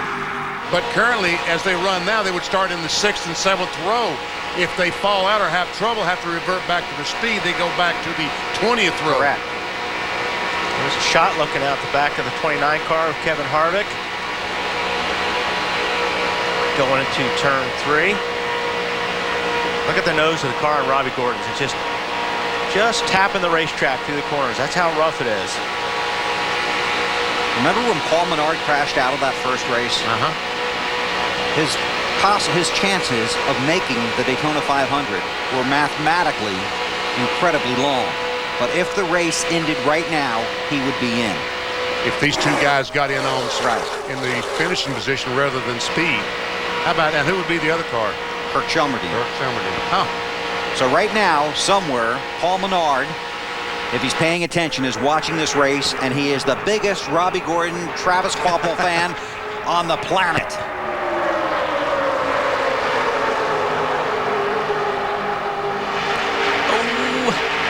Quapple wanted that to happen. No. Martin, 6 car, shoots out up the outside, and looks like he's got Biffle with him in the 16. He's got the 09 of Mike Wallace behind. Yeah, I think he had to get out of the throttle there a little bit because he's lost a lot of momentum, but guy going the right way is Scott Riggs, Dave. And Benny, he had an interesting day in practice yesterday, didn't he? Oh my gosh, I talked to him last night, and the first lap of practice out, he bottomed out and knocked the rear end housing back a ½ inch. And they didn't discover it. All they practiced for 2 hours yesterday, not knowing what the problem was. The tires were not squared up. What did he say today, Dave? Well, I talked to him and I said, you know, they called me back to the garage after I'd gone back to my motor coach to relax, but we were all scratching our heads. We didn't know what to do with our car. And they said, you need to come back over and look underneath it. Of course, the rear end had been bent back, and they said, Scott, we can fix this. And Scott went to sleep last night believing that this was the race car he had under him before it had that problem, and one that he could race to the front. So far, so good. But the thing, they chased that around. They didn't know that was bent, so they made a lot of changes on that race car trying to fix it, and then they found out that the rear was knocked back, correct? Well, absolutely right. Yeah, they spent the whole 2 hours, as I said, scratching their heads, chasing it around, really, in essence, wasting time trying to find something that had a bad baseline, and now they went back to just their baseline setup to start this race. Scott reporting that the car is just a little bit tight, but really pretty good as he moves forward. Matt? Dave, the 42. Casey Mears on the bottom. The first 10 or 11 laps, he was up on the high line. Now he's trying to work his way back up there, right behind his teammate, the 40, David Stremme. The car worked much better on the higher side. Wasn't as tight. Tab Boyd, his spotter, was working him up there. Finally got him up there, AB.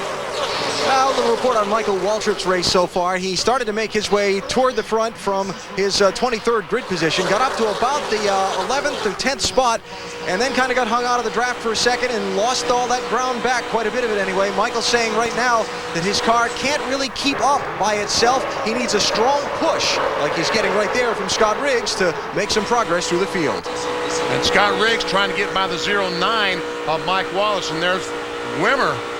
If he can get by those cars, then he's got one more to get by, and he's in Travis Quapple. So Riggs trying to work his way forward. Remember, there will be a pit stop during this race, sometime probably between lap 30 and 35.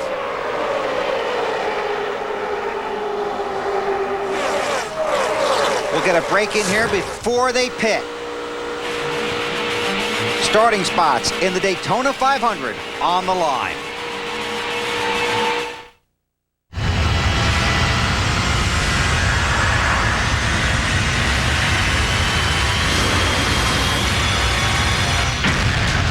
Coming to TNT. We have 18 days before it hits Earth. Hold on! We have one chance to save this planet. Armageddon, Saturday, February 25th at 8 on TNT.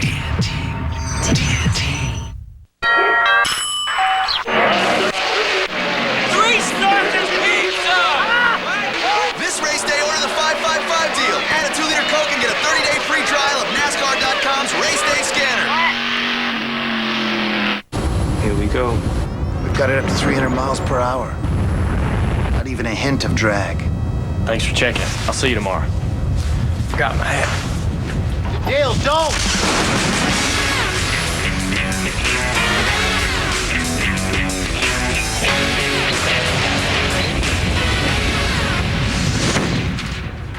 Show off. Okay, bad idea! Restart this pizza! This race day, order the 555 deal. Add a 2-liter Coke and get a 30-day free trial of NASCAR.com's Race Day Scanner. The countdown to NBA All-Star Weekend is on. The excitement tips off Friday with the T-Mobile Rookie Challenge. Then enjoy the brilliant spectacle of All-Stars Saturday night presented by AOL. See the Radio Shack Shooting Stars, the PlayStation Skills Challenge, the Foot Locker 3-point Shootout, and the Sprite Rising Stars Slam Dunk Contest.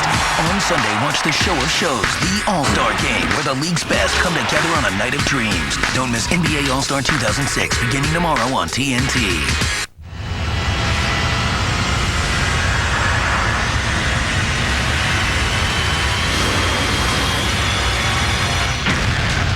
Coming to TNT. We have 18 days before it hits Earth. Hold on! We have one chance to save this planet. Armageddon, Saturday, February 25th at 8 on TNT.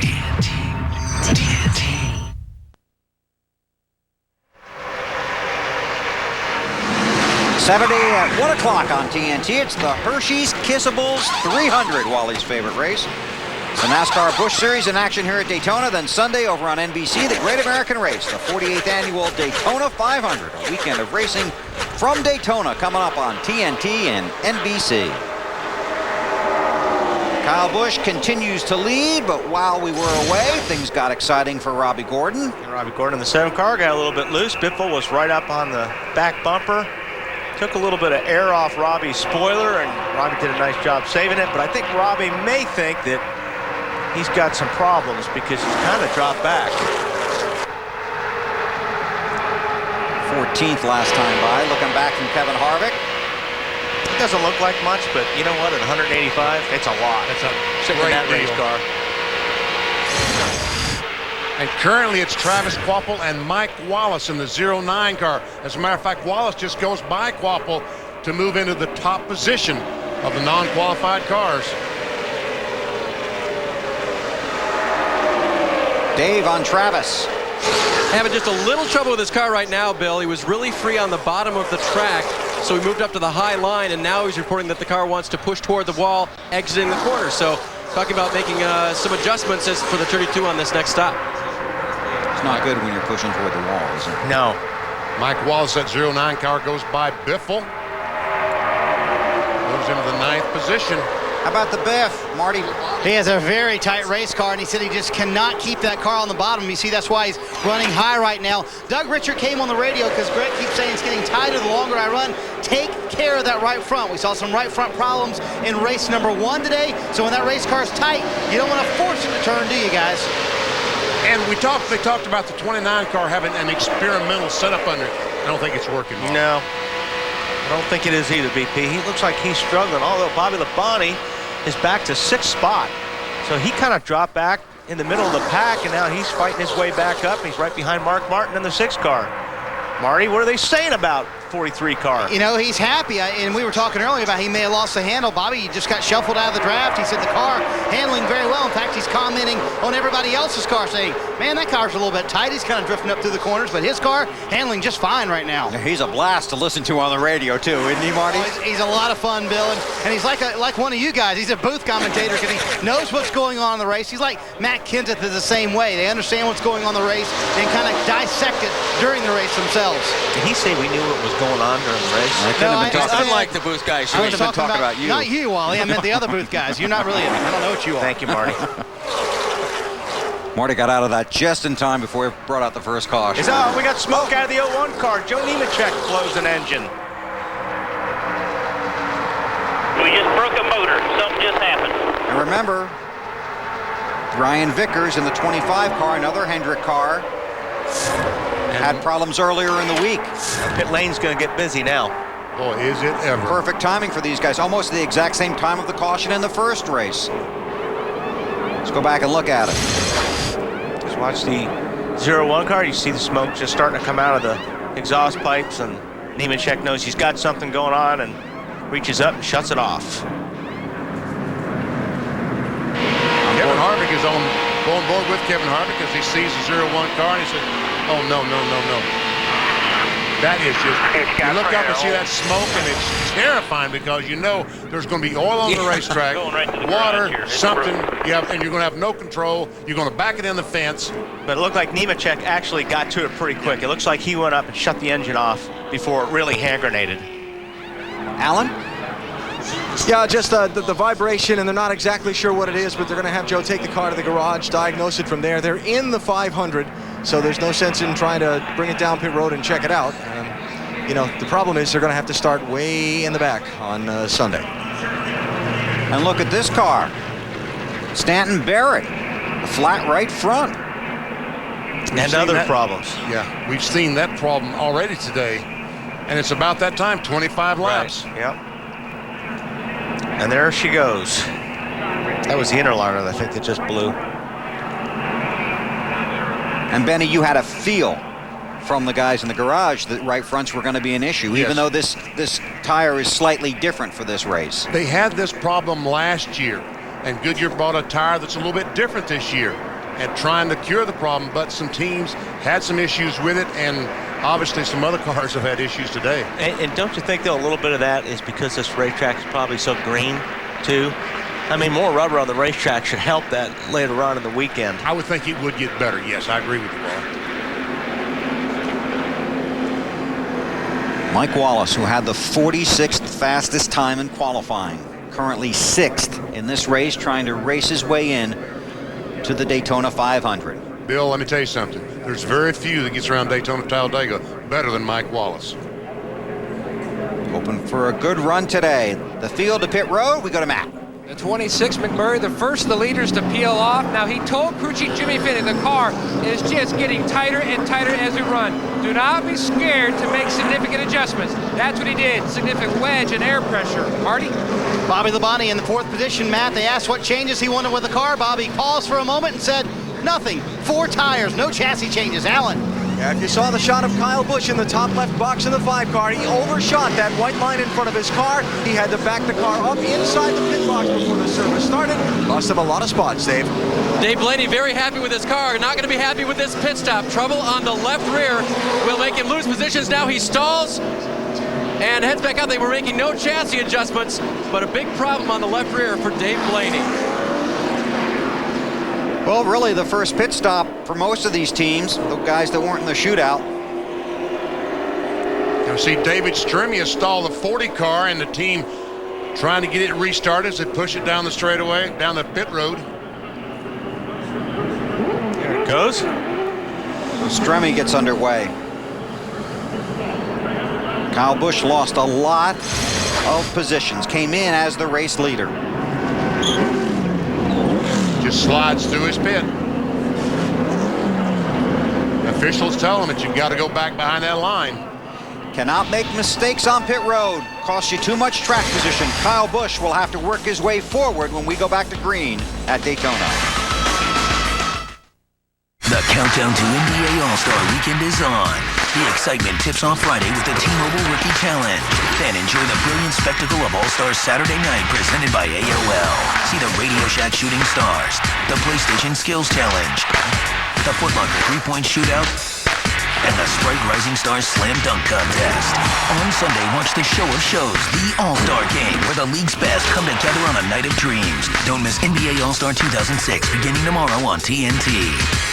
Listen to your favorite driver live with Race Day Scanner. Get it and other exclusive content online through AOL.com/sports and NASCAR.com. You guys are awesome!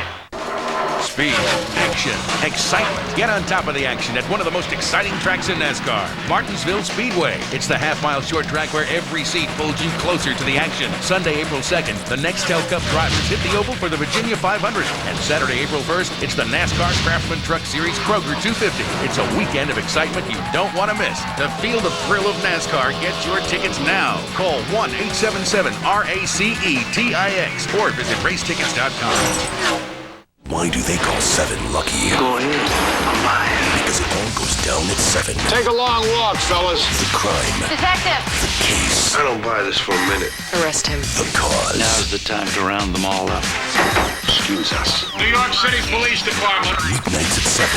Law and Order. It's your lucky day. See what we can do. Law and Order. Every weeknight starting at 7. Only on TNT. You have something to say? TNT.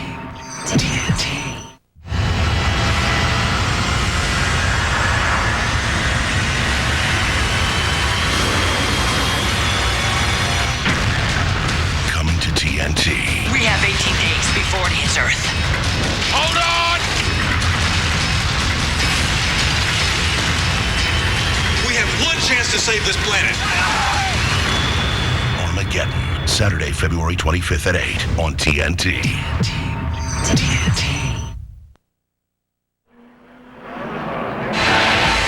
The Daytona 500 qualifying races from Daytona International Speedway, brought to you by Pizza Hut, home of the new Cheesy Bites Pizza, a pull-apart crust with 28 cheese-filled bites. Gather round the good stuff. By Valvoline Motor Oil, the #1 choice of top mechanics everywhere.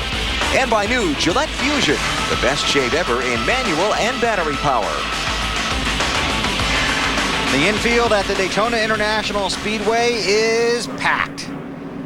They will be here for the duration. There's the cross flags, meaning we are halfway through this race. 60 laps to determine the starting field for the Daytona 500. Mike Wallace went in 6th, came out 10th. Trying to race his way in. Travis Kvapil in the 11th spot. Up front, Jeff Gordon, Jamie McMurray, Mark Martin, Greg Biffle, Kevin Harvick. Then Bobby Labonte, Kyle Busch, Ryan Newman, Casey Mears, and Mike Wallace round out the top 10.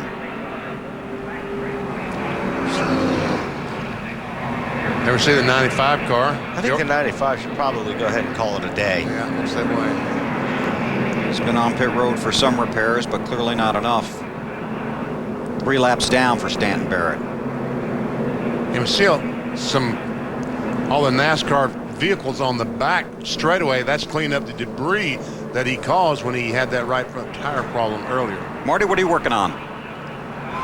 Hey guys, real quick, Mark Martin's pit stop. He came down pit road, so the car was just starting to get tight towards the end of that run. They took a round of wedge out of the left rear. Mark was very happy with the time on the stop. Meantime, Bobby Labonte not happy with the time on his stop. He told the guys it was okay, but they did lose 4 spots, or actually 3 spots, when they came to pit road. He is now in 6th position. Well, they've put some experienced people around Bobby Labonte, especially with Robbie Loomis coming back. And Robbie Loomis and Todd Parrott got over there to the Petty Enterprises and said, you know, you guys have been operating at 85%, and you've got to get to 100% if you're going to compete at this level. But they'd heard that over there before, right? Paul Andrews had been telling them that all year. Guys, we just aren't at 100%. And when Robbie came over and Todd Parrott, then Kyle said, okay, I believe you. And we talked about this a little bit earlier, but they went to Las Vegas. Bobby's car wasn't very good. They took it back to Petty and they cut it up. And it's been a long time since they've cut up a race car at Petty Enterprises. Alan? With Greg Irwin, Robbie Gordon's crew chief. Greg, you were slipping back quite a bit there before the stop. What kind of adjustments did you make to try and get him back in the hunt? Just trying to tighten the car up a little bit. We were tight most of the day yesterday in race practice, as I think most of the guys were. Looks like maybe we over-adjusted a little bit. Just stepping back on that with a little bit of wedge and a little bit of tire pressure. But everything's going pretty good. Mindset of today's race. Before you started the day, you didn't know how your circumstance was going to be. Has it relaxed a little bit now? Yeah. We were pretty worried. Fortunately, things worked out for us in the first 150 there, to where we're locked in. We can kind of sit back right now and make some adjustments on the car and maybe learn a little bit of something for Sunday. I think the big smile when he said, yeah, told it all, didn't it, guys? Matt? AB, Mike Wallace currently running in the 10th position. Mark Reno, your man is in if the race ended now, but we've got a lot of racing left. What's Mike Wallace saying about the car? Well, he's really happy with the car. We did absolutely no changes, just 4 tires. Our main concern was to have a pit stop without an error. You know, our right front tire changer, his father died and he couldn't come, and Bobby Hamilton Sr. was good enough to loan us his tire changer, and everything went great, so it's sort of back in Mike's hands now. Mike Wallace, such a great drafter, especially in this type of situation, having to race his way in. Dave? Okay, now Scott Riggs has gotten some laps on the track with a car that is straight. You guys made a lot of changes, huh, Rodney? Yeah, we made a lot of changes last night, but car seems to be pretty good right now. Just trying to stay out of trouble at first 30 laps. A little tight, made some adjustments, and should be good to go here to the end. 3 rounds in the track bar, though, so they made a big adjustment on that car, hoping to loosen it up for Scott, make it more drivable. Thank you, David. The field coming out of turn 4 to get the green flag. Be 28 laps to go when they restart. And at the end of 28 laps, we'll have the starting field for the Daytona 500. Will Mike Wallace and Scott Riggs race their way in? Jeff Gordon leads the field to the green. And Jeff has 3 Jack Roush cars directly behind him, the 26, 6, and 16. I think they're going to make a move here on him, BP. Well, they're trying, aren't they? Gosh, are they close. Jamie McMurray in the 26, then Mark Martin, then Greg Biffle. See how much that mirror is getting used in the 24 car here in a minute.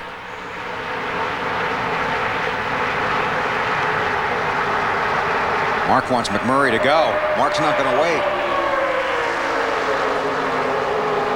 I think they should have made that move a little bit earlier when they were still shifting.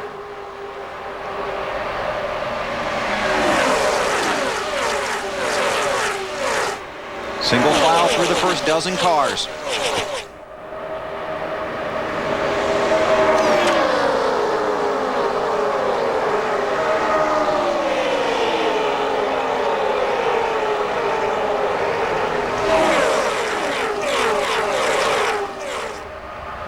I believe if all 3 would pull out, they could get by the 24. But we just haven't seen that outside lane go. Yeah, but if they hang Jeff out on the bottom and everybody follows McMurray, that outside line will go.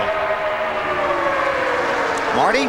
Hey guys, Greg Biffle just came on the radio, said, I think I might have a loose wheel. The crew is getting ready. They told him to feel it out for a few laps, but that's not a fun feeling here at Daytona. We've seen a lot of that today. Yeah. And when I looked up on the board and saw that Biffle had gone from about 7th or 8th on the caution flag to 4th, you knew it was a great pit stop. And sometimes those great pit stops, they're about a half second too fast. They're too good to be true. Uh-huh. How long do you wait? How long do you wait if you're Biffle? Well, you wish it away for about 2 laps. And when it doesn't go away, the vibration will get worse and worse. That's when you've got to make a judgment call and say, hey, this thing's ready to peel off the wheel. I need to come in. You're kind of hoping as a driver that a yellow will come out. Right. You're sitting there going, man, I hope a yellow comes out before I have to do it. But then it's a driver finally have to make a decision that it's gotten too bad, and you have to come in. Allen on Kyle Busch. Yeah, remember Billy went from the lead back to 7th place because he overshot his pit stall on the pit stop a minute ago. When he left pit road, Kyle came on the radio, apologized to his team, said, I hope I get the hang of that by Sunday. His crew chief, Alan Gustafson, told him, that's all right, just settle down, take a deep breath, and we'll work our way back to the front. Dave? The 12th pit reporting that driver Ryan Newman was pretty happy with his car in the first run, although coming off of corner number 2, the car would push toward the wall. So crew chief Matt Borland suggested a track bar and wedge adjustment to try to help that car turn a little bit better. Thanks, Dave. Top 8 cars trying to pull away in single file. These drivers all locked in to Sunday's running of the Daytona 500, racing for starting spots and pit positions. Mike Wallace runs in the 10th spot, trying to race his way in. Quapple is 11th. Robbie Gordon already in his 13th. Scott Riggs back in the 14th spot. Riggs really needs to pick up the pace. Yeah, and guys like Wallace and Quapple, they like it like this. They want it strung out. Hopefully they can break away from the guys behind them trying to race their way into this 500. It's Casey Mears in the 42. There's Mike Wallace in the 09. Travis Quapple's locked in based on his time. Jeff Gordon just ran his fastest lap of the race. Last lap. Got all those guys chasing him. Well, behind those top 6 cars, that is the race for getting in the Daytona 500. The 09 Wallace, 32 Quapple, and then the 7 and 10, all in that group of cars. Dave? And of course, Scott Riggs trying to race his way in right now in that Valvoline Stanley car, trying to make his way back toward the front. His main concern today, after he got his car straightened out, they believed, was about the other guys who were racing for the transfer spot. He was afraid that they might get a little rough and maybe get in the way. Well, they probably feel the same way about him. Matt? Wallace in 10th in the 09 had issues in practice with a tire. He finished 8th here in July. Best finish here at Daytona was a 6th back in 2001. In fact, that year, he was one of the best restrictor plate drivers. All top 10 finishes, trying to get himself back in the Daytona 500, currently in 10th. And this is not what Riggs needs right now. He tried to pull out and pass Robbie.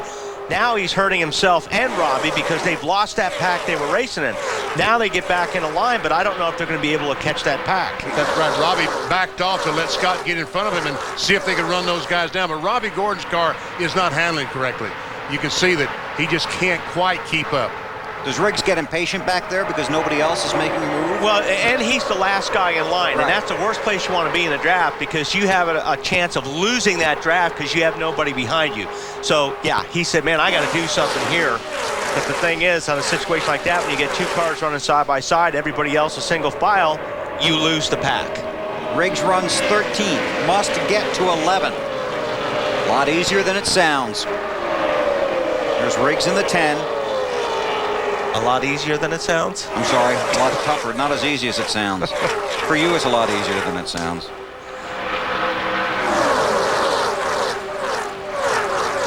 We'll look ahead, there's Michael Waltrip in the 55. And Riggs in the 10 needs to catch that pack in front of Michael. If Robbie's car was a little better, Gordon could get on his bumper and push him forward. Yeah, and looks like Michael and Scott both are about to lose the draft. And see, like I said, that's a problem. You know, Michael was the last guy in the draft, and he had nobody to help him, so all these guys will start falling back. Now, hopefully they can all get together eventually and then get in a pack and run that pack in front of them down, especially if they're running side by side like they are here. That will help the guys in the back catch up. Less than 20 to go. See, Biffle talk in the 16 car talked about a loose wheel. He has lost about 5 or 6 spots, so I don't know if it's just an ill-handling car. Marty, what is he saying now? Well, you remember last year when Greg Biffle came on the radio, said, guys, I have a loose wheel, waited about a minute and came on and said, I'm just kidding, I don't have a loose wheel. I don't think that's the case today, but he has not mentioned anything about a loose wheel since the very first reference, so evidently the vibration went away. Now behind him, Scott Riggs has caught up. All these guys side by side. Here he comes, right behind Mike Wallace and Travis Quapple. If he can get by the 32 or 09, he would be in the Daytona 500. Talking about the 10 car. That is the race right now.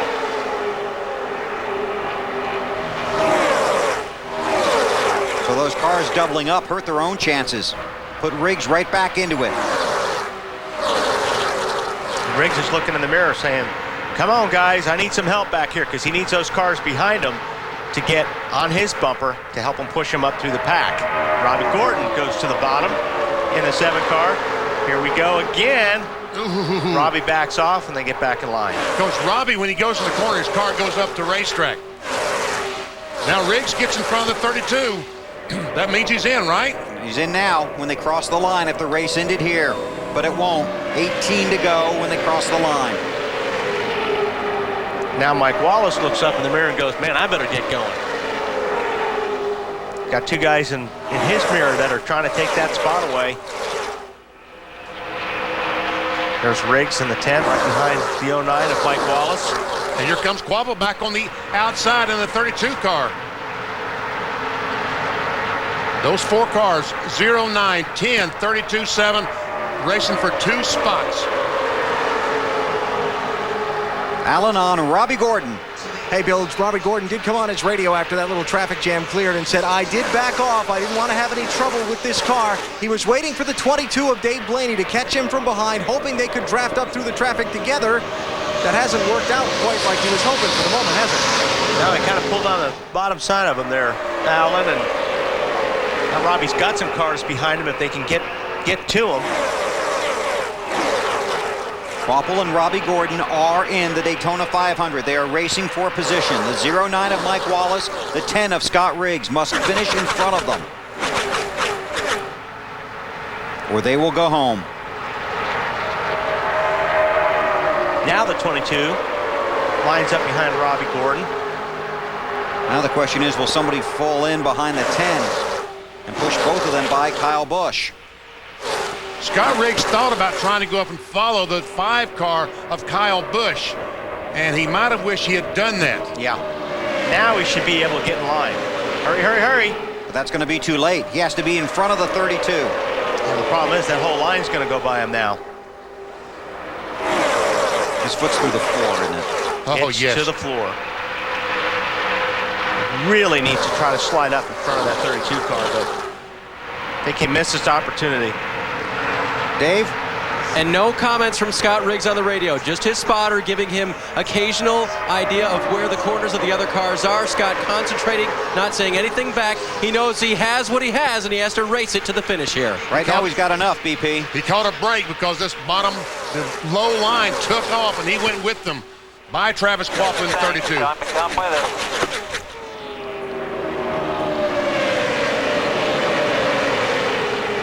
An update on another guy trying to race his way in, Kenny Wallace. Dave? And he's not doing as well, Bill. A well-known name, but a car that is not familiar to most. The 78 car of Kenny Wallace. He's now caught this pack on the outside, kind of the brown-looking car there, and Kenny trying to race his way. And the problem for him has been that coming off the corners, the car has wanted to push toward the wall all day long. They adjusted for it on their pit stop. It's still doing the same thing. Wallace now, though, in contact with those cars he would need to pass. You can see him. Question is, will he be able to catch them? Now Travis Quapple has gotten back by Scott Riggs. What, Kenny Wallace is going to get in this mix right there. He's on the bottom of the 41, Reed Sorensen. Just doesn't seem like Kenny's car can suck up to the cars in front of him. And if it's pushing up in the turns, he's in the wrong spot. Exactly. Well, he's there now. Blaney looking at making it 3 wide, decides to fall in behind the 32.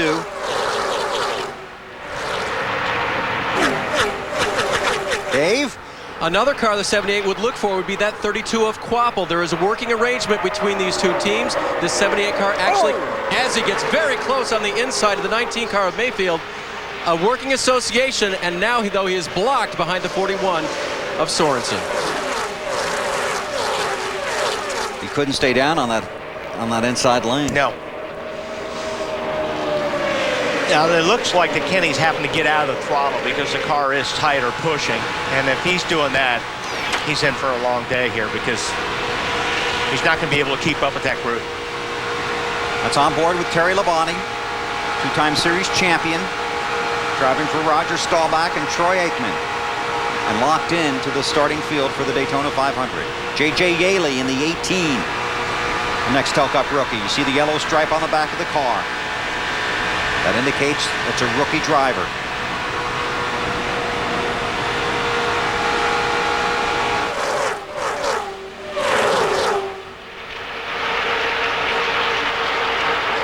Quapple, Wallace, Riggs in the 10 needs to get by Blaney in the 22 and catch those two cars. Man, how nerve-wracking this is for Scott Riggs, Mike Wallace, and also Travis Quapple. Riggs was unable to complete his qualifying lap, did not post a time. Has nothing to fall back on. It's a new team, even though it looks similar to the car Riggs drove for a different team last year. No owner points. And now Riggs gets by Mike Wallace for that spot. All of a sudden, looks like the 09 car is falling back, like he might have a problem.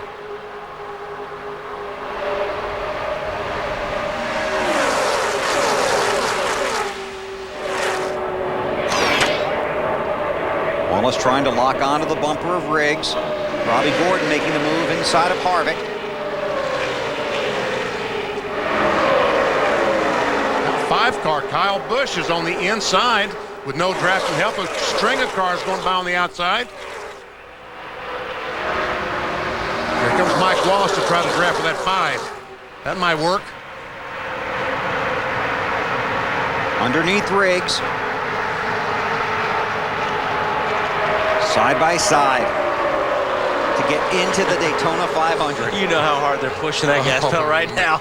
Their foot hurts. It doesn't get any closer than this.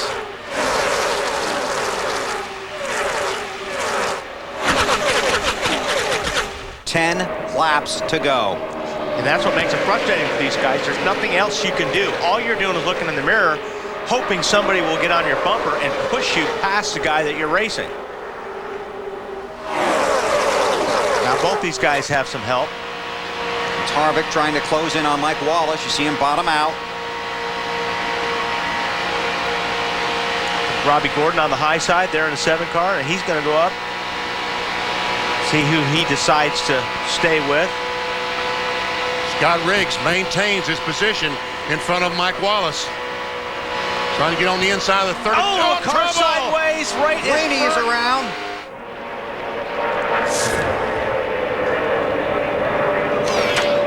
Wow, that was a good job. Everybody missing that one. Around, guys. Awesome job, Dave. That was an unbelievable save right there. Well said. Left rear tire is flat. And that's what he seems to think happened to the car. Caution is out. Well, left rear, right rear, but it blew one of them. Watch Blaney in the 22. Yep, left rear does look like it goes down. Wow. Riggs, Mike Wallace both just barely get by him. What do you think their heart rate is right now? Riggs and Wallace.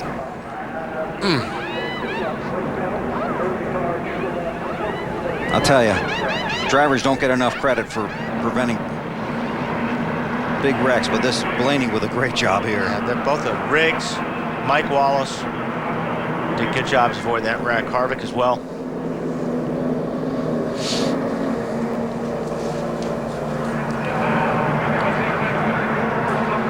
One more look at speed.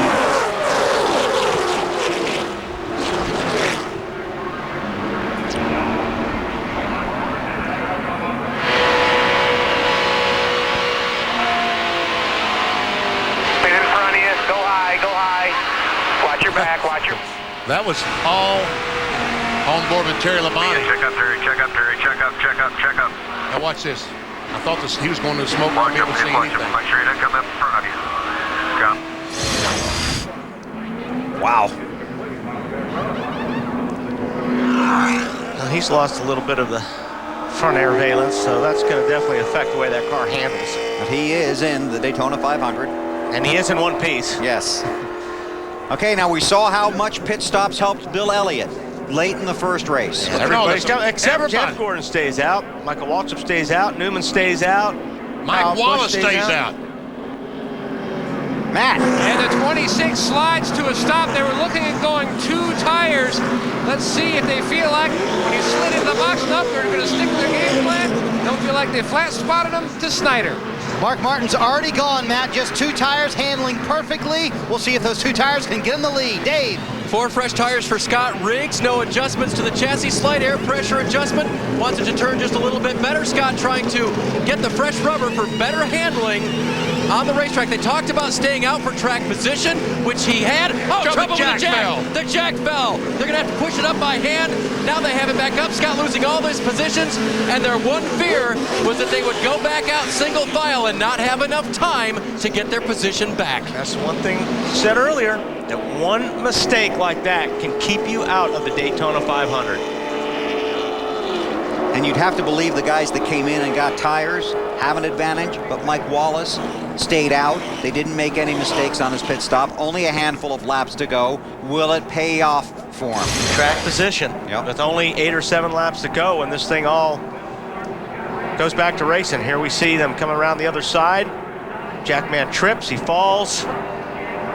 He goes up. When they take off the tire, the left front tire hits the jack handle and releases it. That's why it fell. So they probably lost, what, an extra 7 or 8 spots because of that. Probably. And that's a lot of track position when you're out of time. Scott Riggs came in 11th and came in locked into the Daytona 500 field if that had been the final lap of the race. Now he will be deep in the field with just a handful of laps to go, and perhaps the sun setting on his chances of making the Daytona 500. We're only going to have... Is that Travis going down? Oh. Yeah, Travis Kvapil going to pit lane now? Sure looks like it. Dave, what are you working on? Well, I'm with Rodney Childers now, crew chief for Scott Riggs. Rodney, that is one of the dangers of taking on those 4 fresh tires, isn't it? Yeah, the way the racetrack is here these days, you about got to take 4 or you're just going to get beat. So, had a mistake there. Hopefully we can come back from it and get in this deal. All right, Matt, let's go down to you. And with so few laps left, Mark Reno talking to his driver, Mike Wallace, on the radio. Now, they stayed out. The main reason, Mark told me, was because of what happened to the 10 of Scott Riggs. That was their worry. Says Mike not really saying much about the race car. So your man a little nervous? Yeah, he's been talking a lot. He's helping on our strategy. Most of which entails going down and making sure nobody passes us. I don't know. We're just have to see what happens. We got a good starting position and got a lot of good cars between us and the next transfer car. And he'll just adjust his mirrors up and we'll do the best we can. That's what he'll have to do, running in the 5th position. Dave? Hey guys, just getting the last bit of information on the 32 there. Travis Kvapil had to come back down pit road because a hood pin was out. I asked how did it come out, and they don't know. They did not raise the hood on that stop, so somewhere on the track it popped out, and the official said you got to come in and put that baby back in. That's unfortunate. Really? Those are normally snugly in place and then taped down. And there's a lot of them these days too, so. So they put the hood pin back in, and that does change the complexion because that puts Travis, who was racing for a transfer spot, at the rear of the field. And having to revert back to his speed. Right. To get in the Daytona 500. All right. And he will be in the Daytona 500 either way, but it changes the complexion of the guys racing up front. Be 6 to go when they get the green flag. Right now, Mike Wallace, and from nowhere, Kirk Shelmerdine in transfer positions. That's rolling the dice. Well, I'm telling you. And why not? I mean, that's what you got to do. especially in Kirk Shelmerding's position. 6 laps to go. And now Kirk is going to get, these guys are just going to go by and bring him back to these other cars. Kenny Wallace, Robbie Gordon. Shelmerdine in the 27. Longtime crew chief for the late Dale Earnhardt. That's Mike Wallace. Really doesn't care about those guys going by him. He's Problem is, if one of those other guys is in that line, like Kenny Wallace. Wallace 14th on the restart. That's Mike in the 09, trying to get in line. Kyle Petty in the 45. Mayfield now on the bumper of Mike Wallace. Shelmerdine trying to hook onto Bobby Labonte and get towed to the front. 5 to go. Kyle Petty in 45. Trying to get by Mike Wallace. There comes Kenny Wallace.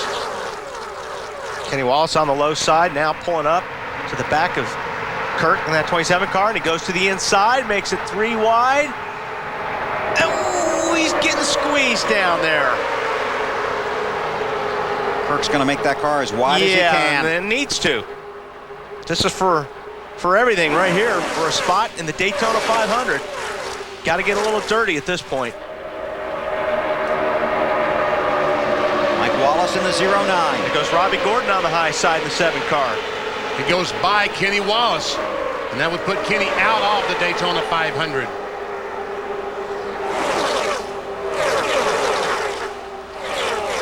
There comes Scott Riggs, the 10 car, with those 4 fresh tires. He's in this group. Oh, there's contact between Yaley and the 27 of Sherman, and Kirk falls back. He had to get out of the throttle there. Riggs picks up another position, trying to catch Yaley. Wimmer in the 4 car on the high side. Going to take the spot away from Riggs as well.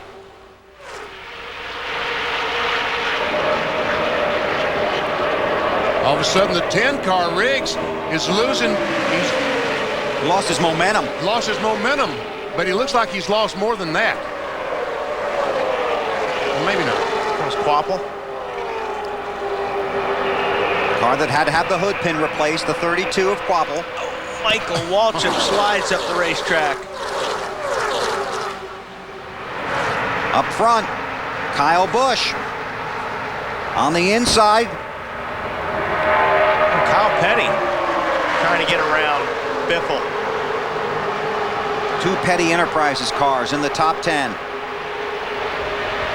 Those guys all locked in. Check out the transfer spot. They are all bunched together right now. And it's the Wallace brothers side by side for the last spot. Mike in 09, Kenny in 78 alongside.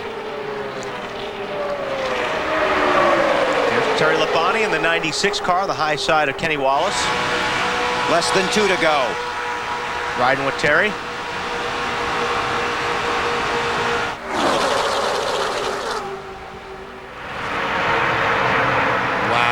Yeah, that's what I was just thinking. White flag, get all you can, bud.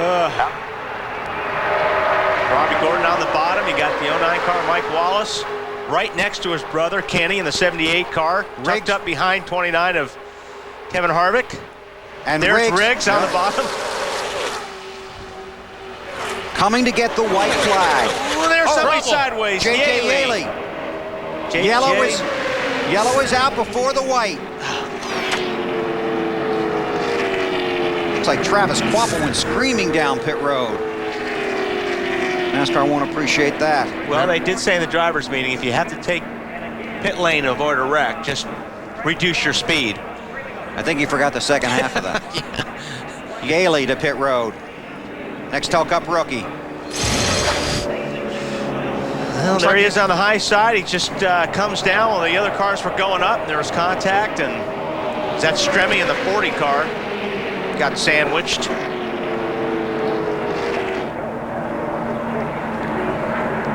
Now the field is frozen when the caution comes out. Looks like Yaley actually came down on Stremme. That's what it looks like, yes. You can see the caution lights clearly out before they get the white. So we'll go green-white checkers. Ooh, Quapple got through that barely. May have some damage on the right side of his car.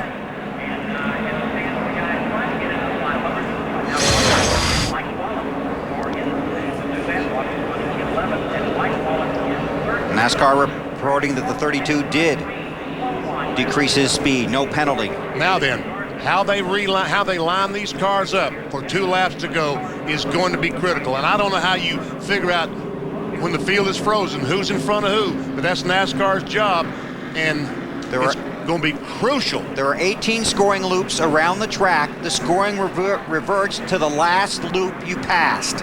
So while you may be in front when the caution came out, if you weren't at the previous loop, you will be put behind the other car.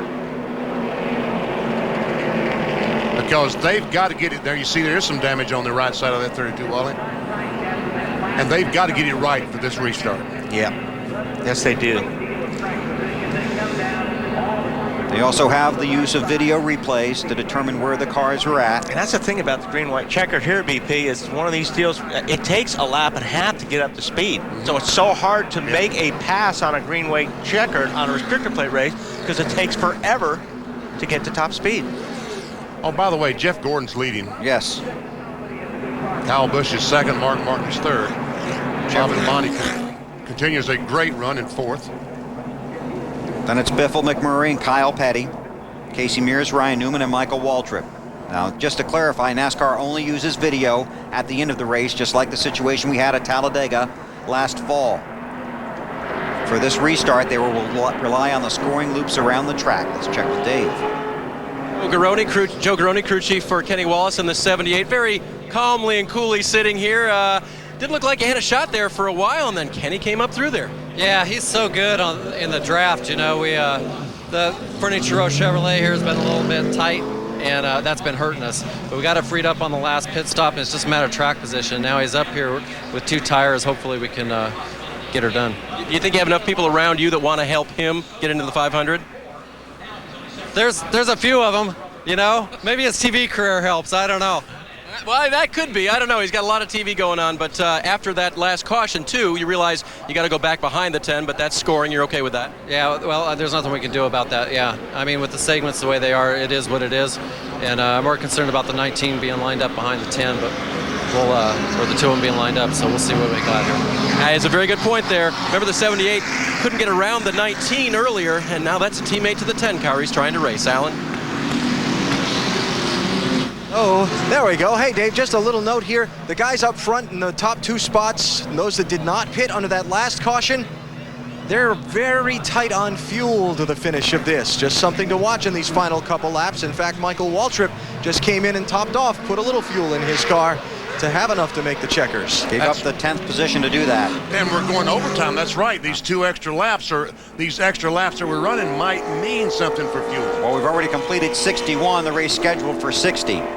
And let's go back and talk about the 19 and the 10. Jeremy Mayfield, longtime driver for Ray Evernham. Scott Riggs coming over to join Evernham Motorsports this year. So they are teammates. The one advantage they have is the 78 is between the 2, between the 19 and the 10. That red car is Jeremy, because you know if he can, he will push that 10 car into the 500. Yeah, well, Mayfield is going to make a move. And wherever he goes, whether it's on the inside of Kenny or the outside, Scott Riggs will look in the mirror and move in front of the 19 of Jeremy Mayfield. Alan?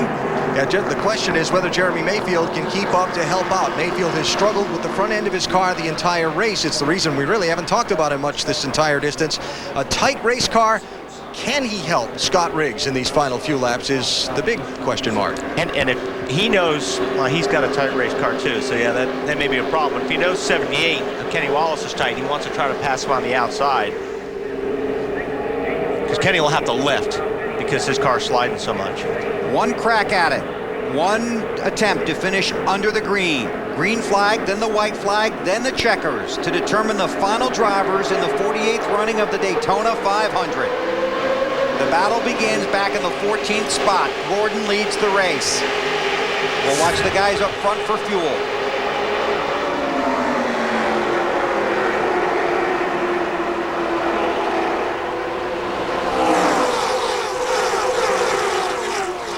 There we see Scott Riggs and Mike Wallace nose to tail for that last spot in the Daytona 500. Neither of these cars has qualifying speed to fall back on.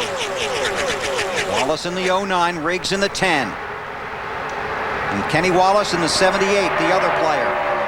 Robbie Gordon in the 7 is locked in, but he can lock out one of these other racers by finishing in front of them.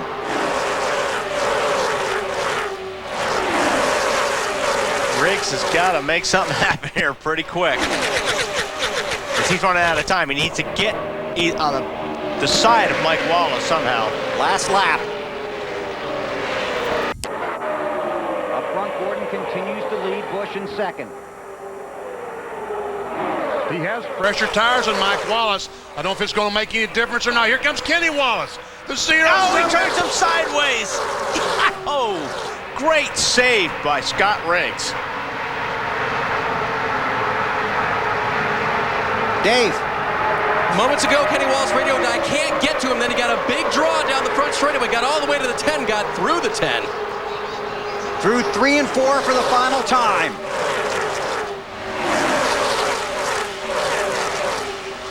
Up front, Jeff Gordon continues to lead. He brings the field to the checkered flag. Here's the race to get in the Daytona 500. Mike Wallace makes it. Scott Riggs will not.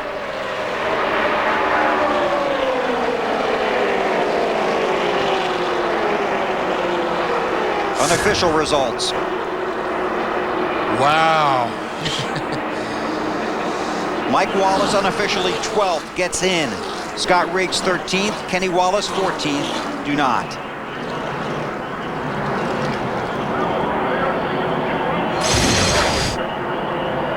Watch the 78 of Kenny Wallace try to squeeze in between Scott Riggs and Harvick. I don't think Riggs ever got out of the throttle. I don't think he did either. I think sideways he just nailed it. And Harvick didn't. He just squeezed the throttle. Outside.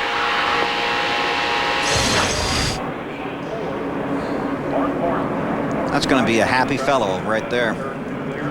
Jeff Gordon wins his 3rd Daytona qualifying race. Starts outside the front row on Sunday. That was already locked in. Told us in the pre-race show, wanted to get up front, stay up front, finish up front, and he did. Unofficial results. All these drivers locked in. Robbie Gordon got in by virtue of what occurred in the first qualifying race.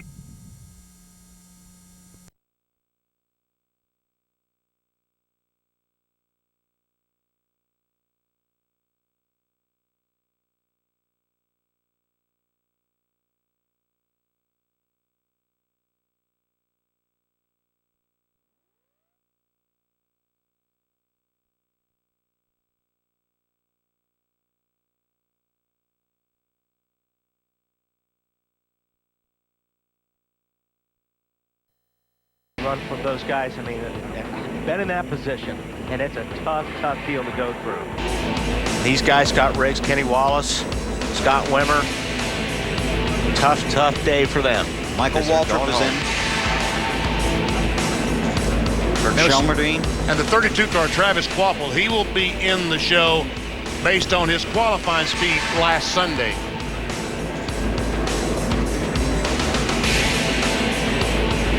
And I'm hearing that Kirk Shelmerdine may be the last car in on time.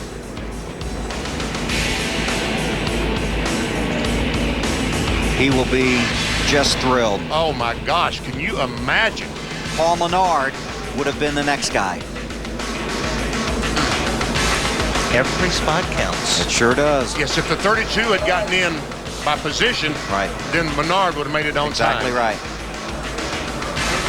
A familiar sight, the 24 car of Jeff Gordon in victory lane at Daytona. It's where he wants to be on Sunday. He's won it 3 times. He'll share the front row with Jeff Burton.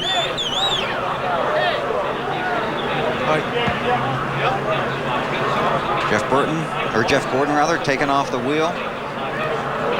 Getting ready to climb out in victory lane.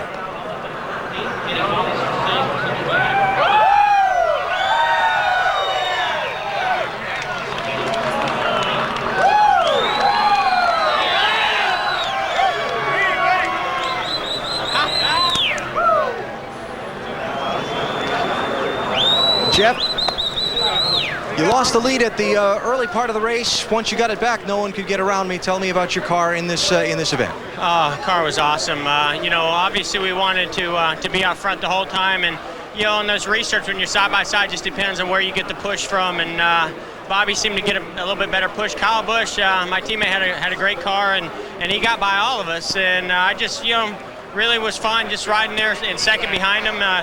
I was hoping for a green flag pit stop, but glad we got a nice pit stop in there anyway, and the guys got me out first. That's probably what won the race. Of course, it didn't help to have my teammate there pushing me from behind.